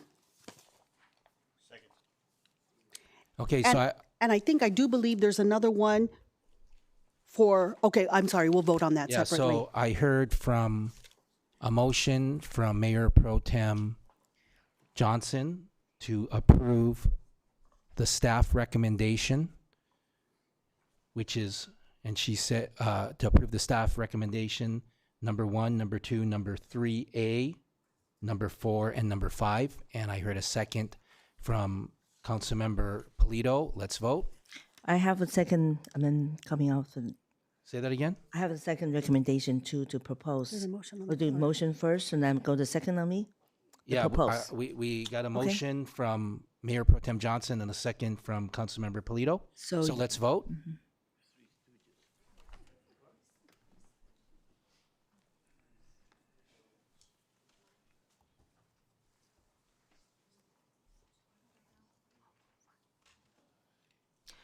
The motion passes on a vote of 3-2. Thank you. So now we will move on back to item 5B. The next item is 5B, and we will, with council I'm sorry, consent. there was another request on the adopt a resolution establishing the low-income water and sewer utility assistance program, because we just voted on 3A to, No, we 3A and 4? I confirmed when Mayor Pro Tem Johnson said to approve the staff recommendation, and then she specified between 3A and 3B, she said 3A because the city clerk announced that the majority protest did not succeed. Not done. Page 14. So the staff recommendation is on page 14 and 15 of the agenda report. And there is a 3A or a 3B. The 3A is the situation before us because the city clerk made an announcement regarding the fact that there was no majority protest. Okay, so I just wanted to clarify, the vote that was just adopted included 3A and 4. And 5. And 1, 2, 3A, 4, and 5. Got it. Thank you. And 5 addresses your concern of authorizing the budget amendment of $200,000 for the low-income program. Thank you. Good. May I have So- one more question? I'm sorry, Mayor. Even though we passed this, my question is, I hope we can have a transparency, and is it possible we can review every year, seeing where the money goes, whatever, and have the transparency? And if after the second year's increase, if we find out, is it possible that we are in a better position, say we got other resources? Is it possible the council can come back and propose maybe a more reasonable rate? And the answer is yes, and we do that automatically every year. It's called the budget approval process. Okay, great. So we will be having budget study sessions, a number of budget study sessions. We will have the budget approval meetings, including the final meeting on the second meeting in June. And you and your council colleagues and I can always bring things up at a city council meeting and ask for consensus. Thank you very much, because I want residents to know where all the elected official and this council, I understand myself and my colleagues are working very hard, but I still think we have to work harder, and then we'll try our best, but we want to make everything transparent to all the residents, and that the resident knows what's going on and where your taxpayers' money goes to, so you can have, also be on our side. Let's work together and see how we're gonna resolve the problems we are encountering right now. Mayor, thank you, Mayor. Mayor, I know we already voted already. I do want the comment which is about to make actually exactly what is recommendation. Yes. Okay, there's Apologize. too much talking going in the chamber. I cannot hear, and my council colleagues cannot hear each other. Okay. I just want to let the public people to know. Okay, sorry. Go ahead. Okay, let's be respectful. There's no public comment going on right now, but can you?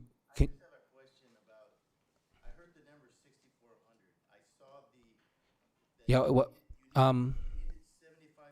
Senior Assistant City Manager, can you go talk with that gentleman and let him, can you please let him know, help him with his question and see if you can answer it for him?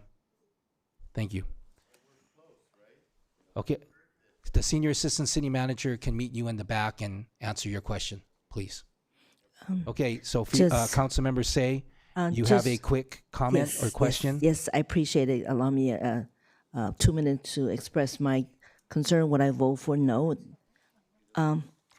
Which is, I like to propose. Mrs. Legaska, can you please be quiet? This is your one warning. Okay, go ahead. I was proposed to recommendation to increase the rate as a part of the first year plan to address our issues right now. But I'm also wanted to direct the staff to actively pursue additional funding, resource, and other available sources, like we mentioned it, to return to council in the future. And I want thank you so much for clarification. I was not really, as a newly elected councilor, I didn't know that we can bring it back here for future changes there. So I want to apologize for that. I vote for no. If we vote for yes, increase the first year, and then we also have a chance to go back and revisit. I will thank you. That you just made a clarification. I really appreciate Council it. members say we are not doing anything but asking for a report back. That's all. Thank you. I appreciate Yeah, it. Okay. thank you. At least I feel good. At least I Okay. expressed my feeling. Thank you. Thanks. Okay, so regarding agenda item 5B, I ask for council consensus to continue that to a future meeting. Okay, thank you. So let's move on to item 6, public comments.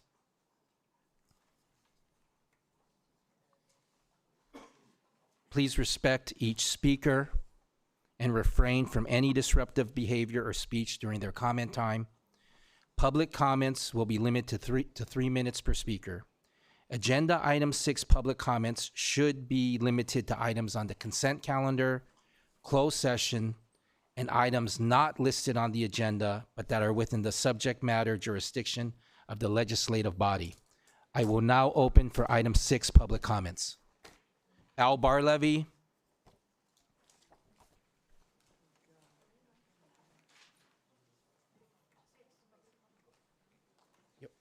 She submitted this as a written correspondence? Yeah, so, I asked her to give it to you. So Al Barlevy, then Norma Williamson, and then David Powman. I guess we're now at good morning, council members. Good morning, Mr. Barlevy. Last week, I attended the city's annual ceremony honoring Martin Luther King Jr. As proud as I was in our city when I heard our assembly member, Sharon Quirk Silva, say during the ceremony that our city is the only city in her district that holds such a ceremony, I was also disappointed that the other cities in her district do not hold such a ceremony. Just before Assemblymember Quirk Silva's speech, Mayor Frank Yokoyama mentioned in his speech that he's aware of chatter within the city of Cerritos community questioning the wisdom of our city holding the annual ceremony honoring Martin Luther King, saying that it is a waste of money.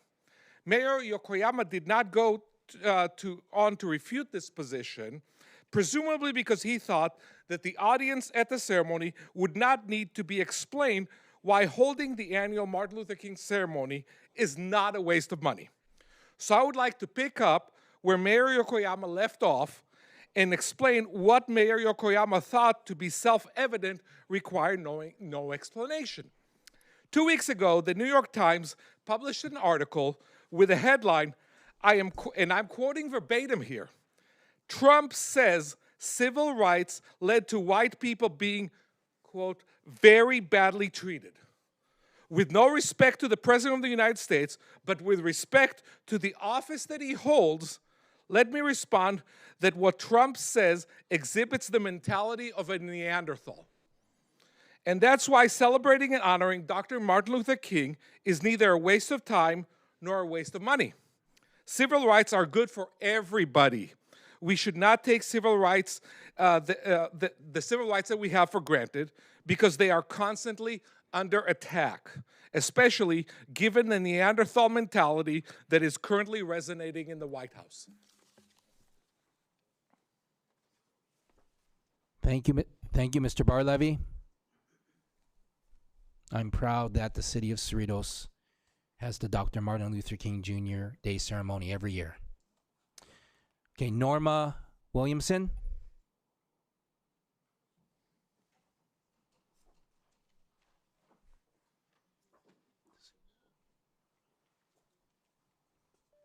David Powman, and then Sam Desai, and then Case Vanderlinden. So since I haven't been here for 7 meetings, do I get 35 minutes, Frank? Next time, David Pyleman. at a meeting in the future, I'll let you know when. But today you get 3 minutes. Thank you, Mr. Powman. David Pyleman, 7842 Sun Valley Way. My wife attended the January 12th council meeting as there was an item on the agenda which she had interest in. She commented to me the next day that there was some dialogue that occurred at that meeting that I might wish to hear. I tuned into Frontier Channel 3 and looked for rebroadcasts of that meeting. Upon finding one opportunity, I set the DVR feature to record for 3 hours. When I got a chance to view that replay, the replay ended before the item on the agenda, public comments, had concluded. 3 hours. Now, near the end of the public comment section, Deborah Berry rose to speak. Ms. Johnson, she spoke on one of my favorite topics, perception. She spoke about how it was her experience that convening bodies do not make a practice of responding to public comments. She inferred that it was her recollection that this did not occur when, then she pointed to the white men on the back wall behind us, and we're council persons. I did not consider this a negative comment. I considered it factual, as for a number of years, the council consisted of all white men. Now, council members, specifically the mayor, responding directly to me did not occur when I began my routine attendance at these meetings in 2018. But when Bruce Barrows began his attempt to create a legacy for himself, then he chose to make responses to my comments. When I resumed my attendance at the council meetings after Frank took the office of mayor, he increased the number of responses he made to many speakers. In my regard, his effort to convince us in southeastern Cerritos that the Del Amo widening Coyote Creek Bridge project was moving along. On the one hand, I appreciate knowing that I am being heard, but I observed that this isolated those who do not get a response, and it can significantly lengthen the meeting. Of course, now an administrator from another city informs me that this bridge project may not be completed for 10 years. So I'm sure my wife is not happy with that answer. It has been my experience through attendance at council meetings of 4 cities and 5 school boards that if a comment is made by a citizen and the council board member wants to follow up with staff, that inquiry occurs during member comments near the end of the meeting. It is my perception that it results in a much more orderly meeting. On that night, you also saluted a retiring city employee. This was not improper, but was it really necessary for each council member to make remarks? This is what a retirement dinner celebration is for. I'm going to end right there. I did prepare for 5 minutes, but let me say that I chose not to speak earlier because it is acknowledged that I'm not my residence is not on this side of the river, and so I have spent a number of time reviewing what my fees will be. I do need you to finish your point. Yeah, I have spent some time reviewing what my fees will be as a La Palma quasi-resident, and so I do find that now it's only $15 for the first year. But again, $150 raise would be my problem as well. So I will speak more at the next meeting. Thank you, Mr. Palman. So I am going to respond to you because you brought that issue up. And, you know, our city council meetings are also on YouTube. Okay? And I also wanted you to know the good news for the Pyleman household updated news that on January 22, 2026, the United States House of Representatives passed the appropriation bills that included Congressman Derek Tran's request for the city of Cerritos of $3,150,000 for the city of Cerritos Del Amo Boulevard Bridge Replacement and Roadway Improvement Project. So that just passed in Congress on January 22, 2026. That's another step, and we're going to keep pushing. Okay. The next public comment, Sam Desai. Sam Desai. Case Vanderlinden. Robert Chevelle. Dr. Chevelle. Dr. Chevelle. Jenny Gutierrez. Jenny Gutierrez.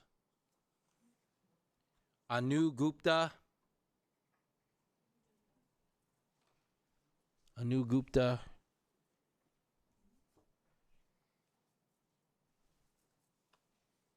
Daisy Lagaska. Daisy Lagaska. Raymond Kim.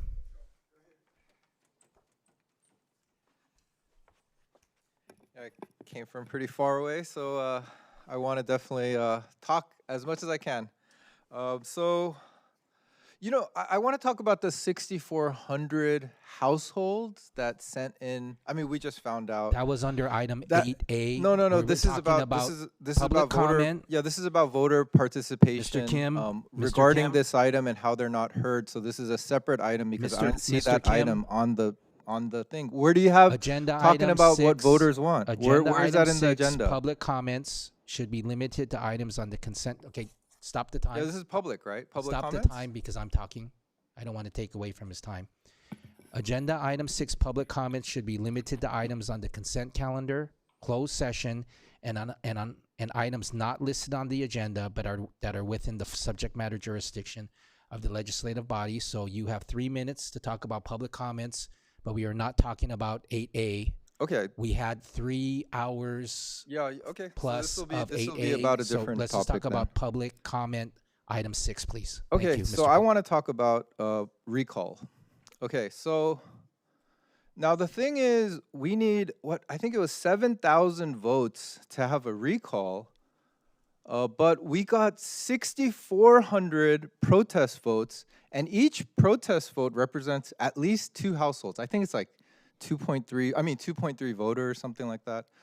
Let's be conservative forecasting, so let's say 2 voters per household.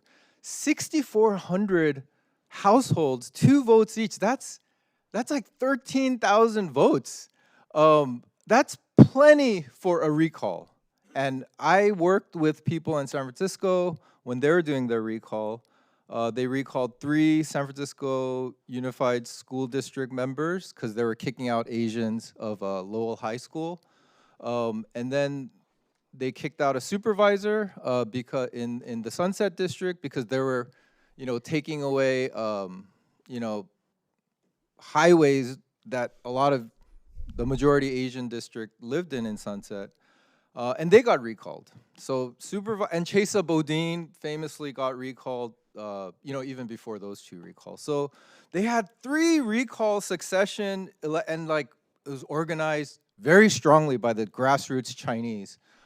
Historically Cantonese, now more mainland, but still this is there's a history in the city of just a lot of Chinese, civic participation. And yeah, so after they recalled Chesa Bodine, they recalled the San Francisco Unified School District that kicked out Asians of Lowell High School, and then they kicked out the supervisor.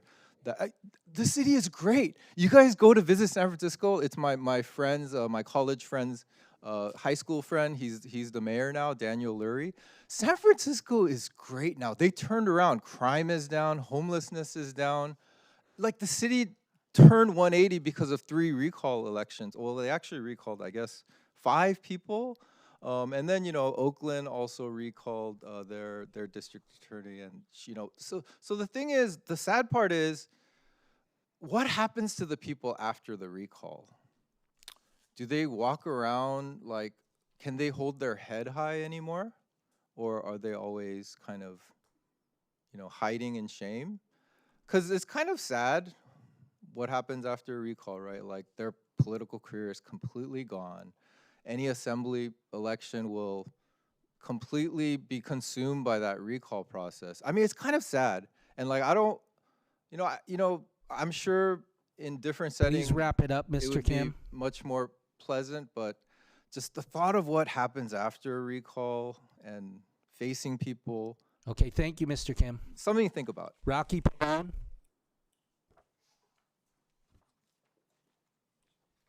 And then Curtis Forsyth is after Rocky Pavone. I was saying Mr. Forsyth is after Rocky Pavone. Thank you, Mayor. First of all, I want to thank you for keeping the order here tonight. Appreciate it. But I would say tonight is probably one of the most disheartening nights of my life in Cerritos. I feel as if our voices were not heard. And this is why I will continue to campaign to sit on Cerritos City Council so that we can have a voice of the people. I feel that the voices were not heard. Unfortunately, I've known you for years, my friend. I've known Mark Polito for years. I've known Johnson family, went to school, Artesia High School with her sister, and known Sophia for a while, and also Jennifer Hong. I've been around this Cerritos area for over 40 years. So the bottom line is, there are other alternatives. I guarantee you, there are other alternatives.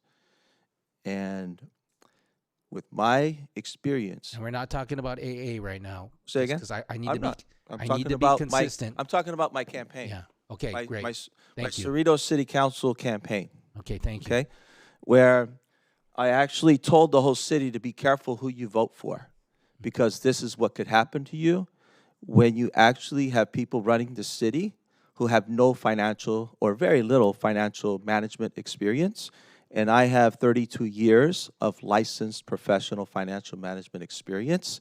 And this is where I consider myself to be the most qualified candidate to sit on Cerritos City Council, so that the burdens of the city and the residents are not going to be as great as they are going to be in the next 3 to 4 years.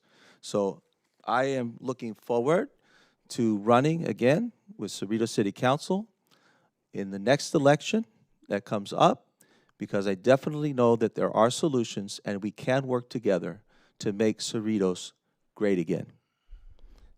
And I want to let you know that I just discussed it about tonight, and I'm fighting. My name is Rocky Pavone, and I will fight to make Cerritos safer, better, financially stable, and also rebuilding Cerritos, the infrastructure, in a way where all of us can enjoy the life that we deserve here, the city of Cerritos. Thank you very much for tonight, and it is now 12:15 in the morning, and I'm going to go home to my family, my wife and kids. Thank you very much. You're lucky. Thank you. Thank you, Rocky. Thank you, Rocky. Curtis Forsyth.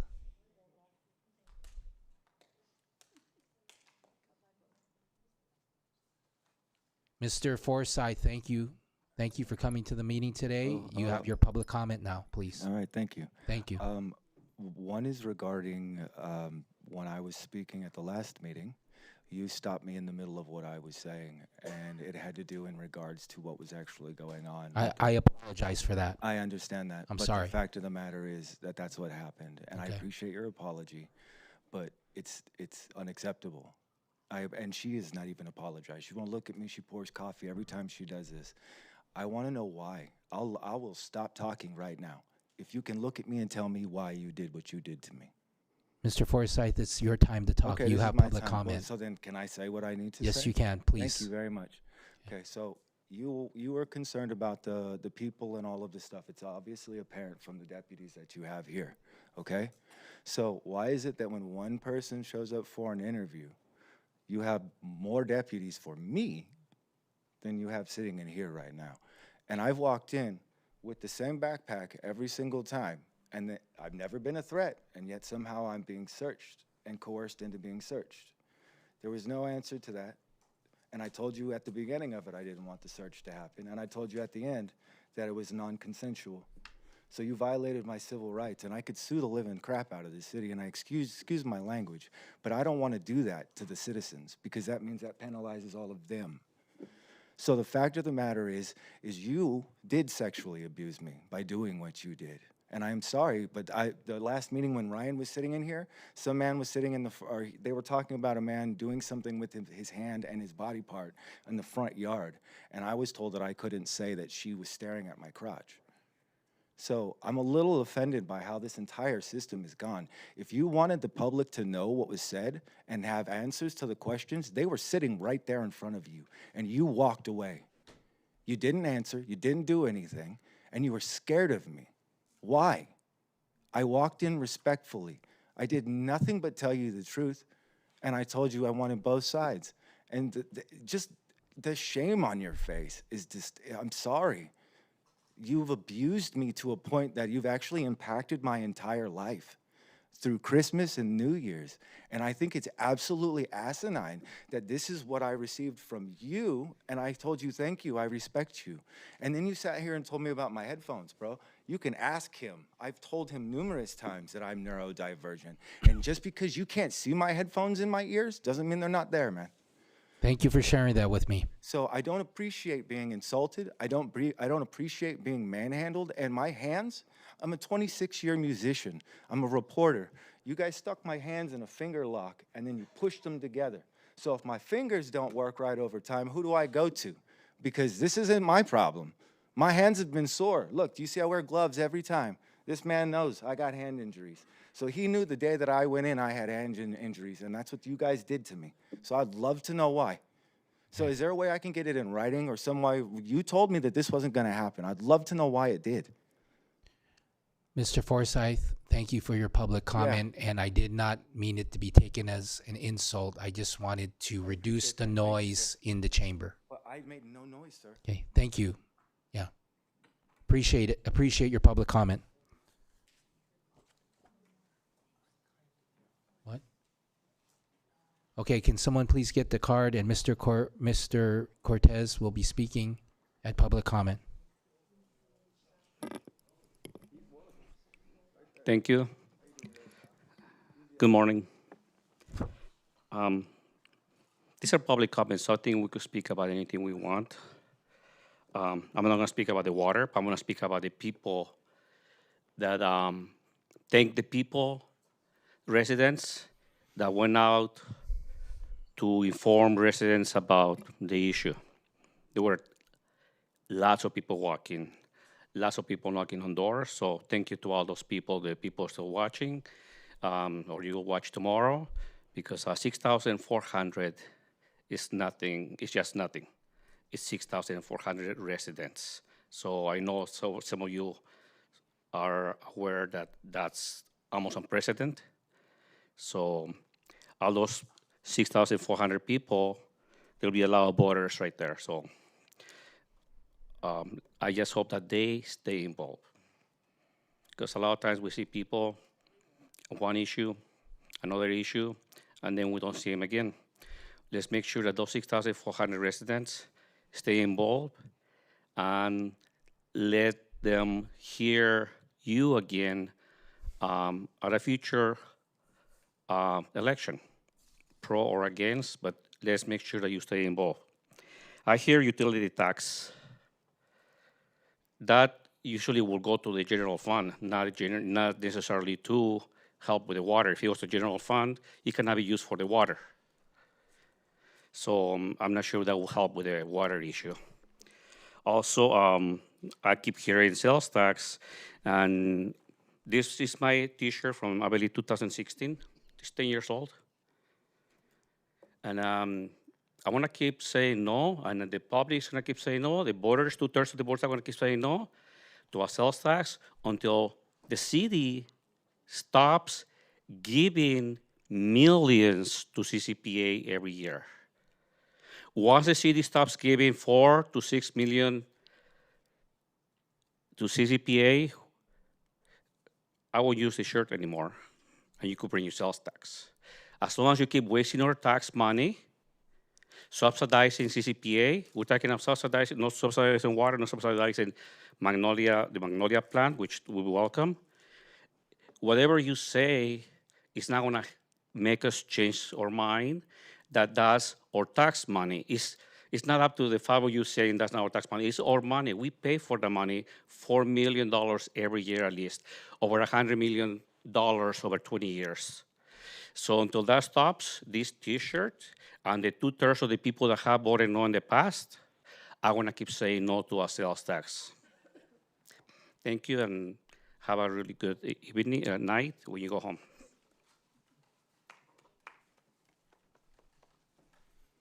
Are there other speakers? City Clerk, did you have to announce any written comment for item 6, public comments? Thank you, Mayor. We did receive one written comment submitted at tonight's meeting for item 6, and this will be distributed to City Council on a later date. Okay. So I will now close the public comment period. Item 7, consent calendar. Do we have a motion to approve? Move to approve. Okay, we have a motion to approve the consent calendar, second by Sophia Say. Let's vote.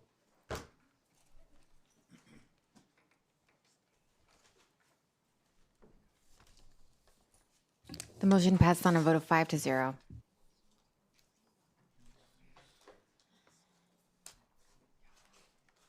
Okay, so the consent calendar was approved by a vote of 5-0. Okay.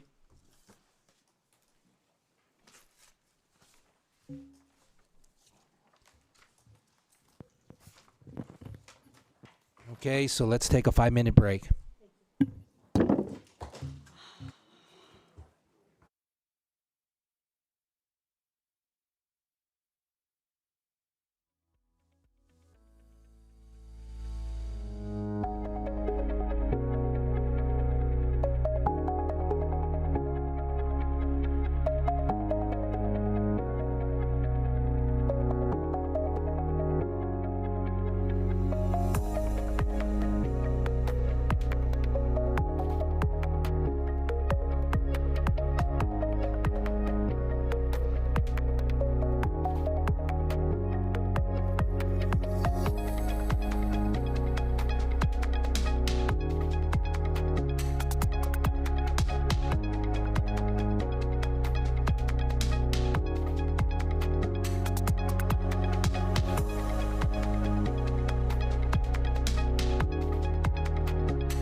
We're moving on to item 8B.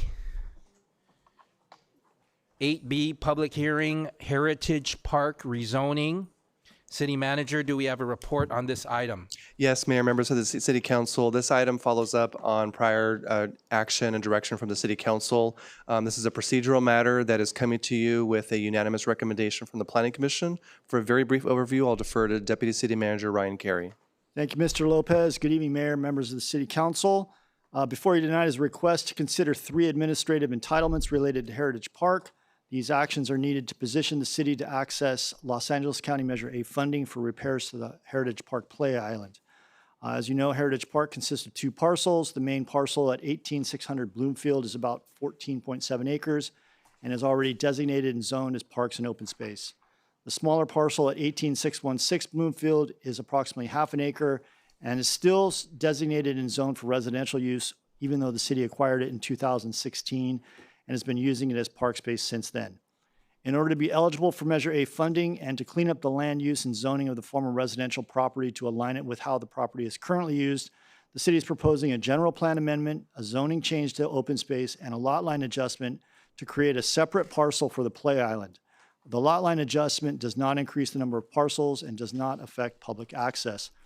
As Mr. Lopez mentioned, these are administrative actions intended to ensure consistency and funding eligibility. I do need to note that while approval would technically remove 1 housing unit, a no net loss review was completed, and the recent City Council approval of ADB 20 at South and Bloomfield, which would allow up to 107 additional housing units, more than offsets that loss and keeps the city in compliance with SB 330. The Planning Commission reviewed this item on January 14th and unanimously recommended its approval. Accordingly, staff recommends the council approve the requested entitlements before you to allow the city to move forward Heritage Park Island repairs. Available for any questions if you have any. Thank you. Thank you for the report, Ryan Carey, Deputy City Manager. Do we have any questions from the council? No questions. I will now open for public hearing and public comments on this item.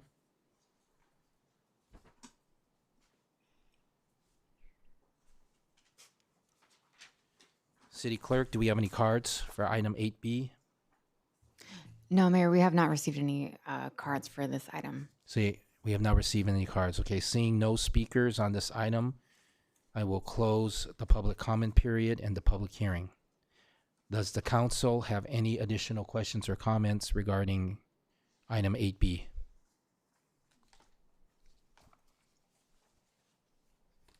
Do we have a motion? Move to approve. Second.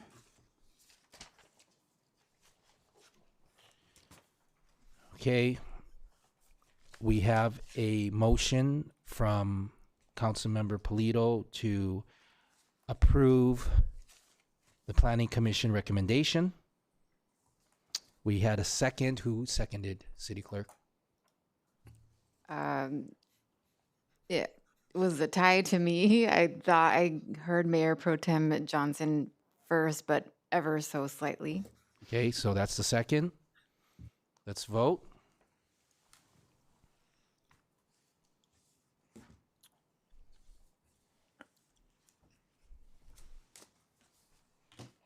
The motion passes on a vote of 5-0. All right. Heritage Park. All right.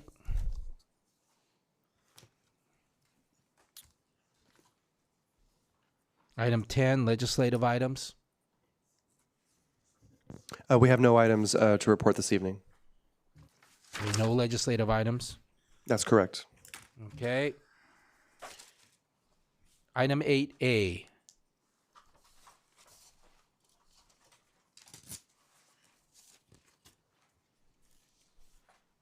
Public hearing, water and sewer rates. I make a motion for reconsideration. Second. Okay, it was moved and seconded to have a motion for reconsideration of item 8A. Let's vote.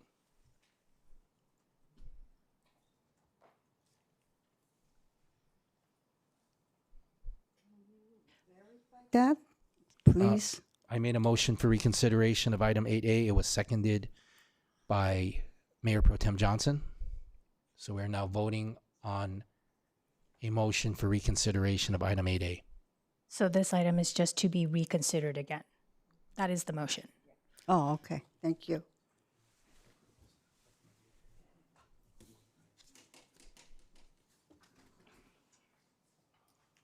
The motion passes 5-0.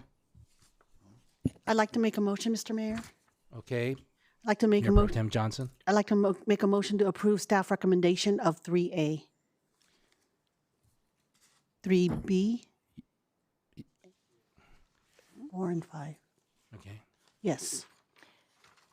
And to clarify, the motion to approve the water rate increase under 3A does include 4 and 5 as well, correct? Yes. Okay. Why, Just- Councilmember, Mayor Pro Tem Johnson, you want to make a motion to approve the staff recommendation? Yes. Okay, so the staff recommendation is 1, 2, 3A, 4, and 5. Correct. I stand corrected. Okay, so we have a motion by Mayor Pro Tem Johnson to approve the staff recommendation. The staff recommends 1, 2, 3A, 4, and 5. Correct, City Clerk? Correct, City Attorney, City Manager? That's the staff recommendation is number 1, number 2, 3A, 4, and 5. That's correct. Okay, so that Mayor Pro Tem Johnson's motion is to approve the staff recommendation 1, 2, 3A, 4, and 5. Do I have a second? Excuse me, Attorney, can you verify each item one more time, or just briefly, like 1 is for what 2 is for what? It's all on. It's in the City of Cerritos agenda report for item 8A. We're reconsidering. We had a motion to reconsider item 8A. Right. And second. Mm-hmm. We voted on that and it passed. Yes. And then now Mayor Pro Tem Johnson made a motion to approve the staff recommendation, which is on page 14 and 15 of the agenda report, item 8A. Okay, it was seconded by Sophia Say. Let's vote.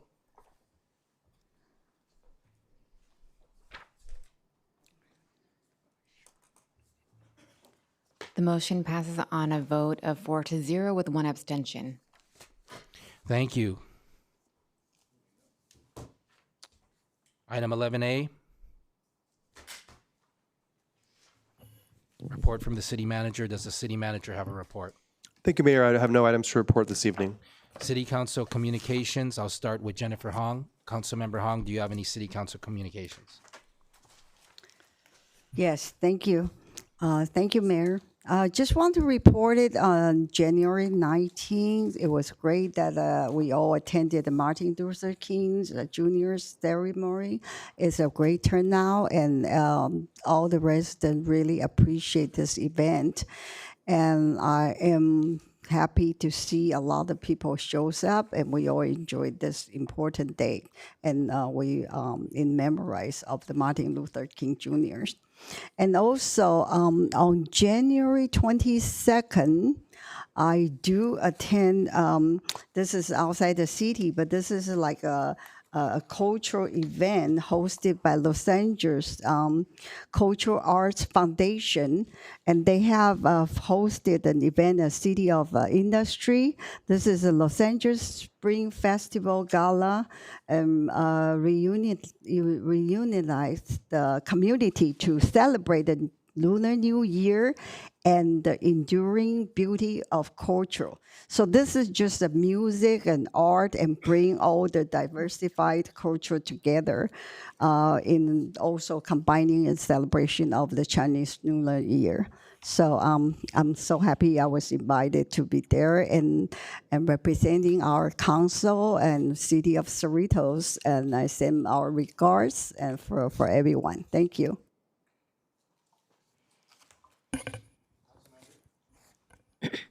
Councilmember Say, do you have a city council communication? Yeah, real quick. Thank you. Thank you, Mayor. Last week, I attended the League of California Cities Conference, or so-called Academy, for mayors and council members. It was a valuable opportunity to deepen my understanding of financial responsibility, ethics, land use, and open government. Connecting with the leaders from other cities, I was reminded that we're all facing similar challenges: water rates, housing, public safety, and unstable funding, much like a household trying to meet growing needs with limited resources. During the training, I learned more about the growing funding deficit impact local governments. Although the higher level of government may take action to address this challenge, those actions do not always fully support or benefit cities directly. This creates ongoing financial pressure on local community as we work to provide essential service with the limited resources. So, Mayor, this is my report, and I am very concerned about the stability of general fund and available of other city resources. The conference reinforced that many cities facing funding deficit, uncertainty in outside support, making it difficult for us to plan careful and pursue every responsible funding opportunity. And I'm so glad I attended, and I thank you again. You also went there and leading me and guiding me to meet all the other cities' elected officials. I really appreciate it. Really opened my eye and opened my more practice to make sure we do work with the city, work with the resident. Thank you, Mayor. Thank you, Councilmember Say. I saw you advocating for Cerritos throughout the academy. Thank you for advocating for Cerritos. Okay, Councilmember Polito. Thank you, Mr. Mayor. In the interest of the late hour, I'd like to defer my comments till the next meeting. Thank you. Thank you, Mayor Pro Tem Johnson. Yes, I'd like to invite the community to the City of Cerritos Festival of Friendship at the Cerritos Center for the Performing Arts on Saturday, February the 7th. The festival will be held from 11 a.m. to 4 p.m. The Festival of Friendship will feature a variety of performances celebrating the city's rich cultural diversity. The event is free to attend, and guests will receive a commemorative gift while supplies last. For more information about the event, please visit the city's website at cerritos.gov. And I wish to thank the Port of Long Beach for making this event possible.